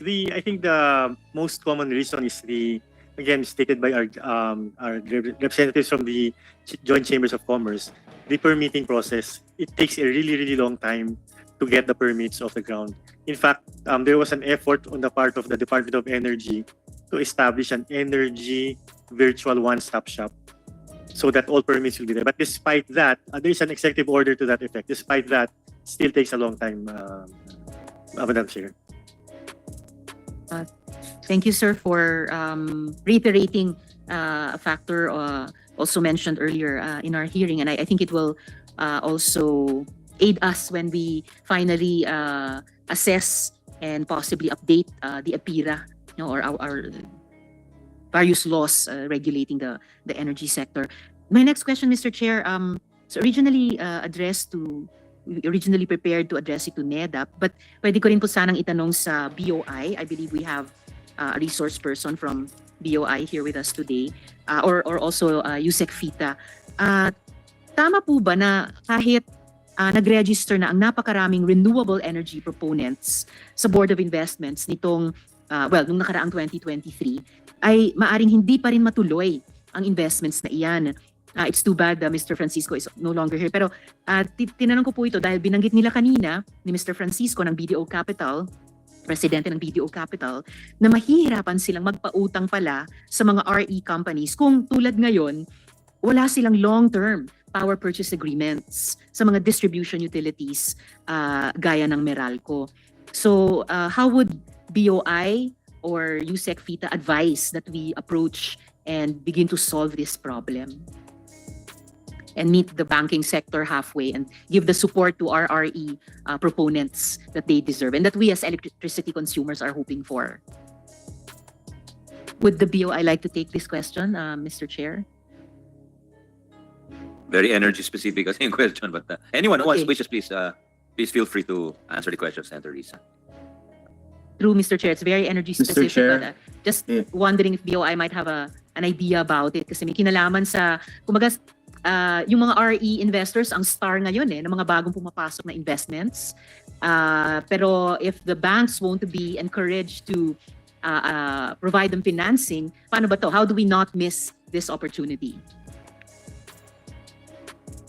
Mr. Chair? Yes, Yusek Rose. Well, not addressing this one. Alala ko yung klase namin, yung walang may gustong sumagot. So just to say, just to add to the problem of the permitting process. It's also related to the capacity of the ERC kasi isa sila sa bottleneck talaga yung pag-approve ng mga proposals for this power plant projects. So it really has, especially as the economy grows, dadami ng mga ganitong proposals, and so we really need to beef up the capacity of ERC. Yun lang po, Mr. Chair. Thank you. Sorry with your indulgence, Teresa. Pero wala ba sa Philippine Development Plan yung streamlining of procedures and processes? Is that there in the Yes. I think it's to do with the number of mga, I don't know, skilled personnel. I may be and also sa PISAC sana, sa private sector advisory council, kasi I know they meet directly with the president, and then a lot of their recommendations have been already implemented or in the process of implementation, like NAIA, etc. So yung mga yun, very urgent yung mga very, kumbaga, makakatulong talaga sa pag-akit ng mga investor, di ba? So why don't we put it there sana, aside from the development plan, pati sa PISAC agenda. That's my suggestion. No? Thank you, Sandrisa.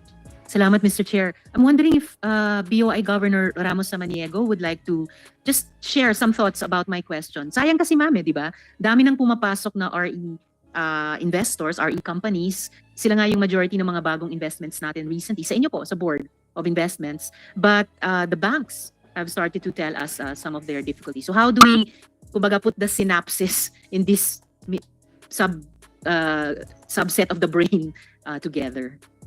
Thank you, Senator Risa.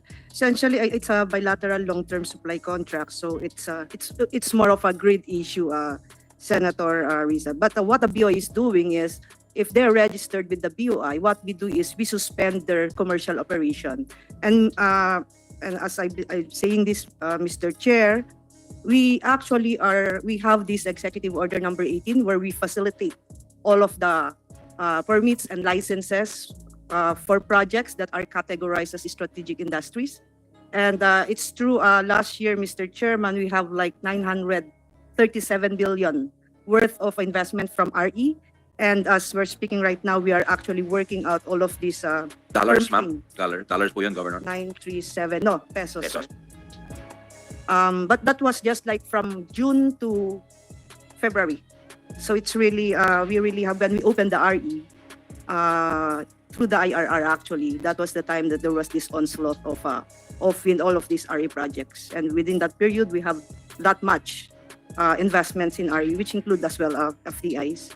But on this, ma'am, what we are doing is through the EO18, we're looking at each and every permit, and we're looking at all of these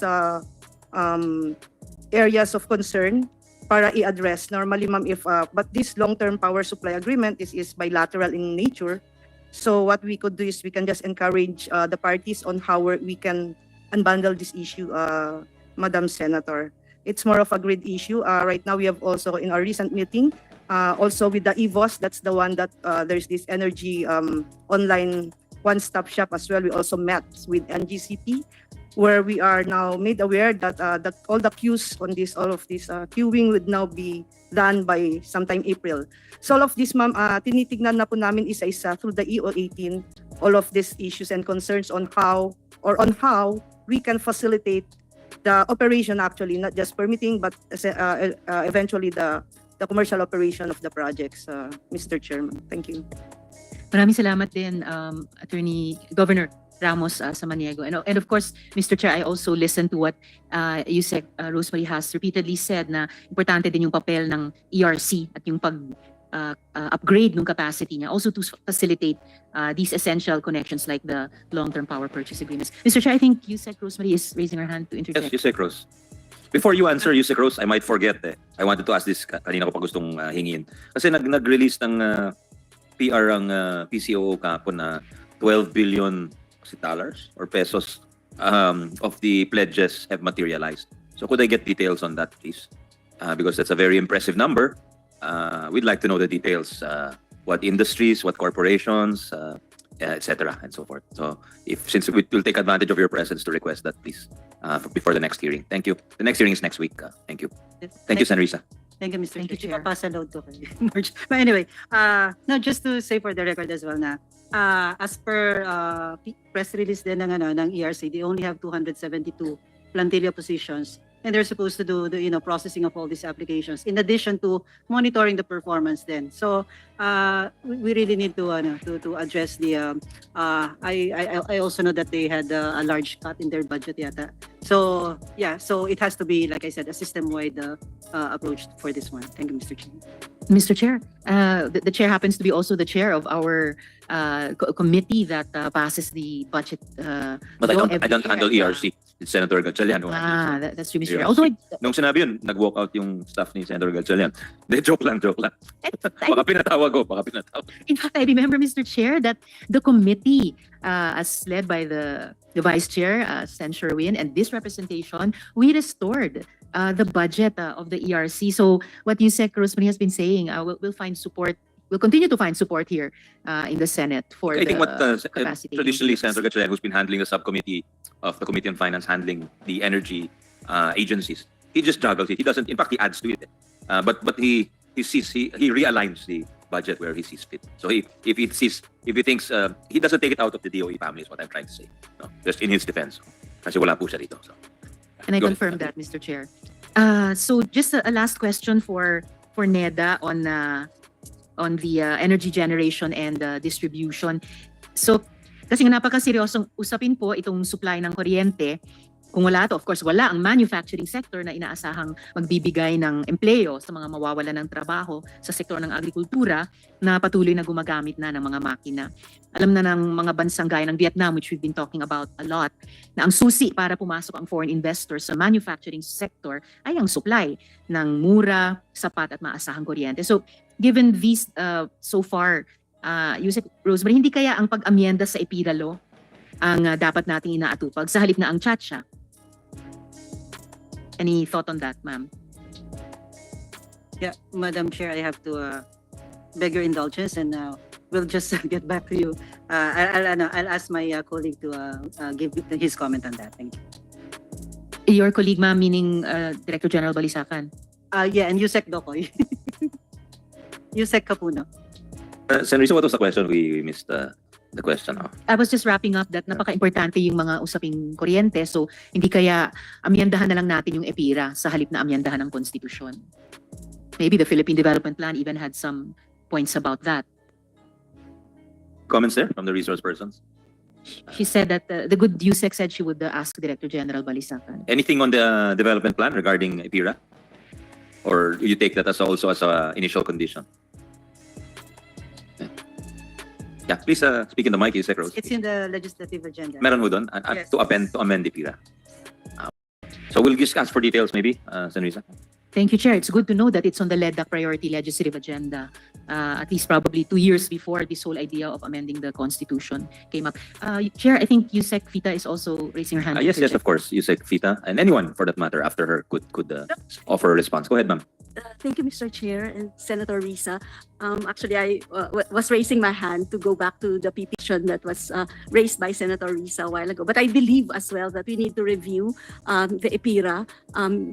There's so many things, so many developments that have transpired since the time it was passed, and hence there have been certain issues that would merit amendments to the EPIRA. But Senator Risa, Mr. Chair, on the PPAs, of course, these are crucial to secure the financial viability of energy projects as they guarantee a market for the electricity generated and providing a steady revenue stream for investors. However, there have been a lot of challenges, as earlier pointed out, and there's certain measures that we need to focus our efforts on, particularly in terms of strengthening our policy and regulatory frameworks. We need clear regulatory guidelines, and incentives for RE would also be, we need to continue because there are already incentives in place, tax breaks, feed-in tariffs, subsidies, and we hope to be able to sustain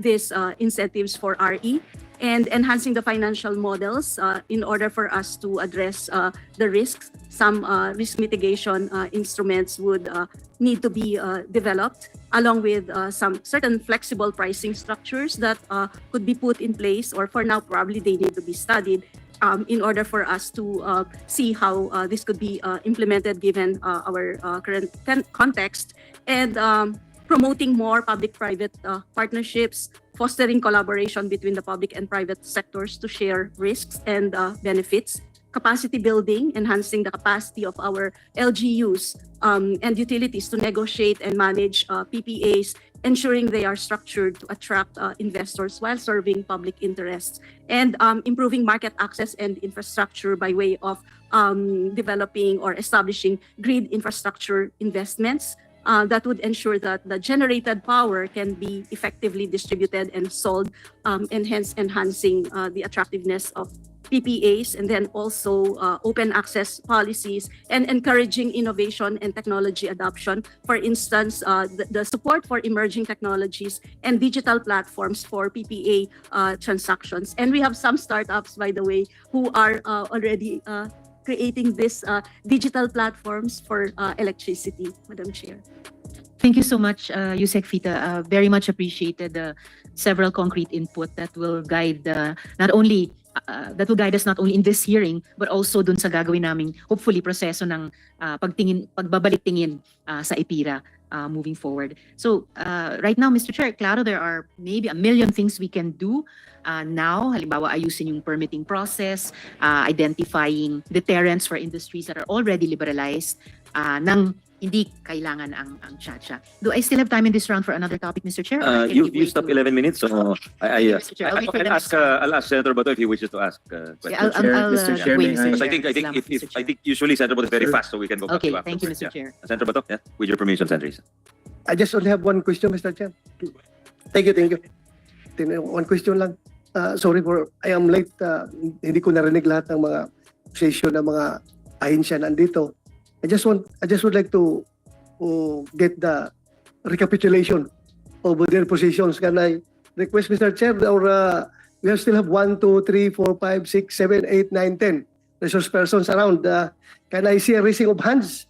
Who among you, based on your agency's position, who among you are in favor of amending the restrictive provisions of our economic provisions of our Constitution? Can I see a raising of hands? 1, 2, 3, 4, 5, 6. No one on the So, private side, just the government side. Government side, 6. Are you asking also just to clarify, Sen Bato, kasama ba yung, are they also, Ito, 10. they're also part of the survey? Yeah, you're part of the survey, so you have the option to abstain if you wish. Yeah. Gusto ko lang malaman. Okay, Mag- yes, can we ask for the raising of hands again, sir? Yeah, please. 1, 2, Mr. Chairman. 3, 4, 5, 6, 7, 8. So, 8. Mr. Chairman, I abstain. I think for a foreigner, this would be a very difficult thing to do. Thank you. I understand. You've made your position clear, Mr. Payne. Thank you. Thank you. So, 8-2. Yun lang, Mr. Chair. Maraming salamat. Thank you. Ang galing nung tanong mo, Senator Bato. Mr. Chair. Dahil late ako dumating. Kaya gusto ko 4 oras kami nakaraupo dito eh. Ikaw in a few minutes na tanong mo kagad. That's the purpose of our hearing, di ba? Yeah, thank you. Salamat. Thank you, sir. Thank you, Mr. sir. Chair. Mr. Ang galing, Chair. ang galing. Back to Senator Reese.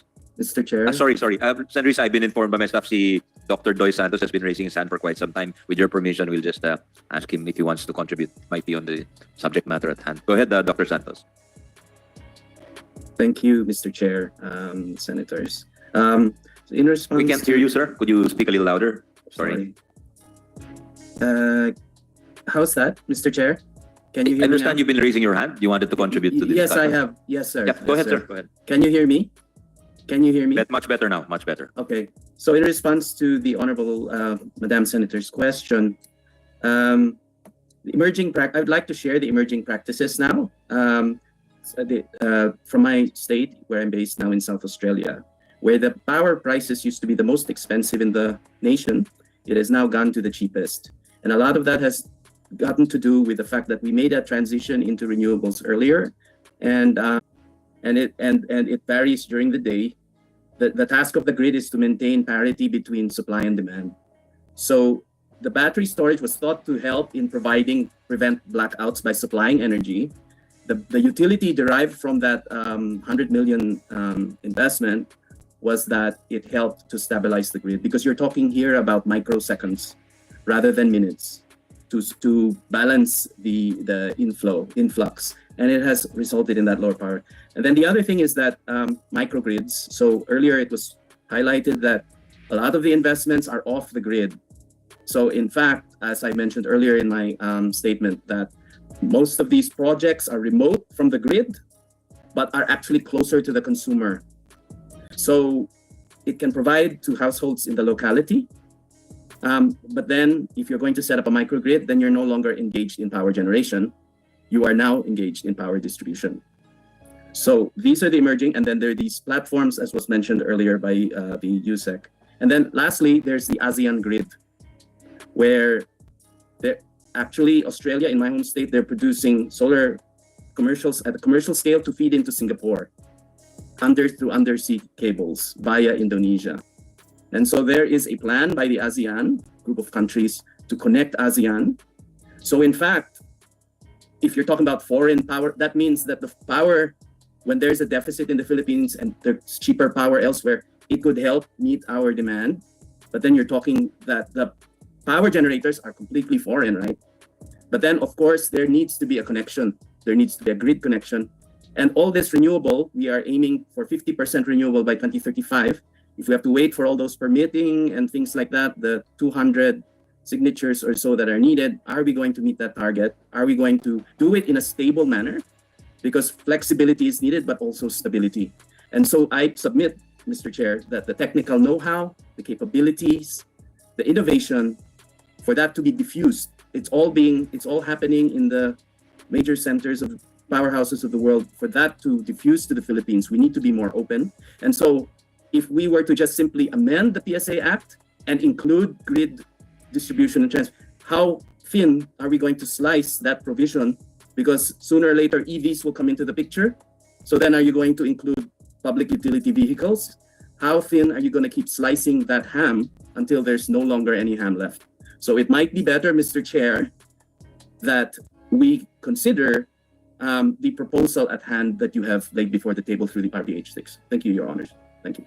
Thank you. That's very useful information. And in a way, it makes us sad because Australia is going to connect to Singapore, but tayo, yung connection lang sa grid, di natin magawa-gawa. Connection of Visayas and Mindanao to the grid, di natin magawa-gawa for so many years already. That's really sad, actually. I wish the government could really push on that connection because that's leaving a lot of power, what's the word, stranded or not available to those who need it. Yeah. Teresa? Yeah. Go ahead. Thank you, Mr. Chair. Yes, I also appreciate the inputs of Dr. Ocampo. And not just sad, pero provocative, like this ASEAN grid. Malay ba natin kaya nating humabol dyan? And again, not solely through the Chacha route. For example, if I'm just thinking aloud here, if we were to amend existing laws, including the EPIRA, and acting together, they could create those connections that are needed. So just something to think about as we move forward, conducting these hearings, of course, also in aid of legislation. So maraming salamat para dyan, sir. Sige, on the Public Service Act naman, if USEC Rosemary will bear with me, I'd like to pose these questions to NEDA as well. So under the Public Service Act, NEDA can recommend the classification of a public service as a critical infrastructure. So ano-ano po yung mga public services na ngayon kino-consider na critical infrastructure?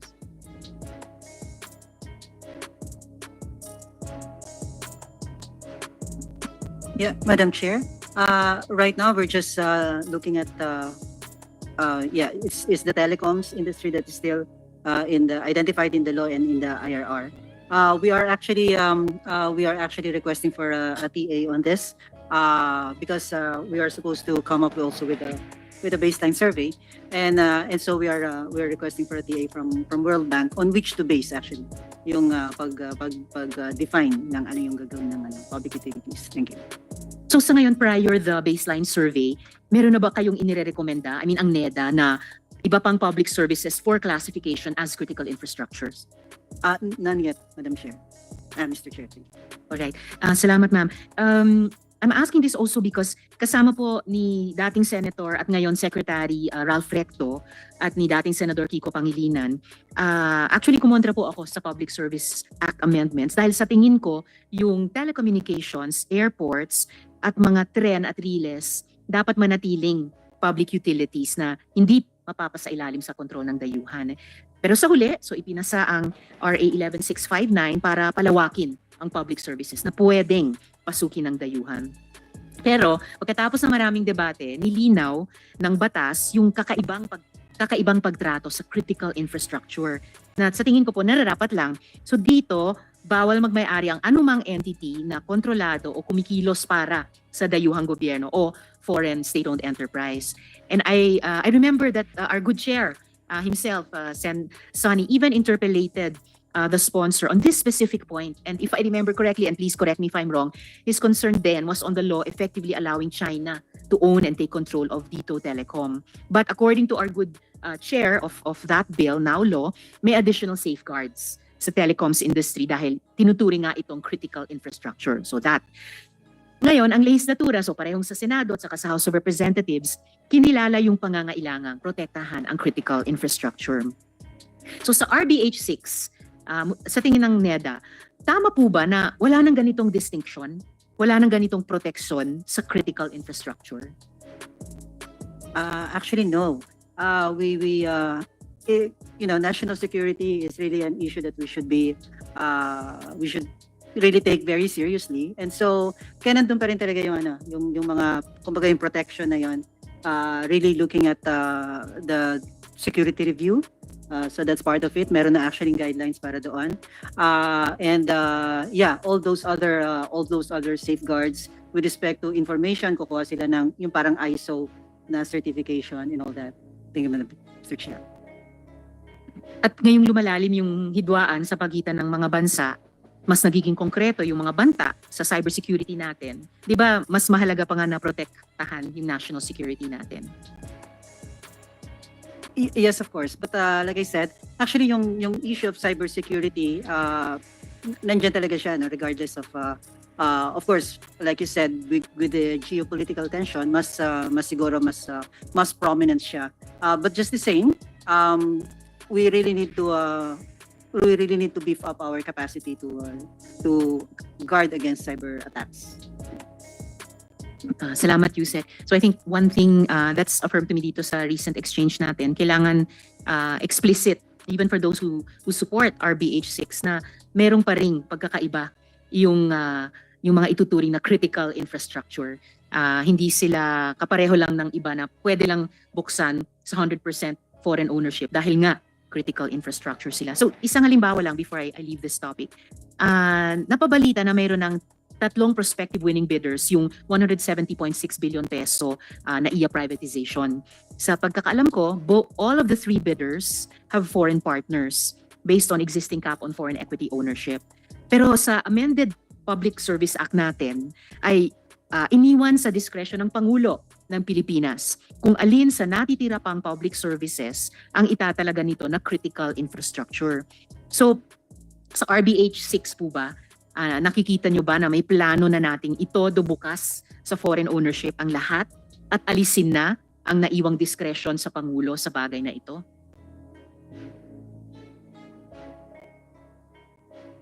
I think the issue of security, national security for that matter, is it's really parang overarching consideration naman to. Parang regardless of whether we go by the RBH 6 or not, nandiyan lagi yung consideration for national security. So again, dapat explicit na mayroong pa ring discretion ang presidente to determine which are critical infrastructures and therefore not subject to total opening to foreign ownership. I think, Madam Chair, if the language of the law is yung ilalagay lang yung unless otherwise provided for by law, and our current legal framework is the amended Foreign Investment Act and then the amendment Public Service Act, nakalagay naman yun doon. Thank you. Thank you, ma'am. Binabalikan ko lang po itong issue, Mr. Chair, kasi maalala natin nung nagkaroon ng shutdown sa airport nung nakaraang New Year at saka Labor Day, sinabi ko na hindi silver bullet yung solution na privatization dahil ang nakita kong mas problema dito ay kapabayaan, hindi lack of funds o opportunities para sa modernization. NAIA actually generates an annual operating income of at least 15 billion pesos. This was pre-pandemic, of course, 2019. At nakakabawi rin ito ngayon. Unfortunately, very little is left with MIAA for operations, as 50% or more of its net income is remitted to the National Treasury, on top of the 20% national government share in the authority's operating income based on actual collections. Kaya hirap ang MIAA sa sariling upgrading at modernization. And according to the Workers' Union, Mr. Chair, the Samahan ng mga Manggagawa sa Paliparan ng Pilipinas or SMPP, 5 to 7% na lang ang budget para sa maintenance every year. Hindi parang kahawig-halos ito ng Transco na kumikita naman ng 20 billion pesos kada taon pero ipinamigay natin sa lokal at dayuhang consortium ng NGCP para patakbuhin at pagkitaan. So sana does NEDA have any thought about that? What we did to Transco in this whole privatization process? Baka si Yusek ba yun eh? No, just to say that in the amended Foreign Investment, Public Service Act, there actually is a provision for yung performance requirement, monitoring by the regulator. So merong mga performance parameters, and parang on this basis, merong I believe may sanction na nandun. I just forgot kung ano yung nilagay doon na sanction. Pero kasama yun sa safeguard. With respect to Transco, I'm not privy to that info unless Yusek Agabi. Would Yusek Agabin care to comment on this, Mr. Chair? I'm sorry, didn't catch the question, Chair. I was wondering about how Transco was handled. Speaking of performance requirements, kung in terms of its financial performance, it was profiting 20 billion pesos every year, but we turned it over to the NGCP consortium. And in terms of performance requirements, I don't know how well the NGCP is acting as a Yung aking medyo pagpasensyahan lang niyo ako mga kasama ko kasi talagang napakasensitibo.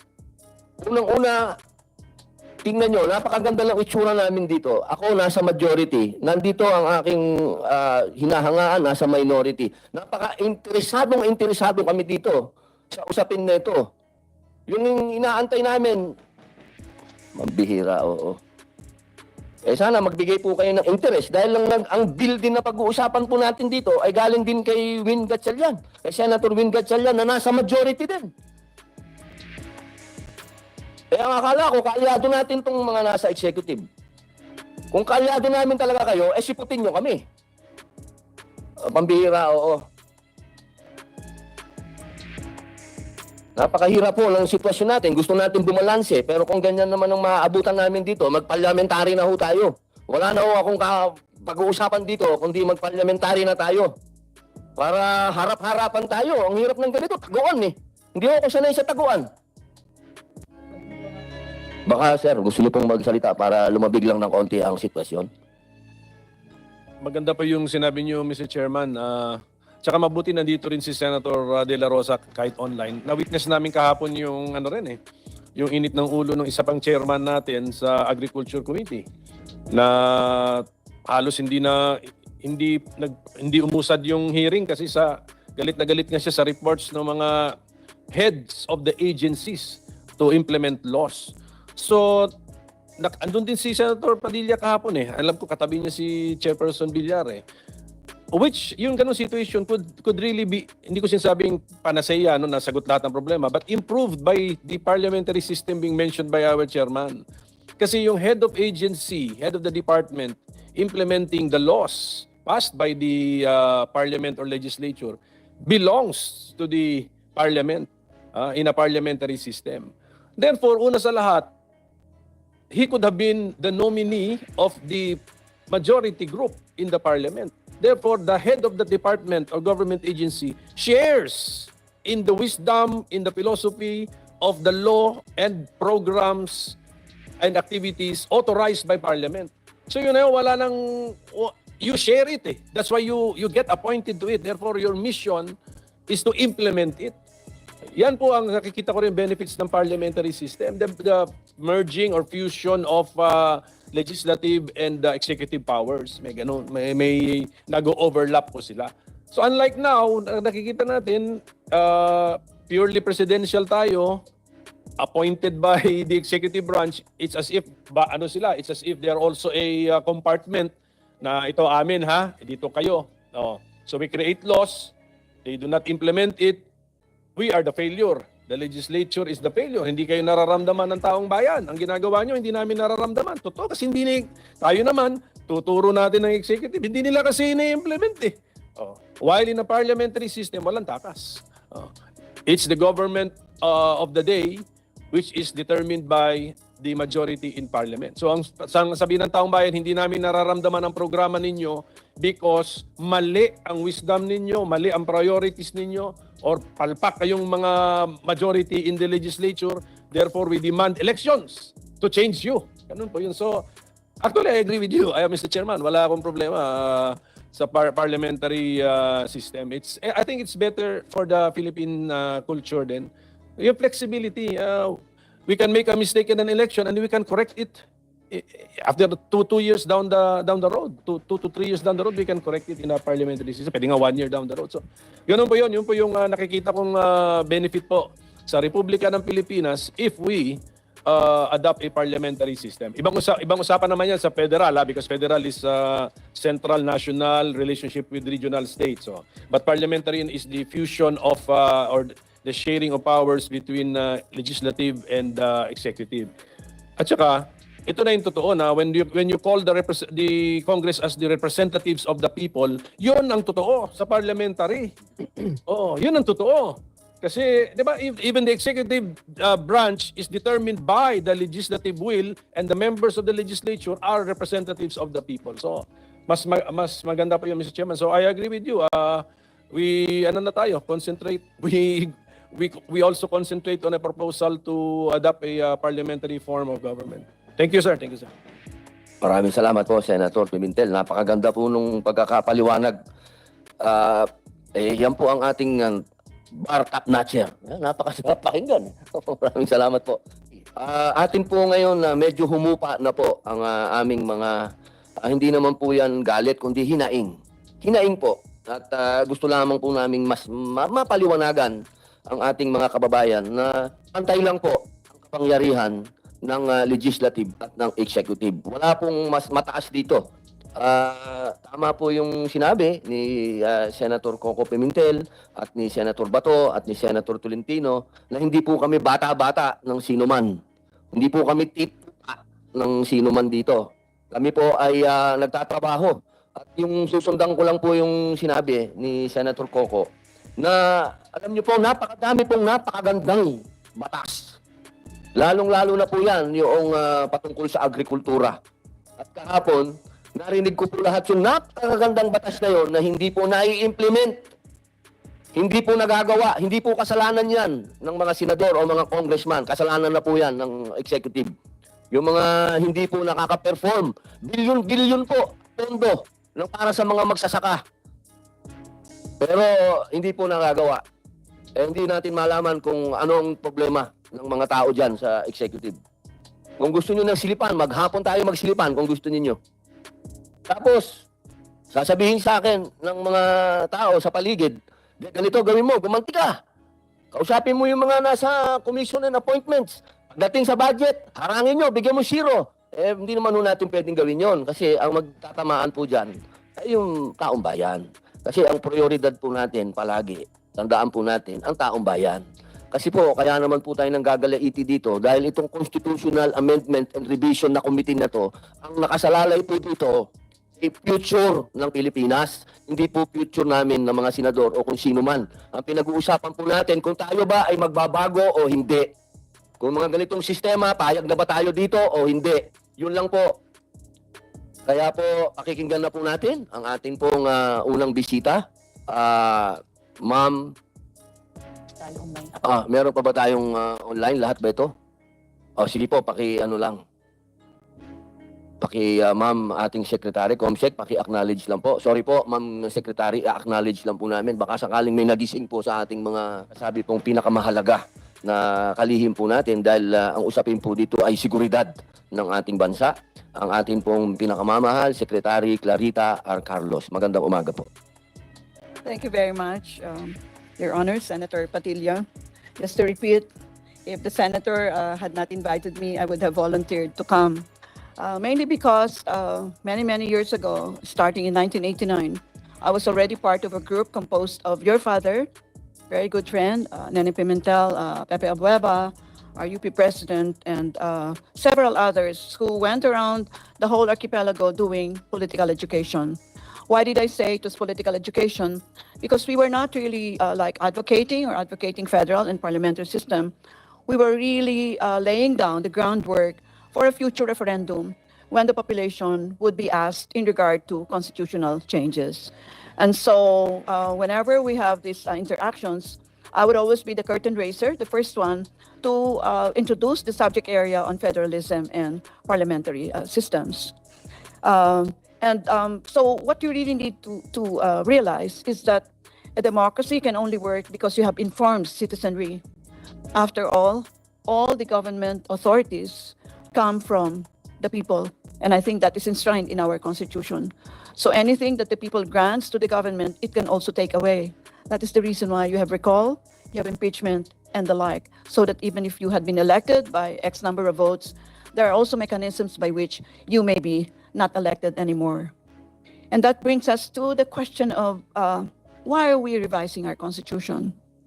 Well, the quick and dirty answer there, I use the term quick and dirty because it's the one we use as social scientist, Senator, to mean that we had very little time and therefore I have to truncate my responses. I know I can deliver a whole session here of my lecture, but I know that there are many other resource persons. And I hope you will invite me another time so we can continue this conversation on many, many aspects of the changes that you want undertaken. Structures are very important. Structures are really the institutions within which you envelope or you embrace individuals and groups, and the structures will define the limits to action. They will define the floor and they will define the ceiling, the bottom and the top. So that an individual, when given a particular structure, like if this were a glass, the individual knows that it can only work within the structure of the glass. Like this, cylinder. Like, you talk of the leche flan, which can be formed in different configuration.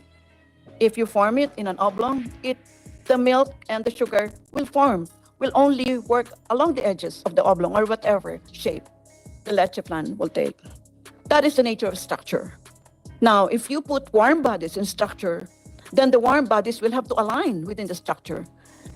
And when they so align within the structure, you invariably change their behavior.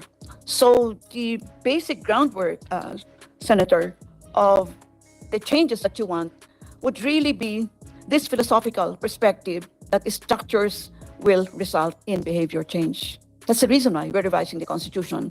Because what you have seen from 1987 is that there had been a lot of things that we have done and not done, and we think that a change is in order. And the change can only come from changing the relationship among structures. And I think you hit on one of the major relationships, and that is between the executive and the legislature. Now, people seem to get confused in regard to federal and parliamentary systems. I think you mentioned that already, Senator Pimentel. When you talk of federal systems, you really talk of the relationship between the national government and the subnational units. So when you talk of a parliamentary system, you're talking about the relationship between the executive and the legislature. Okay, what is the difference between a presidential system and a parliamentary system? Siguro, konting kasaysayan. Nag-umpisa ang parliamentary system sa tinatawag na Mother of Parliament, Great Britain. Nagkaroon sila ng bloodless revolution in 1688, where once upon a time, it was the king who declared the law. And I'm sure you remember the divine rights of kings, Senator Robin. The divine rights of kings simply declares that the kings represent God, and therefore, whatever the king says is law. But they had this glorious revolution, and so they constituted what is called the parliament.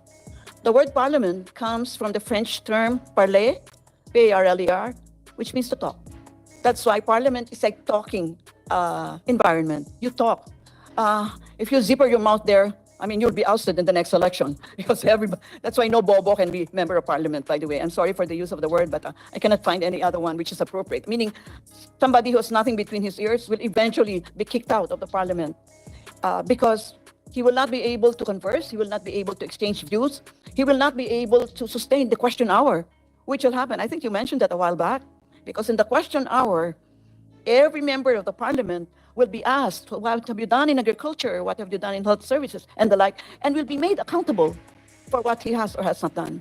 So, the beauty of this is just starting to unravel. And I wish this would be a continuing conversation, Senator, so that, this will require many, many sessions, I assure you. Because I'm just truncating my thoughts now. I'm putting them all together, and then maybe later on, I will spell them out in more detail, if not in this session, in some other sessions. All right. What is the other outstanding quality of a parliamentary system? The fundamental principle is Parliament is supreme, which means whatever the Parliament declares is law. Of course, if you have a dual executive, then the executive, who is a ceremonial executive, will give his or her imprimatur, but that is only pro forma. You recall Queen Elizabeth? Queen Elizabeth will dare not give the royal assent. It is given as a matter of course, because it's been taken away from the royals. They're just there for, I don't know, maybe for decoration, and to for us to gossip about, and find out what dresses they're wearing. But if in a parliamentary system, you will have two executives, the one who will be there when your prime minister is kicked out of office and when the government of the day is not there, and therefore you have a president there who will be the bridge towards the next government of the day. I will expand on this later because I have limited time. But yes, Parliament declares today, the next Parliament can repeal. That is how powerful the Parliament is. That is the essence, that is the vortex of the principle of Parliament is supreme. So, any law can be repealed at a later time. Do you recall Great Britain getting out of the European Union? That was a decision of the Conservative Party. The Conservative Party went to the people and said, if you elect the Conservative Party members, we are going to get Britain out of the EU. And the people voted the Conservative Party members. Did they vote for Theresa May, who was the Prime Minister at the time, or Boris Johnson as Premier? No, they voted for these two people as members of Parliament. It only happened that both Theresa May and Boris Johnson were leaders of their political party. And when they constituted the majority in the Parliament, the leader became the Premier. That goes for every other parliamentary system. Whoever is the head of the majority party or a coalition of politics becomes the Premier. And the Premier is the head of government. The President is the chief of state. All right. The other pluses of parliamentary system, and has been noted by Senator Padilla, is that there is a fusion of the executive and the legislature. You are not electing an executive because the Prime Minister will elect from among the majority party members the heads of his cabinet. If you'll notice, if you've been to Great Britain, or if you've seen it, as they are being videoed, you'll notice that the configuration is something like this, although the walkway is a little bit bigger, maybe double this. That's the reason why there is a term called crossing the aisle, isn't it? Because that is the aisle. If you cross the aisle, you actually change your political color. So let us assume the speaker is there. Whoever is seated to the right of the speaker is the government of the day. You are the premier. I am the shadow government. I am the head of the minority party. At any time you are ousted, we will exchange places. And let us say Senator Pimentel is seated there as the head of housing. Opposite from him would be Professor Monsod, who will be the housing minister, even when your government is ousted. Do you see, even just looking at the parliament in a process, you already have a story there, isn't it? A lot of stories there. The concept of rightists and leftists came from that. Whoever is in the right of the speaker wants to keep the status quo. You want to be the government of the day. The one who is on the left of the speaker wants to change the status quo. We are the shadow government. I want to change you. I want to be the next premier. So, all right. What is the other beautiful part about parliamentary system? There will be no notion of term limits. If you're elected as a member of parliament, you can be elected for as long as you are alive or can continue to discourse in parliament. And you're elected by your electoral district, by the way. If you do not perform, of course, the next time you are not elected. And the best part about that is you don't even need to spend for your election, because it is the political party to which you will plug your umbilical cord, because it will pay for your campaign expenses, your radio and TV time. But beware, if Eric here is a member of the political party, I'll tell him, Eric, bayaran ko yung campaign expenses mo, and radio and TV time mo. Pero kuidaw ka, whenever you are in parliament, you've got to toe the party line. Which means, if we are, let us say, against abortion, dapat against abortion tayo. Yun ang party line. Kung hindi, tumiwalag ka sa party. Do you see? Party discipline. Kasi hawak ko na siya, ako naggasto sa kanya. Okay. And the other better part of this election is that we're not going through a very tortuous, ano ba yun? Parang 3 months na election na naubos na yung salapi mo, hindi pa matapos yung campaign. The usual campaign period is only 2 weeks. After the parliament is dissolved, within 10 to 12 days, meron ka ng bagong parliament. Because you only go to the electoral district and you campaign on the electoral district. You are not campaigning in the whole Great Britain and Northern Ireland. You are campaigning only in your electoral district. So you don't need 3 months to do that. No term limits. There will be no, even political dynasties will be irrelevant. Why? You have political dynasties, and the empirical evidence supports me here. Orion, are you there? I'm sure you can say more about that later. But the reason why you have political dynasties is because you have term limits. You told people that ikaw ganitong taon ka lang pwedeng elect. Sabihin, ang ganda sana ng gagawin ko. Itong kapatid ko si Eric, siya na nga ang aking sunod na mag-elect, mag-campaign. At marami na akong naitanim na mga magagandang mga proyekto. Siyempre, Eric is more likely to be elected. Not so much because we have the same surname, Carlos, but because he just followed through what I earlier started. Why will there be no political dynasties? Which is so antithetical, by the way, to democracy. Because you can only be elected by the electoral district. Never mind that your surname is the same as mine. Do you see? These are really the things that we have to think about. And I think if we're talking about strategic communication, Senator Padilla, this is how we should sell it. No term limits, no political dynasties. These are irrelevant issues in a parliamentary system. Okay, I don't know how much more I can go deeply on this, but do I have the time? Opo. Okay. All right. What else does the parliamentary system require? It needs a very, very strong bureaucracy. That is the reason why in parliamentary systems you have what is called permanent secretaries, because it's not the case here where when you have a change of administration, you change everybody up to director. Do you know, I wrote a book, by the way, Senator Padilla, on bureaucratic reform. I'll give you copies, no? Sorry sa commercial, ha? Pero doon, nakita ko ang presidente will appoint upwards of 5,000 positions. I'm sure, Senator Pimentel and Padilla, you know that mag-choose nga lang tayo ng 10, nahihirapan tayo. Isipin mo, 5,000 yung papakailaman mo every time there is a change in administration. And that's now it's not going to be. In a parliamentary system, only the head of the department, only the head of the ministry will change. And there will be continuing policy because the permanent secretaries will be the ones that will continue the policy. And it's only the direction that the head of the ministry that will direct. Do you see the beauty of all this? The bureaucracy is king in a parliamentary system. That's why when you talk about implementation, never mind that the cabinet secretaries are changing. It's really the bureaucracy under them who will continue under the continuing rules of the game or the rules of the rules of the civil service or the rules of the bureaucracy. So when we adopt the parliamentary system, all these concomitants we really have to put in together. You cannot adopt them like fragmented, like with all due respect, you cannot revise the constitution piece by piece or fragmented. Let's talk of the Constitution like an organism, like a human body. Meron siyang sakit sa kanyang puso, may sakit siya sa kanyang kidney. Wag lang yun ang pakailaman mo. Alaman mo lahat kasi infirmed siya eh. Kasi yung puso niya at saka yung kidney niya, meron siyang relationship, di ba? So hindi mo pwedeng galawin yung economic provisions kasi yung economic provisions, nakatukod siya sa political and social provisions. Hindi ba? So hindi siya pwedeng stand alone. Papalitan mo yung economic. Tapos, yung iba, hindi mo siya papakailaman. When we are going to revise the Constitution, dapat omnibus ang revision mo. Kasi, bawat section doon na papalitan mo, ay meron siya mga pinsan sa other sections. Mag-move lahat siya eh. They will all be moving parts. So, I'm sorry, I apologize if I go against the notion that you can, in fact, revise the Constitution piecemeal. You can't. Otherwise, we will be wasting our time. And some of the time, we will again revise the Constitution. And we don't like to do that.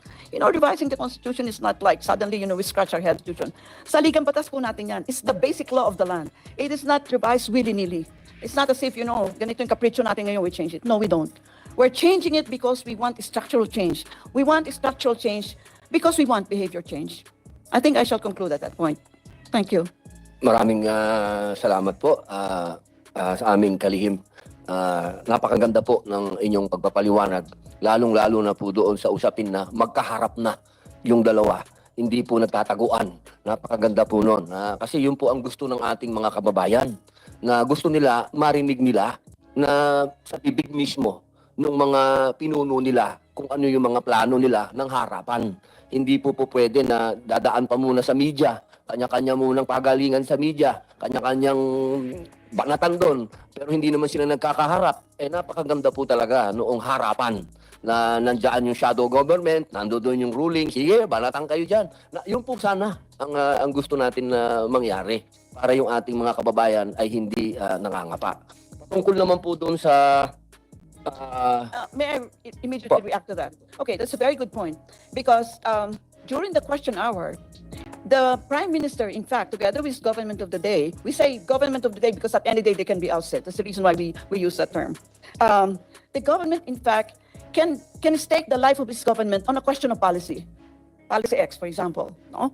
And when he stakes the life of his government on a question of policy and he does not get the vote, he will be ousted. That's one other great part about parliamentary system. Opo, ibig niyo pong sabihin, hindi kailangan ng people power. Oh, you don't need people. You just oust him. But, you know, Senator, when Kasi nagkaroon na po ng addiction yata ang Pilipino sa people power. Lagi na lang, dapat na tayo sa EDSA. Marami na tayo ng tao dyan. Sa parliamentary po, hindi na po kailangan yan. mayroon po nung role ang rally sa ating liberal democracy. Pero wag ho natin sa kalye gawin ang ating ang mga pagbabago. Maraming salamat po. Ngayon po, baka may gusto pong umaabot lang naman sa kalye kasi yung protesta pagka walang structure na dadaanan kasi yung grievance yung hinaing ng taong bayan eh. In a parliamentary system, nandun yung structure. May grievance kami, may hinanakit kami sa legislatura, sa parliament. Yung aming problema sa ngayon, hindi nila binibigyan ng tamang atensyon o tamang kilos. Palitan natin sa eleksyon. So, pipressure namin ang aming member of parliament to siguro a vote of no confidence para to dissolve the leadership in the parliament, mapipilitan to call an election. And then hopefully the election will reflect, makita ng eleksyon yung sentimiento ng taong bayan. Kaya importante rin na clean and honest elections dapat. So tama, tignan natin yung mga bansang yon na talagang pinatibay na nila yung electoral system nila, pinagkakatiwalaan nila ron at saka walang insentibong mandaya ron because yung taong bayan na mismo ang susuka ka o mandaraya ka sa eleksyon or you will be ostracized and forever remembered. So, sanctity yun. Kasi yun ang paraan eh. O, yun ang paraan ng pagbabago eh. So, yun po yun. So, para sa akin, yung parliamentary system reflects the needs of the society at the present time eh. Kasi kung hindi mo sinasagot yun, you do not belong to parliament. You will be ousted in an honest election reflecting the will of the people. Kaya yung mga patago-tago na member of the cabinet or of the government, magiging permanente na yung pagtatago nila kasi hindi na sila magiging member of the government. They will be ousted, din nga sabi, through an election reflecting the will of the people. Yun po. So marami po itong marami talagang kailangan natin pagbabagong kailangan gawin. Tapos yun na, since posible yung government of the day matanggal at any time, kailangan may matibay pa rin yung gobyernong naiwan. Kasi meron yatang possibility, Secretary, na there's a period of time that there is no... Di ba, na nagkaroon sila ng eleksyon, nanalo nga siya, pero ang nangyari, tinatanggal siya eh. Tinatanggal siya, pinag-resign siya dahil medyo may mga iskandalo siyang ginawa, COVID, pero tumutoma-toma siya, nagalit ang tao eh. Pinag-resign siya, nag-eleksyon. Nanalo pa rin siya. Pero nangyari, yung kanyang mga minister nag-resign. So, wala siyang nagawa. Natanggal siya, palit siya. If you will notice there, despite the fact that they ousted Boris Johnson, still the Conservative Party controlled the majority in the House of Commons. And therefore, they chose among themselves the next leader. No? But if the majority party loses its majority, we're talking arithmetic majority, no? Then they go to the country and have an election. Yeah. Yun ang maganda eh. Sige po, Senator. Yun po yun. So, kung nakita natin, change is very... is easier to achieve under a parliamentary system. So, the party controlling the majority of the parliament made a change within.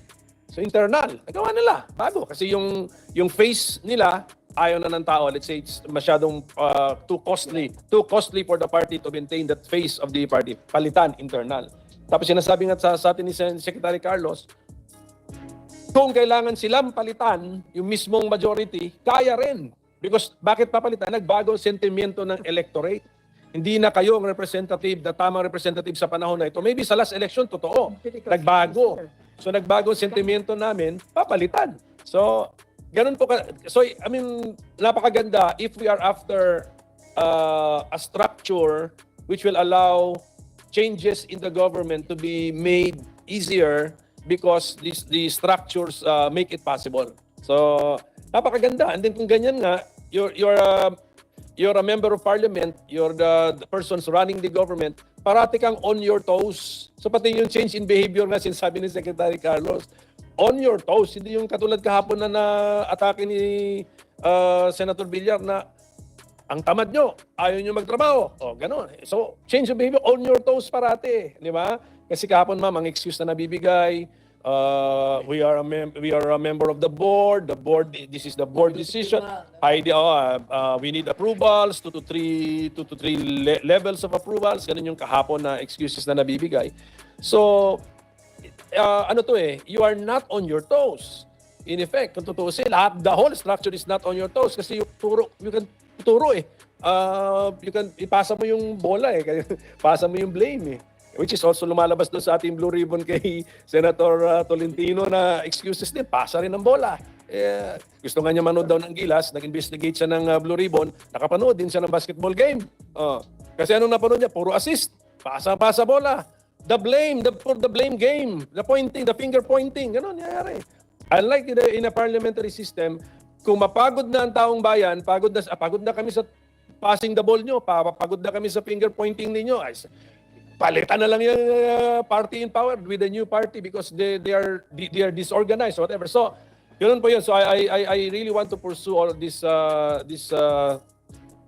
parliamentary system of government because it might baka mas angkop na sa panahon eh. Sa panahon na lalo na ngayon na ang bilis ng pagbabago eh. Technology, even science led. So economic policies, iba na eh. Mga economic theories ngayon, wala pa, bago-bago na eh. So, we can react siguro more quickly if we adopt a parliamentary system of government. So, thank you, Mr. Chairman. Napakalinaw po ng pagpapaliwanag Mr. Chairman. ating Senator Pimentel. Nagtataas po ng mic si Senator Tolentino. Senator Tolentino. Opo, first I'd like to congratulate Professor Carlos for that very substantial statements made a while ago. Secretary Carlos and I have known each other for years, hindi naman siguro decades. And I congratulate her for elucidating some items that should have been at the forefront of national discussions years ago. Mr. Chairman, allow me to quote something that I stumbled upon. I was there during the National Heroes Day celebration in La Union a week ago, or last Monday. And it so happened that one of the greatest sons of La Union is a former Senator Camilo Osias from La Union.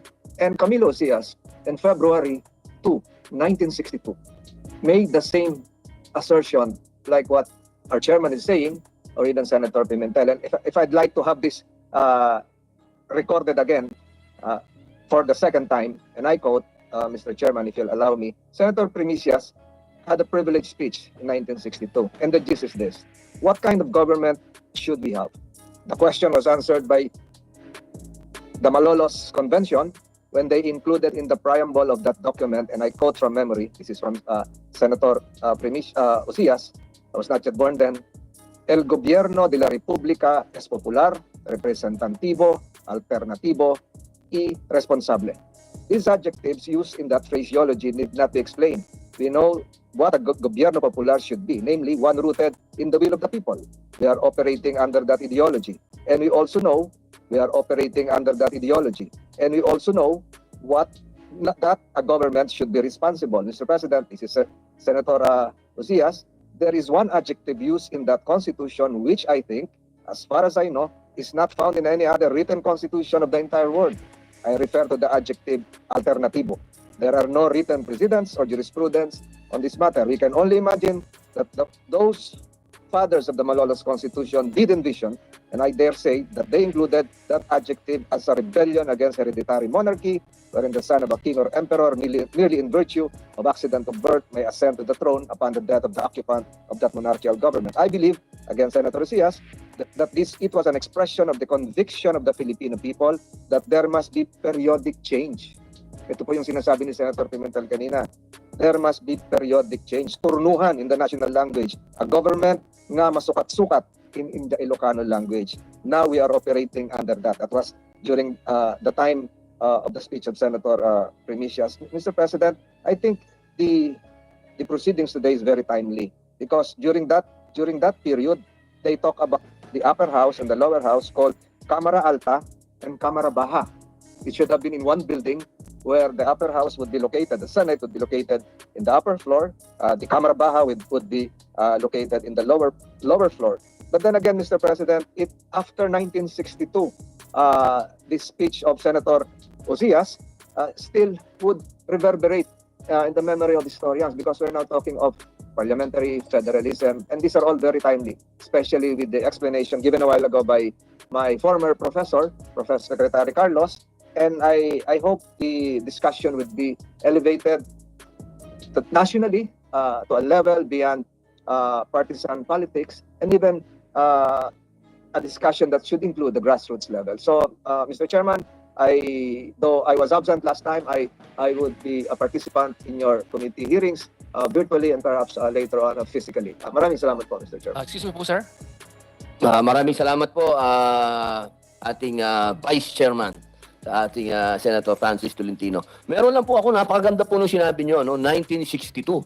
Alam nyo po, senador po yan eh. Sigurado po ako yung sinasabi nilang pagbabago na yan kasi nung 1971 kasama po ang ama ng ating Senator Coco Pimentel. Gumawa po sila noong 1973 Constitution. Parliament na po yun eh. So nakita natin na talagang yung sinasabi nyo na dumadating talaga yung panahon na kailangan magpalit ng tumatakbo ang panahon eh. Kailangan nag-a-adjust. Sabi nga ni Senator Coco, dapat nag-a-adjust talaga. Ngayon po, pakinggan lang po natin. Sige po. For the record ko lang ha, although member yung father ko sa 1971 Constitutional Convention, he did not vote for the draft. He refused to vote because of what happened, the subsequent happenings. Kasi may mga pressure doon, alam mo na, may mga bombing pa nga doon eh. Sa Quezon City Hall yata yun, sa comfort room. So may mga subsequent events which pressure delegates, mga ganun. So ang ending po noon na my father refused to vote for that draft. Makulay po kasi yung panahon na yan, 1971, wala pang martial law nun eh. Na-approve po ang 1973 na yung Constitution na-approve. Martial law na. Kaya nagkaroon na ng maraming... Ang pagpapatawag si Secretary Carlos will correct me if I'm wrong. Ang election sa CONCON, wala pang martial law. But then, CONCON, pa rin, there was still a CONCON, there was a declaration of martial law. Am I correct, Secretary Carlos? Yes. Yes, yeah.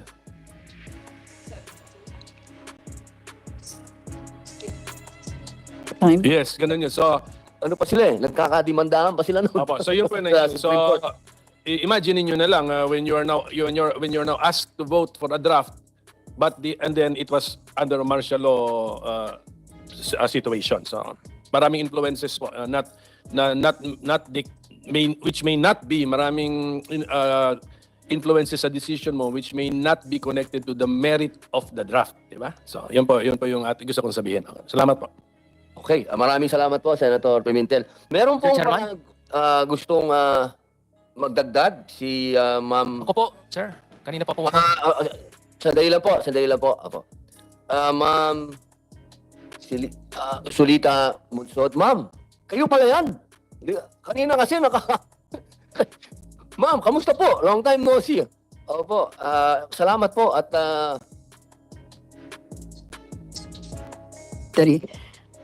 Kasi merong mga ebidensya, studies have been made, and this is hard evidence. Alam niyo ba that only two countries, the period from 1962 to 1998, only two countries changed their form of government.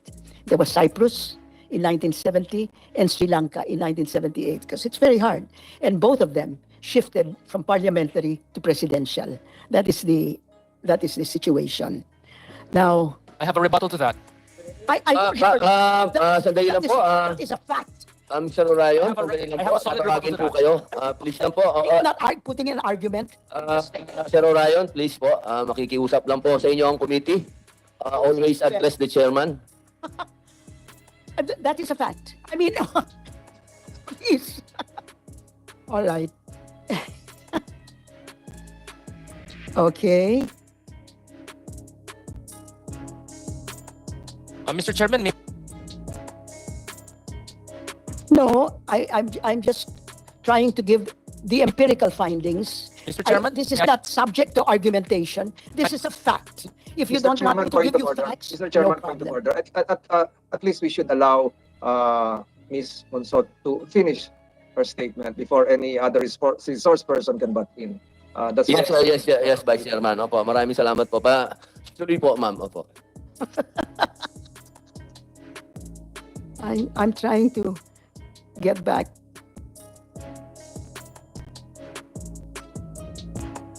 I'm sorry. I've lost it.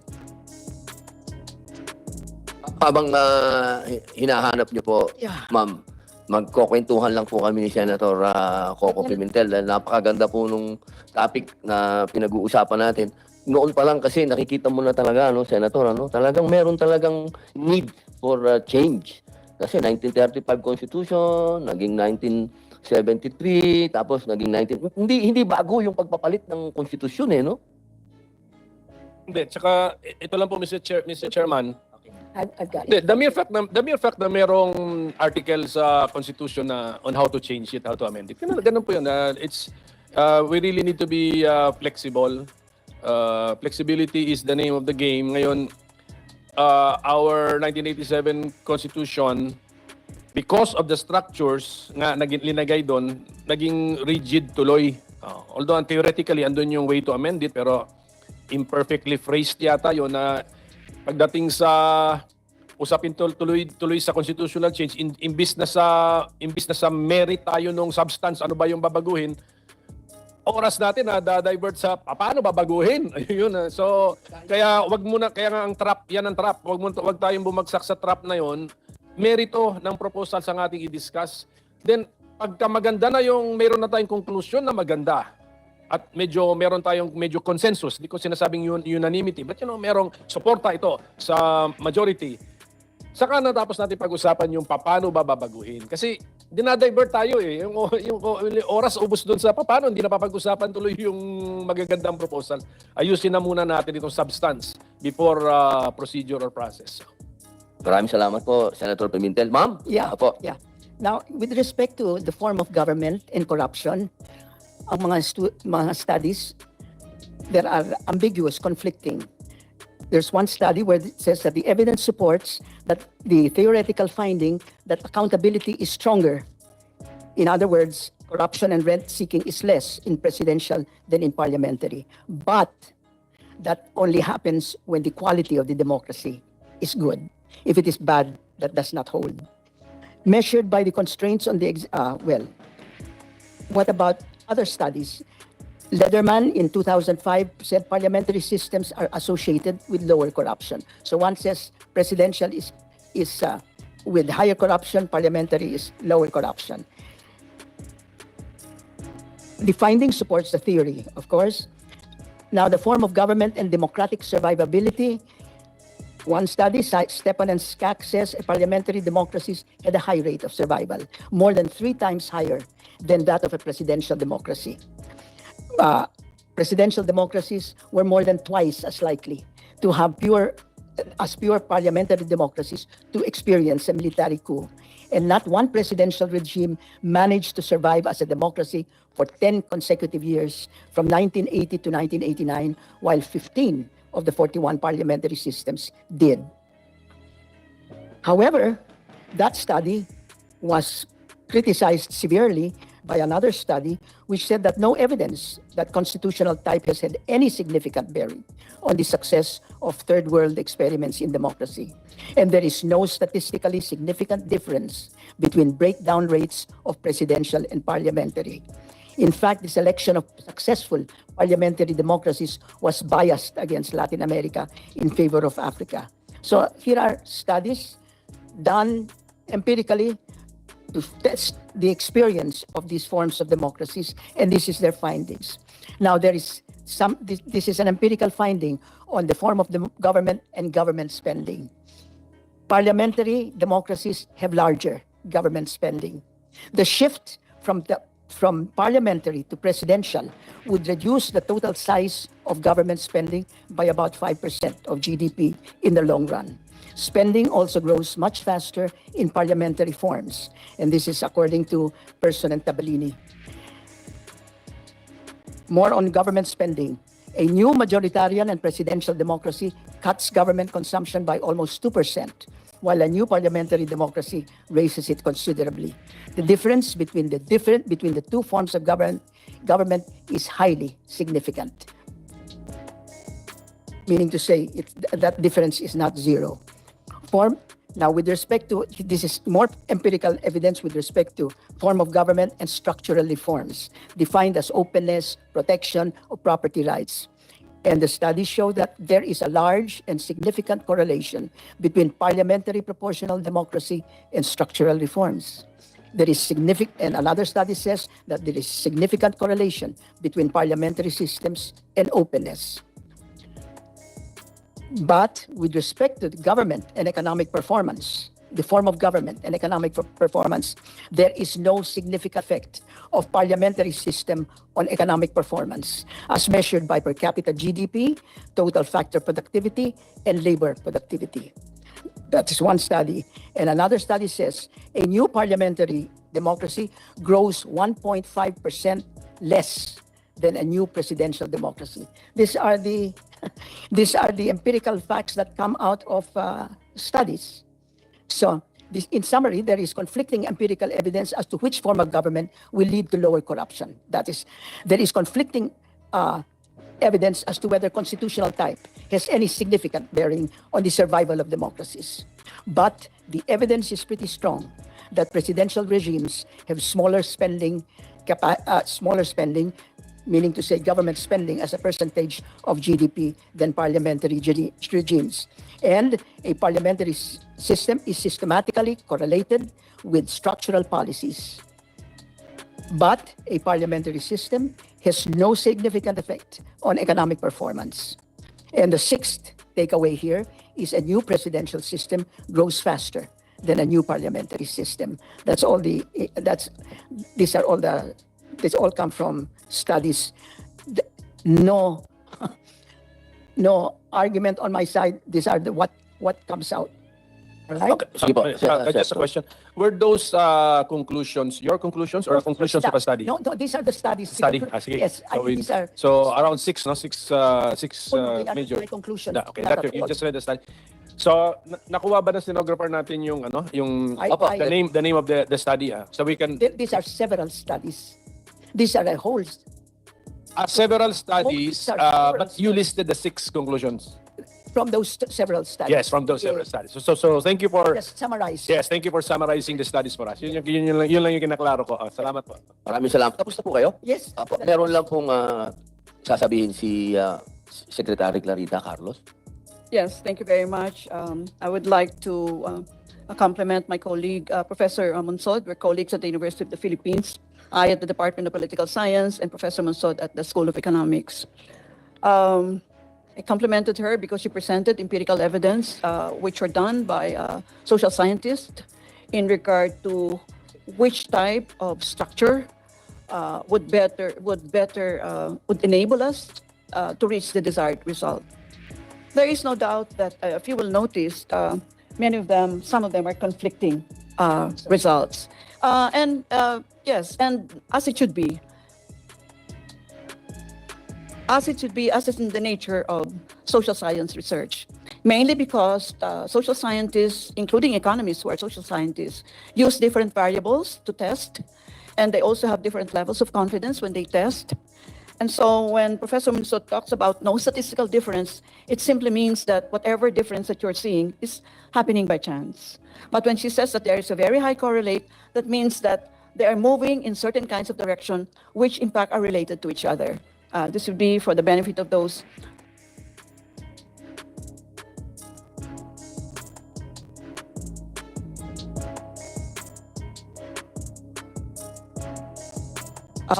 provide you another assumptive framework, which is that every political system is unique. While it is true that we are able to detect patterns among them, it's not always the case that countries are comparable because they're mostly not. Even social scientists, when we even investigate the same issue area, we in fact are investigating it in a different way because we are weighing the variables with different potencies, and that already changes the conceptual framework. So I agree, let us listen to the empirical evidence and let us listen to colliding evidence also pertinent to this. That's the reason why in advance of this session, Senator Padilla, remember I was telling you, let us look at the pluses and the minuses, but I still argue there will be more pluses for parliamentary systems. Thank you. Meron po kayong gustong idagdag? Okay. Okay po. Study lang. Opo. Meron po tayong, iwan muna po natin yung topic na yan. Puntahan muna po natin yung kung bakit po tayo nandito. Ito po ay patungkol sa resolusyon ng ginawa po ni Senator Gatchalian na ang gusto po niya ay magkaroon ng Constitutional Assembly at nagpo-propose po siya ng amendments sa restrictive economic provisions ng 1987 Constitution. Ito po ay nag-request po si Senator Gatchalian na gusto po niyang mahingi ang opinyon ng ating mga secretaries. Kaya po natin inimbitahan yung ating mga kalihim at tayo naman po ay sinuwerte at pinagpala na tayo po ay pinagdagbigyan ng ating kalihim sa national security, ang atin pong ginagalang na si Secretary Clarita Carlos. Ay ang tanong po ng ating senador, kung magkakaroon daw po ba ng epekto sa seguridad kung babaguhin po natin ang magkakaroon ng amenda sa konstitusyon patungkol po sa economic? The answer is certainly yes. Mainly because when I came in as a national security advisor, I did not set aside the external threat, which is a source of our insecurity. But I stress, as a political scientist, the human security aspect. Therefore, whatever changes you want to make in regard to the 1987 Constitution, whether they are economic changes, whether they are political changes, etc., they will invariably link to how we enhance the security of the individual, food security, energy security, health security, security of your person. Anytime the government performs well, it redounds to the benefit of the individual, human security. Ibig pong sabihin po ba, mahal naming kalihim, na kapag pumasok po, pinayagan natin ang mga dayuhan na magnegosyo dito, maaari po bang makaapekto ito sa seguridad ng ating bansa? Maaari po ba na sila ay maging threat sa atin? Siguro mas marami yung hindi threat sa sa pagpumasok ang mga dayuhan, no? Kasi ito siguro yung sinusulong ng marami na alisin na yung 60-40 restriction. And ang mangyayari nito down the line is that, of course, the President of the Republic would like to create jobs, especially for 2 years talagang nilampaso tayo ng pandemic. So when they come in, they bring in capital, they bring in factories, manufacturing, innovation, they create jobs. You create jobs, somebody is paying for his amortization for a house, he has money to pay for the amortization of the house. Human security. You create jobs, they will put their children to school, education. We are educators here, Professor Mansod and I. That is in fact the nerve center of economic and political development. So yes, anything that we do to liberalize the environment within which work happens, within which our daily acts of living happens, redounds to the benefit of the individual. Ang issue po yata kasi ay patungkol po sa telecommunication. Yun po yung number 1 na nire-raise nila. Na kapag naibigay yung pag-aari sa dayuhan, baka yung ating pong, alam nyo na, dyan nag-uumpisa yung mga bagay-bagay na nakukuha nila, yung mga impormasyon. Yung po ba ay sa palagay po nyo, pwede na maging threat po yun, yung telecommunication? Well, I've always been an iconoclast, Senator Robin, so I don't think so, with all due respect. By the way, even if we think we are in fact secure, we're not secure, you know. I'm sure you know the capability of your telephones and they can be intruded into and the like. Believe me, whoever gives us the, the stronger, faster internet, he can come from Jupiter and I don't care. You know, because we're moving towards globalization. Economies are already meshed with each other. So do we care who owns what, you know? I think I care who gives the best service. And I really don't care who you are. Whether you're a corporate person or you are a corporation, you're an individual, you're a collective, whoever gives the best service. There is no socialist way of repairing a road, is there? Is there a democratic way of repairing a road? No, you just repair the road and it doesn't even have a label on it. I think we should be, I don't know, we should be realistic about these things. Why are we putting labels on everything and putting political color? The telcos want to come here, let them come here. You know, if the present telcos are not giving us the services that we want, we're one of the slowest telcos in the world. As I said, you can come from Saturn and I don't care. Maraming salamat po.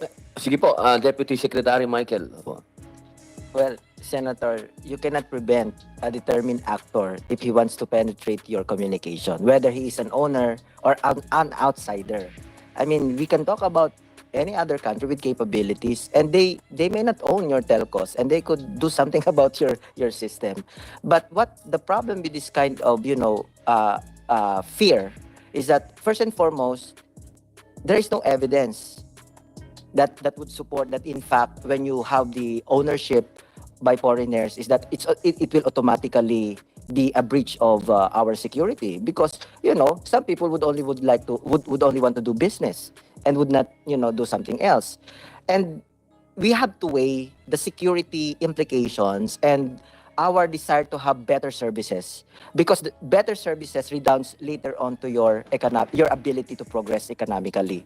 And when we talk about the linkage between economic development and security, we have to always understand that economic and security, they are like double helix. Your ability to secure your nation is underpinned your ability to progress economically. It also goes the same way that your ability to progress also depends on your capability to secure your country. So it is not an either or thing. It is not one coming after the other. It is actually a double helix thing that you do not know where to begin, except that you know that they are interlinked. Now, when there are clear evidence that, you know, this equity requirement retard our nation. This is true in many sectors of our economy, in the telecommunication, in the shipping industry. I will give an example in the shipping industry. When you require equity ownership by Filipinos, once upon a time in the 70s, we have in our ships registry, in our marina, there were more than 1,500 ships registered under Philippine flag. Then in the 80s, it was reduced to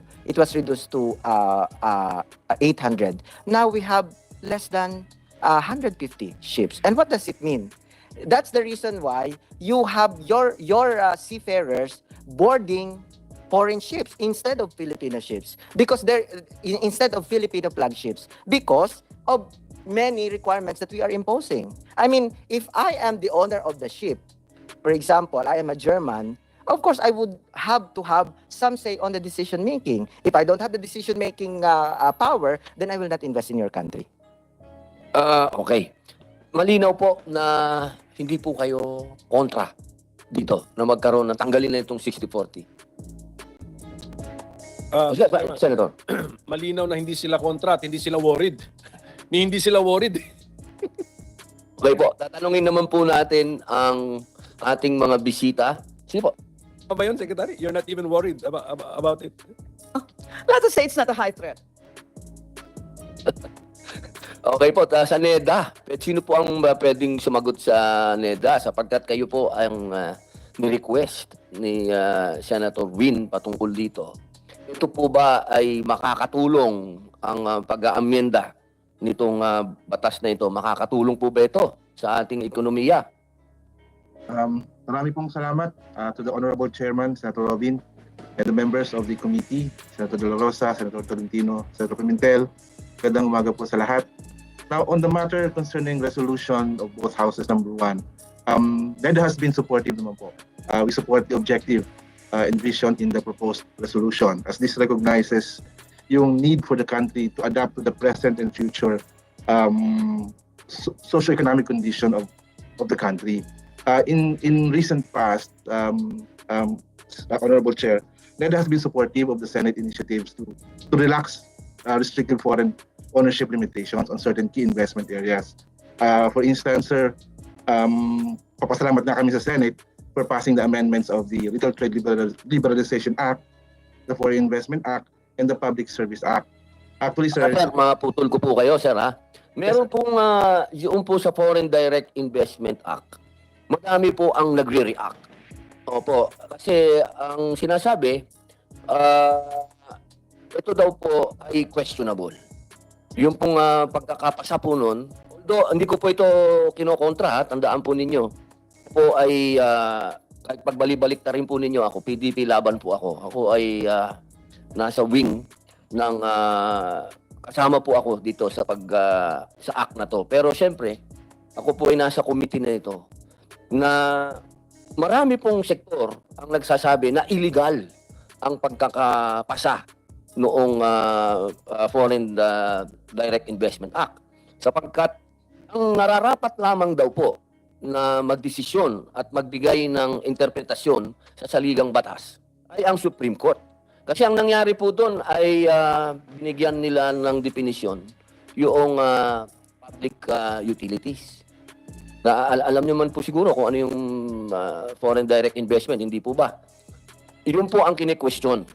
Wala daw pong karapatan ang Kongreso, ang legislative, na i-identify nila kung ano lang yung public utilities.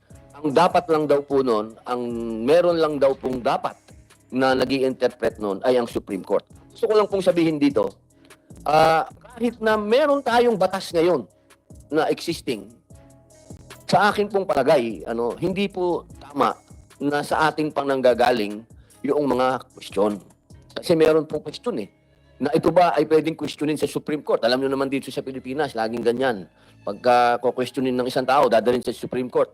Kung ikaw, negosyante, foreign investor, papasok ka, meron kang dalang, may bagong batas na na pinirmahan ng ang 18th Congress, pinirmahan ng presidente nila. Okay na to. Pagdating ngayon sa'yo, sasabihin sa'yo ngayon may mga nagrereklamo. Sino ba yung mga nagrereklamo? Number one, yung mga dating justice. Si Justice Carpio, sinabi niya, illegal yun. Yung mga ibang professional na mga lawyers, sinabi nila, illegal. So kung ikaw ngayon yung foreign investor, hindi ka siguro mahirapan kang maglagay ng mag-aalanganin ka. Kaya po ang tanong sa inyo po, Sir Bien Ganapin, ganda na po ng apelido nyo, Ganapin. Opo. Pabor po ba kayo na amendahan natin mismo yung 60-40, yung saligang batas? Kasi ang sinasabi nila kasi walang karapatan ng Kongreso amendahan ng isang batas ang saligang batas. Hindi pwede yun. Kumbaga, sinasabi nila, hindi pwede. Saligang batas yan, amendahan mo. Pag amendahan mo ang saligang batas, kailangan dumaan ka doon sa tatlo. Con-as, o yung People's Initiative. Ngayon, kayo po, tatanungin ko po kayo, diretsahin nyo na po ako, Sir Ganapin. Makakatulong po ba na amendahan natin yung saligang batas? Salamat po, sir, Your Honor. With regards po doon sa binabanggit ko po kanina na yung batas ng Public Service Act. Public Service Act po 'yon, yung pinasa ng Kongreso this year lang po 'yun, noong March.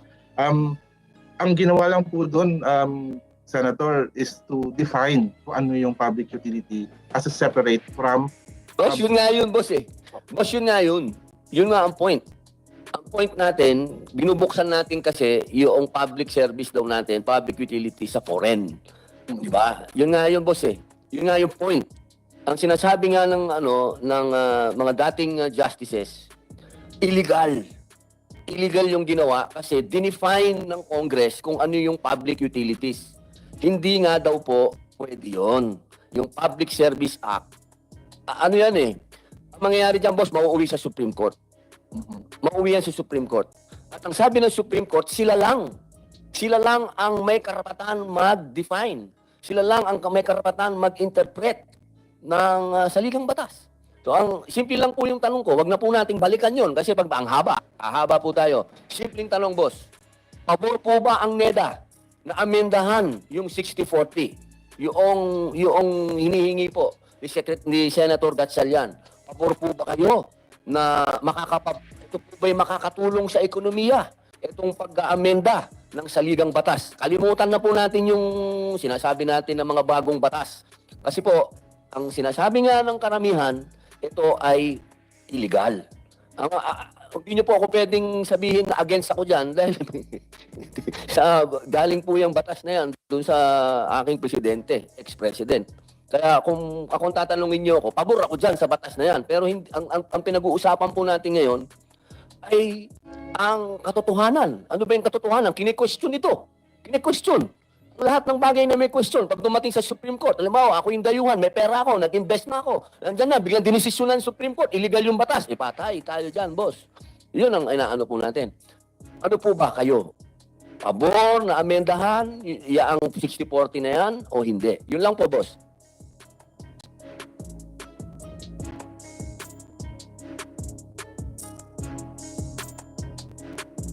The NEDA has no objection to departing from constitutional provision on foreign equity restriction. But of course, we leave such wisdom to Congress. We think that this will enable us to quickly step up in order to meet the requisites of modern economies. Thank you po. Ayun, napakaganda po, sir. Yun po ang gusto namin madinig. Wala po kayong objection. Napakasarap pong madinig niyan, boss. Maraming salamat po, Sir Bien. Salamat po. Huwag po kayong aalis, Sir Bien, ha? Marami po pong magaganap. Salamat po. Tatanungin ko lang po, meron lang po akong itatanong kay Ma'am Shulita Munsod. Ma'am, gusto ko lang pong tanungin kung sa inyo po pang palagay, magkakaroon po ba ng magandang epekto kung atin pong aamendahan ang economic provision sa 1987 Constitution?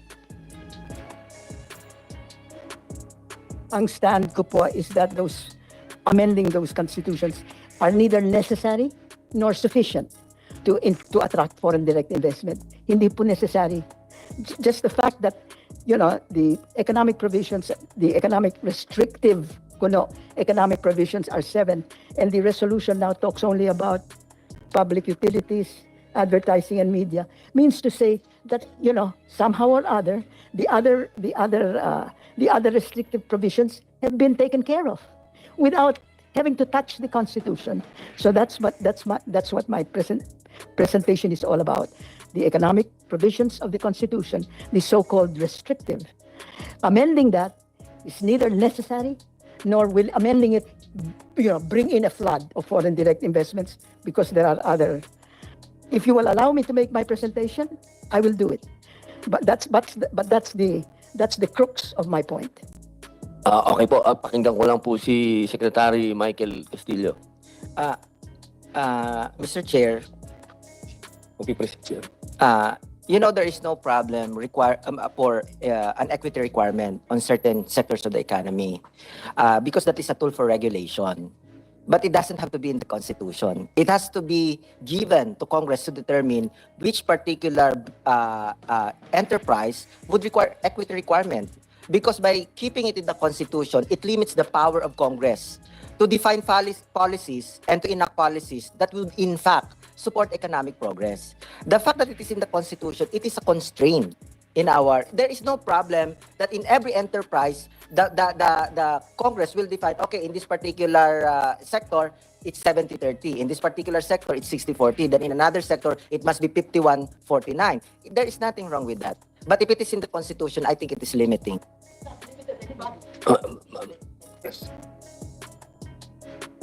No, I am just saying that the limitations have not, the provisions have not either affected anybody. I will show you the studies that have been made, Philippine studies that have been made that show that, restrictiveness and the fact that, the resolutions talks about the Philippines is the most restrictive with respect to foreign direct investment. Hindi ba yan ang one of your whereas clauses ng resolution? Sabi ng resolution, the Philippines is the third most restrictive country in the world, and therefore that has prevented foreign direct investment from coming in. Well, I just wanted to point out that foreign direct investment restrictiveness index that has been going on from 1997, then it started again in 2003, then it's 2006, then 2010, all the way up. That restrictiveness index shows that 1997, 2003, 2006, 2010, all the way to 2014, the most restrictive country in the world with respect to foreign direct investment was China. And China received the largest amount. So restrictiveness does not make any difference if there's a profit to be made. All right? And then, so hindi lang yung China. Let's talk about the Philippines. The Philippines became number one in 2015, I think, and 2016. Basta after 2014, China ang number one. After 2015, the Philippines became number one. And yet, if you will look at the data, the most foreign investment we have gotten 16 and 17. In 18, it started to go down, and it is now going down. So I'm saying this restrictiveness, lifting the restrictiveness is not necessary. To all intents and purposes, for all intents and purposes, the door to foreign direct investment is open. They don't come in. And why don't they come in? It's not because of restrictiveness or not, because the Philippines most restrictive, so much money came in, right? So let's look at the evidence. Let's not just argue. Let's look at the evidence. Because so many people have made studies on foreign direct investment and have made their conclusions on the basis of those empirical studies, not on the basis of arguments. Let's just look at the data, the hard evidence, and it will show you. Sir Castillo? Well, we have to look at two sides of the coin. One question is, does it limit? The other one is, does it benefit? Now, I have never found any study that would point to a conclusion that the 60-40 requirement in our constitution actually benefited the nation in terms of economic progress and in terms of our ability to, create jobs for our people. So it has to be two ways that we have to look into. Secretary Carlos? May I add to the continuing conversation here? While it is true that empirical evidence provided by Professor Mansod shows that the restrictions for 60-40 may not be the predictor variable for inflow of foreign direct investment, there are other variables that, in fact, prevented or were obstacles to the coming in of foreign investment, and the level of corruption is one of them. And there are studies that will support this. So I agree with my colleague here and my former student also, Eric. Robin, practically everybody in the room is my student if you've been teaching as long as I have. So yes, now we're really looking at contests of empirical evidence. And that really occurs in the social science literature. Even in the natural science literature, this occurs. But I think we must see the preponderance of evidence, meaning which has the most pluses that will pursue the argument that we were making earlier in the session. And not only that, we have to show remarkably and arguably that in fact the studies being compared are comparable. So there's no question about empirical evidence in regard to this. So we are not saying that the 60-40 is the predictor variable. There are other predictor variables for why foreign investment comes or does not come. Thank you. Maraming salamat po. Ma'am, magpipresent po kayo. Sige po. Ma'am, makinig lang po tayo sandali sa presentation. Wag muna kayong aalis, ma'am. I hope to not mind, but I have a speaking engagement in another geography. So Gano'ng katagal po ito, ma'am? to show you everything about it. Sige po. Pwede po natin balikan po yan, ma'am, hanggang sa makaalis lang po si Secretary Carlos. Mag-move lang po kami ng konti. Tapos pag alis po ni Secretary Carlos, then papadalan ko po kayo ng copy. Ituloy lang po natin hanggang 10 minutes po. 10 minutes, pwede? Meron lang po akong mga gustong, ma'am. Sana po masagot niyo po ako tungkol po dito. Yung pong sa loob po ba ng halimbawa po, halimbawa lang po. Yung parliamentary, balik po tayo sa parliamentary kasi kanina po sinasabi po ng ating profesora na nagkaroon din po talaga ng mga issue ng korupsyon, ng hindi pag-unlad itong mga parliamentary. Ito po bang mga bansa na ito ay totoong nag-parliamentary? Ito po bang mga bansang binanggit ng ating pong profesora? O ito po yung kwentong kutsero lang din na parliamentary? Well, like democracies, parliamentary systems come in many, many permutations. So it is not as if, the parliamentary system would be like the House of Commons, because India is also parliamentary, Singapore, etc., because they have to deal with the political culture on the ground. So that means they change the configuration of the parliamentary system, but the principles that I articulated earlier, they're basic principles. In other words, you can't call yourself parliamentary if you don't have a fusion of executive, legislative. You don't have a right to oust the prime minister if he loses the majority. There are fundamental principles without which you don't label yourself parliamentary. That said, again, let me say that in the course of hypothesis testing, that is, you're trying to show the relationship between certain kinds of variables which are causing certain things and having an effect, then you have an array of variables there which differ in all the 200 economies and states. And while it is true that we can present evidence after evidence, empirical evidence, many of these conclusions are colliding, or if they are moving in the same direction, are talking about different issue areas. So I'm sorry to disappoint those of us who think that the social science can declare certain things. We cannot. In fact, if you will notice, most of my statements are tentative. They are likelihoods. Because in fact, my sentences will not end in a period. My sentences will end in an ellipsis. Because that's far. Because as a scholar, I can be corrected by another empirical evidence, which has harder evidence. But still, I argue, and it's not just based on argument, compelling arguments, but this will be based on empirical evidence, which I did not prepare for in terms of titles and authors. That is still, there are more pluses and minuses. There will be less corruption in a parliamentary system rather than in a presidential system. There will be less corruption in a federal system rather than in a unitary system, because the accountability of the ministers involved is closer to the ground. It's very easy to kick out a minister. By the way, there are two kinds of responsibility, senators, your honors. Individual responsibility and collective responsibility, which means that a minister can in fact be compelled to resign on the basis of behavior which is not acceptable. You remember, Eric, the Minister of Defense Profumo? Minister of Defense Profumo, Great Britain, was sleeping with, what's her name? I forgot. Another British woman. And the British woman was sleeping with a Soviet also, defense minister. So he got kicked out. Here, you notice he got kicked out as an individual minister. But you can have collective responsibility. That's why we have the principle of you sink or swim with the government of the day. That's the reason why I said earlier that the parliamentary system, in fact, engenders discipline in the political party, because you are going to sink if you do not toe the party line. So the individual and collective responsibility is one other hallmark of a parliamentary system. And that one is something which I think is a plus of the parliamentary system vis-a-vis the presidential. Thank you. Salamat po. Medyo pong isang tanong pa. Di ba po ang parliamentary, iba't iba din yan? Meron din siyang parang style ng Germany, may style ng UK. Ano po kaya ang nababagay sa, halimbawa lang po, sa Pilipinas, ano pong nababagay na parliamentary sa atin? Siguro ang maganda nating kopyahin. Total, nangangopya-ngopya tayo. Kopyahin natin ang maganda. Siguro, Senator Robin, ano yung, sa Germany kasi yung constructive vote of non-confidence. Natandaan nyo si Angela Merkel stayed there for 16 years. Bakit 16 years siya? Kasi nga walang term limit, di ba? But because the CSU-CDU continued to control the Bundestag, no, for 16 years.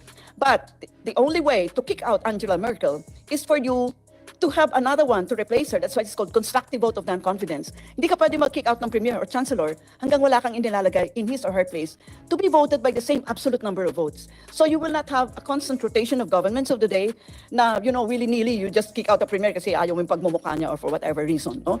You can only kick him out, and that is one thing that we should copy, by the way, when we draft a new constitution. Constructive vote of non-confidence. German po, German. So doon pala tayo dapat pumunta, pare ko. Oo, Senator. Well, Secretary Carlos mentioned Germany.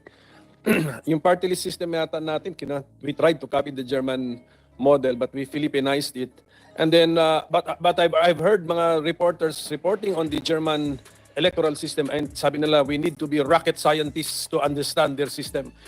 So, ingat-ingat lang tayo sa German model. Siguro maganda siguro sa broad strokes, siguro sa forma, pero even yung mga reporters hindi nila maintindihan how to compute the percentages of the parties controlling the parliament, the Bundestag, because of their party list system na they needed to be rocket scientists daw to understand the system. An outsider reporting on the German model. With all due respect, Your Honors, I beg to disagree, absolutely. Next time you invite me, I want a blackboard, and I will discuss with you in very simple terms the mixed single member district system and the PR. You know, I have been invited 1,000 times to say something about the party list, which we really implemented in a very, very wrong way. I wasted my time, you know, attending committee hearings. That's the reason why you have a problem right now. Sundo po tayo! Hindi ho, ganyan talaga yung party list system. You have distorted it. You have distorted. Pwede po bang malaman yung ibig niyong sabihin, Senator, ng Philippinize? Ito, pagkaintindi ko kasi ng party list system, dugtong yun eh. Actually, the party list system, you are given a supplemental number of votes to actually reflect the percentage of the votes that your party got when the totality nationwide is being considered. Ganun na pagkaintindi ko. Kunyari, if the party got 30% of the votes, and yet on the number of seats, hindi kayo 30%, dadagdagan kayo ngayon ng mga party list ninyo, listed by your party, so that the actual delegates will reflect really 30% of the votes that you got. So that's how I understand it, Secretary Carlos, but I may be mistaken. You are very correct. But siguro para mas madaling, kailangan kong pisara next time. But you are correct.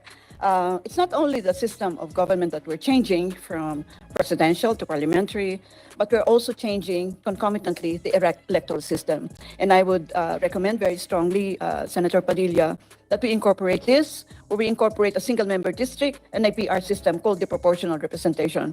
I hope the next time you invite me, I would need a pisara behind me, because it's easier to explain that rather than, explaining here to you. It's better to be understood. And yes, it is not rocket science.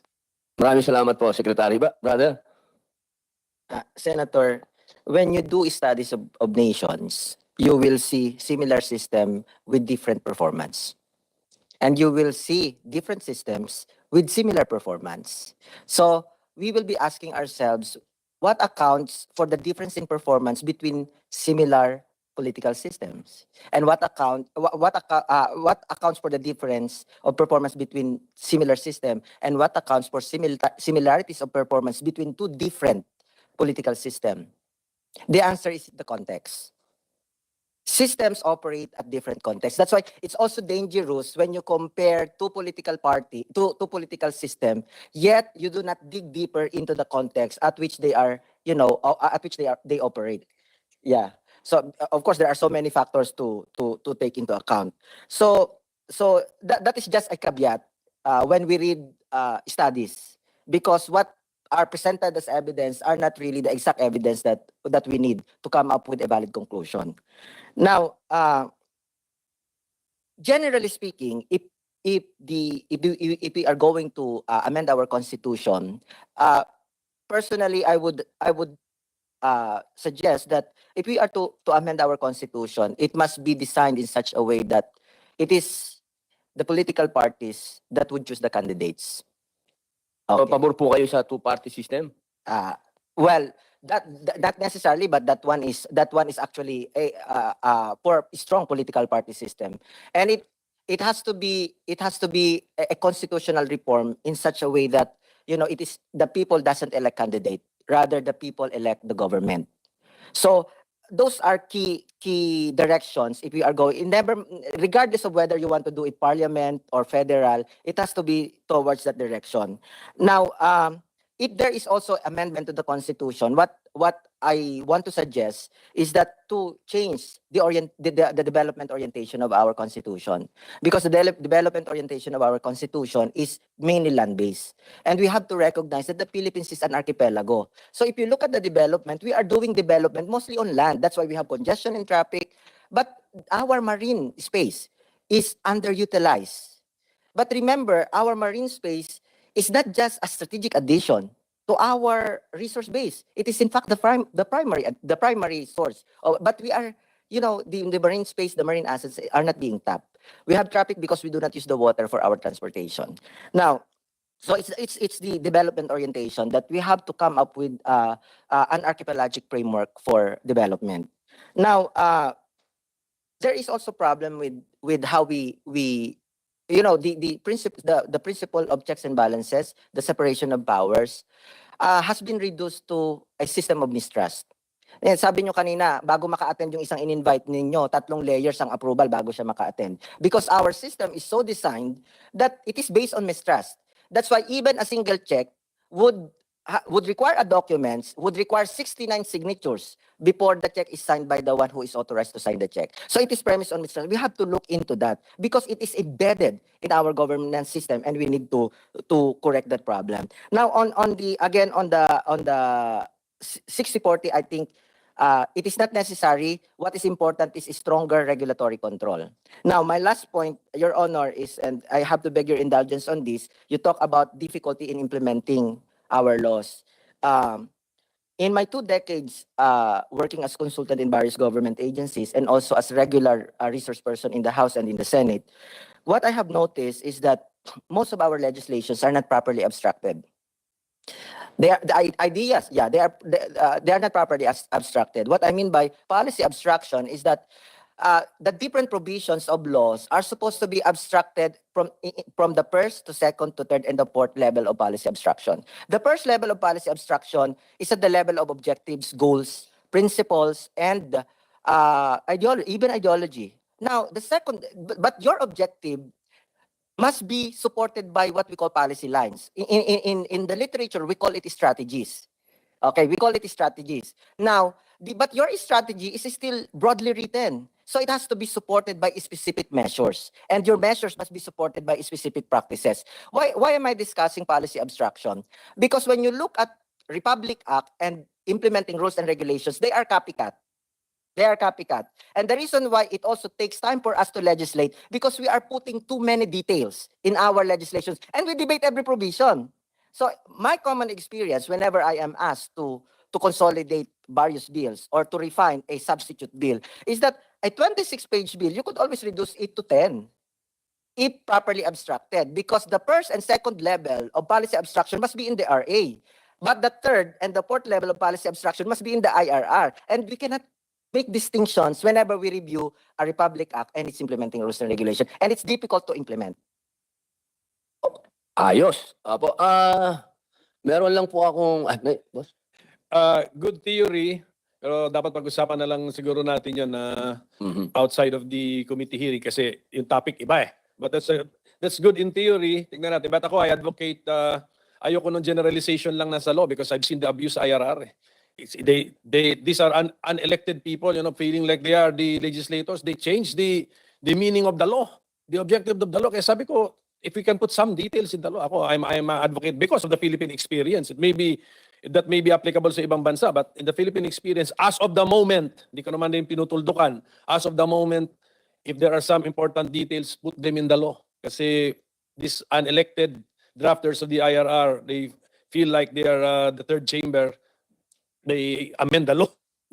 I agree, Mr. Chairman. I agree. Mr. Chairman, I even delivered a privileged speech during the last Congress regarding unauthorized IRRs. So the finer details of legal crafting, including the general principles, leave that to the legislators. Leave that to the legislative intent. And the IRRs